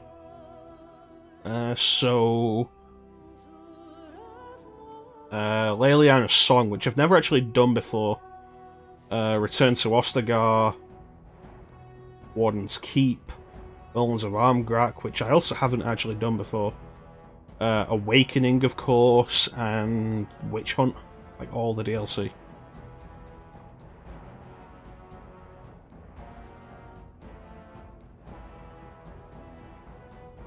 That's fair enough, Ninja.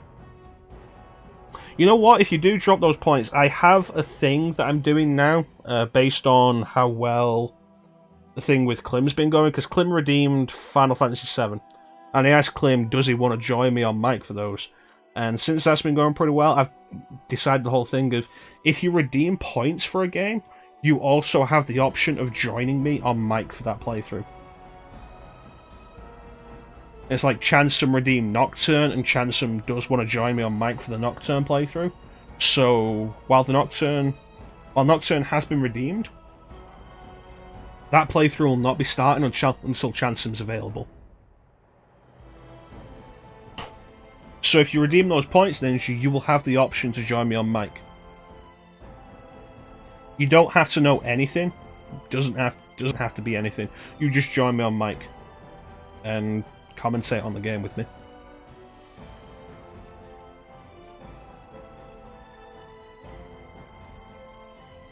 Doesn't require any knowledge, and that goes with all of the game-based point redemptions. So if anybody's got any points they want to drop for anything in there, like Signer, if you want to drop those points for Suikoden, it's on there. I mean, let's be fair, you're never actually going to get around to playing that series. This is still going.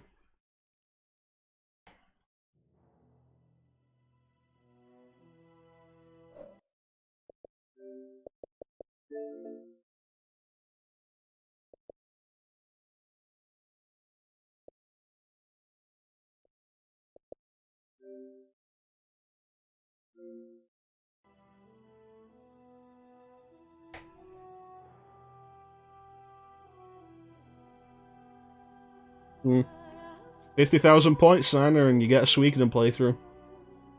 Considering how short Suikoden 1 is, I could probably lower that. Because I did Suikoden 1, I got all 108 Stars of Destiny. That plus grinding and everything, the entire playthrough took about 15 hours. It was not that long. So I could probably drop the points for Suikoden.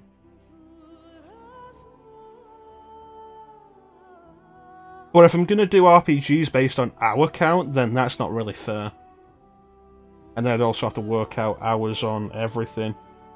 And then I would probably have to give Chansum his points back and then demand more points for Nocturne, because Nocturne is so fucking long. So yeah, we'll keep it at 50,000. Seems reasonable. While this is going, let's take a look through what is currently on the list.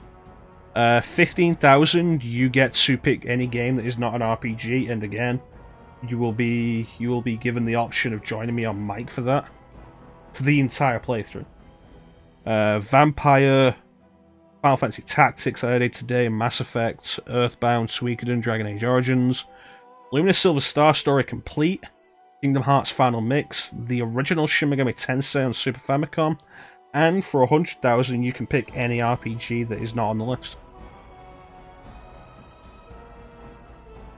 I want to make a point as well, any game you pick on for the 15,000 point reward, or any RPG you pick for the 100,000 point reward, I reserve the option to reject it. Which means you will not be getting a Code Veronica playthrough for 15,000. This is excessive.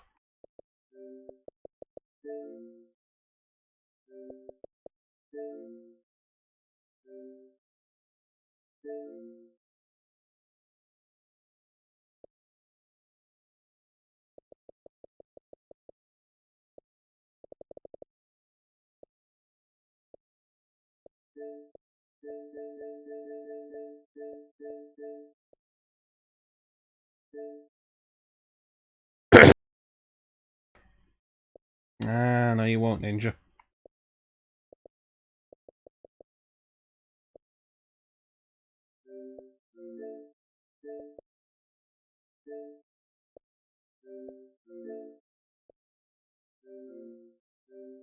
Yeah, even though these add-ons are installed,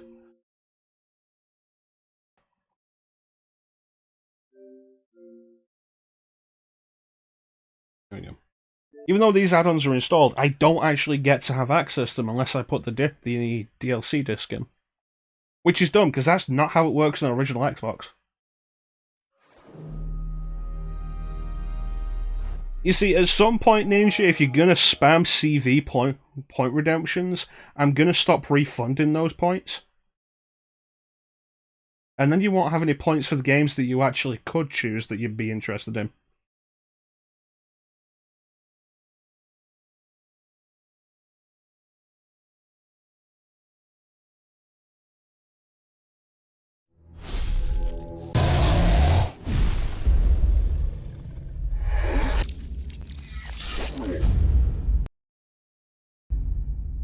Besides, as it is, I played that game far enough. As it is, I don't really... See, there you go. Oh, nope, it's doing it again. As it is, I don't want to play any Resident Evil for a while. I don't want to do anything Resident Evil for a while. I don't want to play it, I don't really want to watch streams of it. Exceptions will be made for certain people. Like Teak streams, I'll probably tune in there because I like Teak. There we go, finally. Ah, Teak, son of a bitch. Teak has just redeemed Luna Silver Star Story Complete.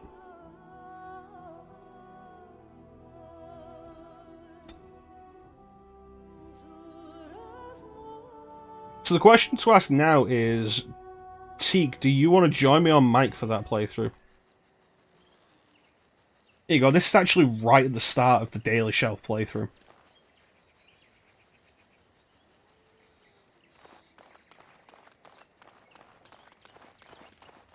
Does this have an option for the PC visual?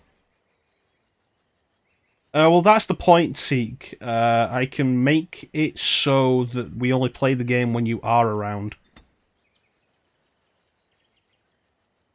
It does not. We do not have an option for the PC visuals. Like, the PC visuals, like, top-down, but zoomed out, like the old Infinity Engine games, like Baldur's Gate and Icewind Dale and Planescape Torment, that kind of thing.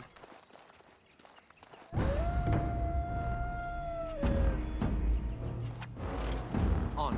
Let's get started. Right. Only one shall stand. This should be easy enough. Which?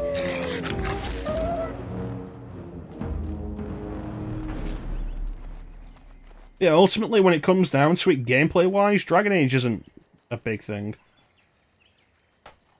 Well, that's what you get for redeeming the points, Teak. If you want to be there, and we'll set it up. Like I say, XIII isn't currently available for...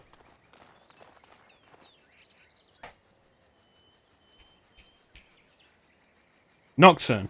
So we're waiting until XIII is available to do Nocturne. Finished.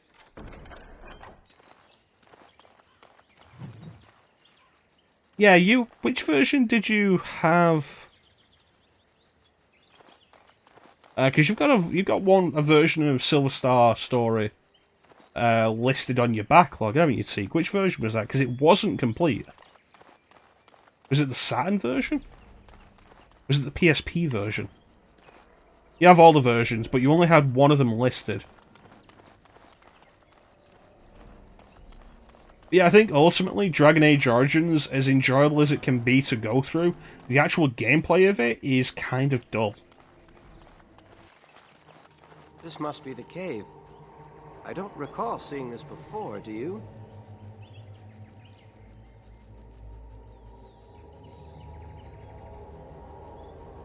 Always the careful one. Fine, but I'm not running back until I know there's something worth making a fuss over.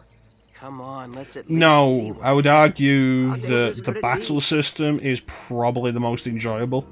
The battle system of the rest of the series was too button mashy.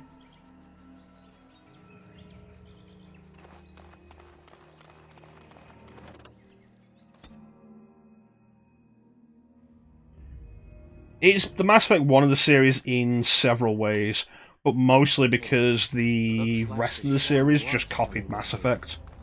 These ruins look more human than elven.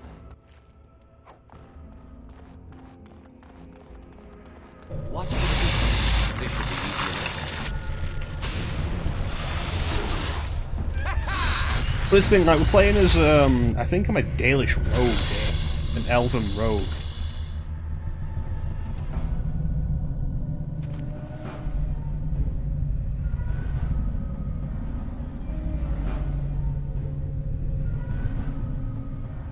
Where does it tell me? Dexterity is the focus, so probably a rogue.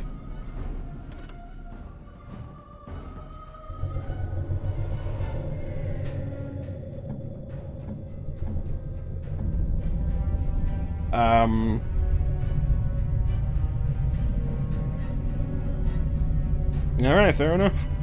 So I'm going to be specifically doing Silver Star Story Complete on PlayStation.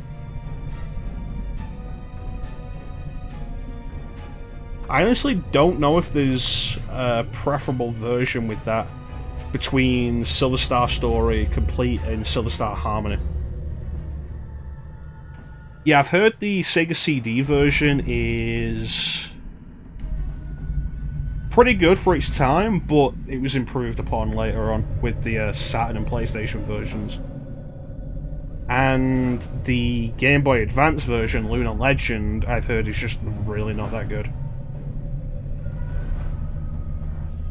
Yeah, so one of the things that's actually kind of neat about the battle system here, if you play as a warrior and you use a sword and shield, the positioning of the shield is actually important.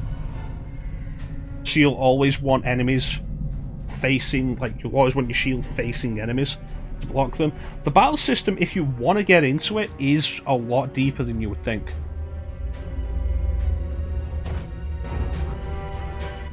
The issue is, I just generally can't be arsed.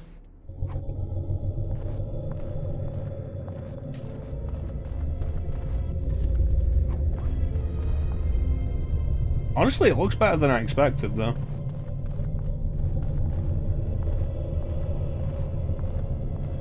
Definitely doesn't look as bad as Mass Effect 1 does. Mass Effect 1 aged hard. Done it. Done. But yeah, that's that. So we now have several games on the redemption list. We're currently taking a break from Skies of Arcadia, which was redeemed by Bane. So XIII, who's currently doing their first playthrough, can continue it. I don't want XIII to have to like avoid the Skies of Arcadia streams that we're doing, because he is not as far as we are. So we're taking a bit of a break so we can let him get further ahead. Final Fantasy VII is going on Sundays with Clem on mic. Nocturne will be waiting until after Final Fantasy VII, and when XIII is available to join me on mic. And Teek's just redeemed Luna Silver Star Story Complete.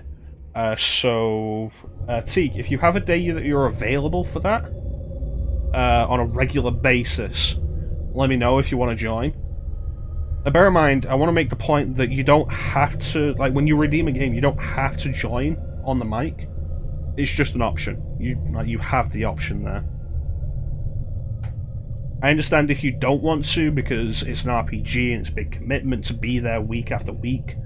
As we've seen with Clem, who, like, we're currently 6 sessions into Final Fantasy VII, and it's looking like it's probably going to be at least 12. So that's being here for, like, at least 3 hours on a regular basis. Like, I understand if people can't do that. So yeah, sometime after we do Final Fantasy VII, we'll be doing Luna Silver Star Story Complete, which Teek has just redeemed, which means I need to take that off the redemption list.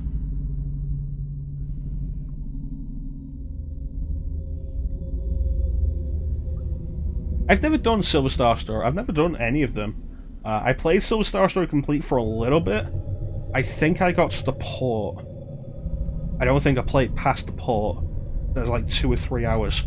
And it seemed pretty neat. And the main reason I stopped playing it was the same reason I stopped playing everything. Because I saved the game and turned it off and then just never went back to it. There was nothing wrong with the game. It was actually quite good. Worth noting, the version I'm going to be doing for that will be a ROM hack, referred to as the Unworking Designs version. When Working Designs localized Luna Silver Star Story Complete, they localized every version of Luna Silver Star except the PSP version, Luna Silver Star Harmony, and the Game Boy Advance version, Luna Legend. Working Designs had a habit of increasing the difficulty in every game they localized. We already did one of the games they localized, Alundra, previously.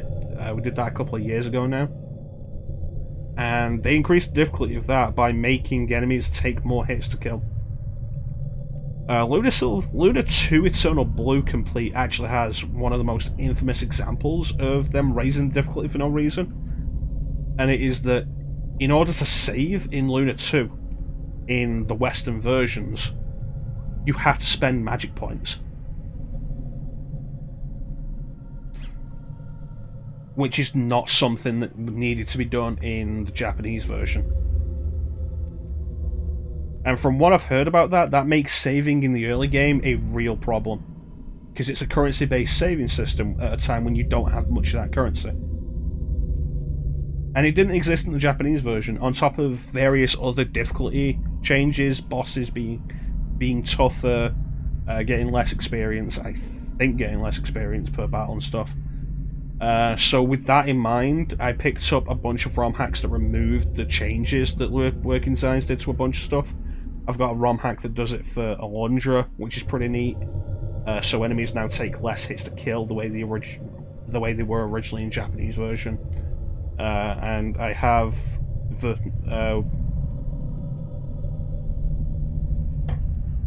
I have unworking designs versions for Luna Silver Star Story Complete and Luna 2 Eternal Blue Complete. Recommended, Seek. I think because it was something that people didn't do with select games.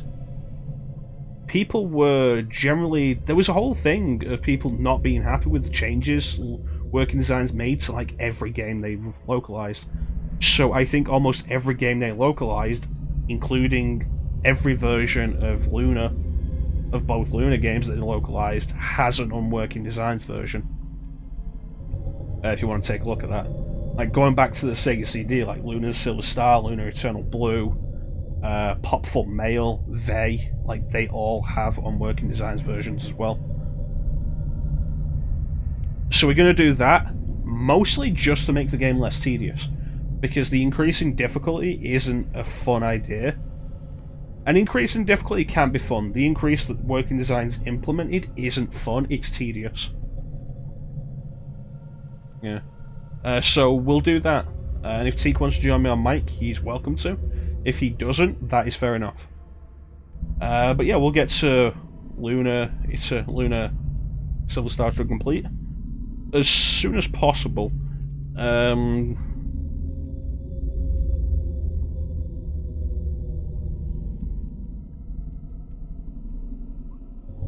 See how we're doing after we finish Ninja Gaiden 2, which is currently the side game.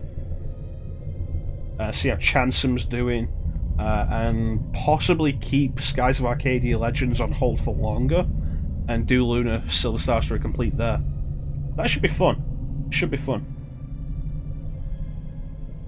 A PS1 era RPG that I haven't actually been through before. Should be fun. I look forward to that. Thank you, Teak, for redeeming that. But that's going to do it. Final Fantasy XIII will continue next Tuesday unless I decide to take a break from it to do some grinding off stream. If I do, I will let you guys know on the Discord. Which, there's Discord if anybody wants to join who isn't already on there. See, here's the thing, we never got to play it. None of the Luna games, as far as I'm aware, were released in Europe until Silver Star Harmony. I think I actually looked into that during one of your streams when we were talking about the Luna series. So the only Luna game I think that was released in Europe was Silver Star Harmony on the PSP. Possibly Dragon Song on the DS, but honestly, everything I've looked into about Dragon Song says don't play it. Yeah. So we'll be back on Saturday with more Ninja Gaiden 2. We are in New York, heading towards the Statue of Liberty. Hopefully that we won't have as bullshit a boss as the Electric Centipede last week. Hey Star, you've just come in at the end. This isn't Final Fantasy XIII, we're showing off Dragon Age Origins for a quick minute, after we wrap 13 up. Sunday should be more Final Fantasy VII with Clem. Which hopefully it'll work this week. There was the issue with the internet last week that it just wouldn't let us happen. And on Monday, I'm intending to start Yakuza on PS2. So I hope people look forward to that. We'll be doing the original Yakuza, which I've been wanting to do for a while, and I'm really pushing myself into doing it now. Yeah, once again, I want to thank everybody for joining the stream. I always really appreciate the support. Big special thank you to everybody in the chat. I always really appreciate that. Chat is always the best part of the stream. Thank you so much for keeping me company. Back on Saturday, 8 PM Greatest Mean Time GMT with more Ninja Gaiden 2.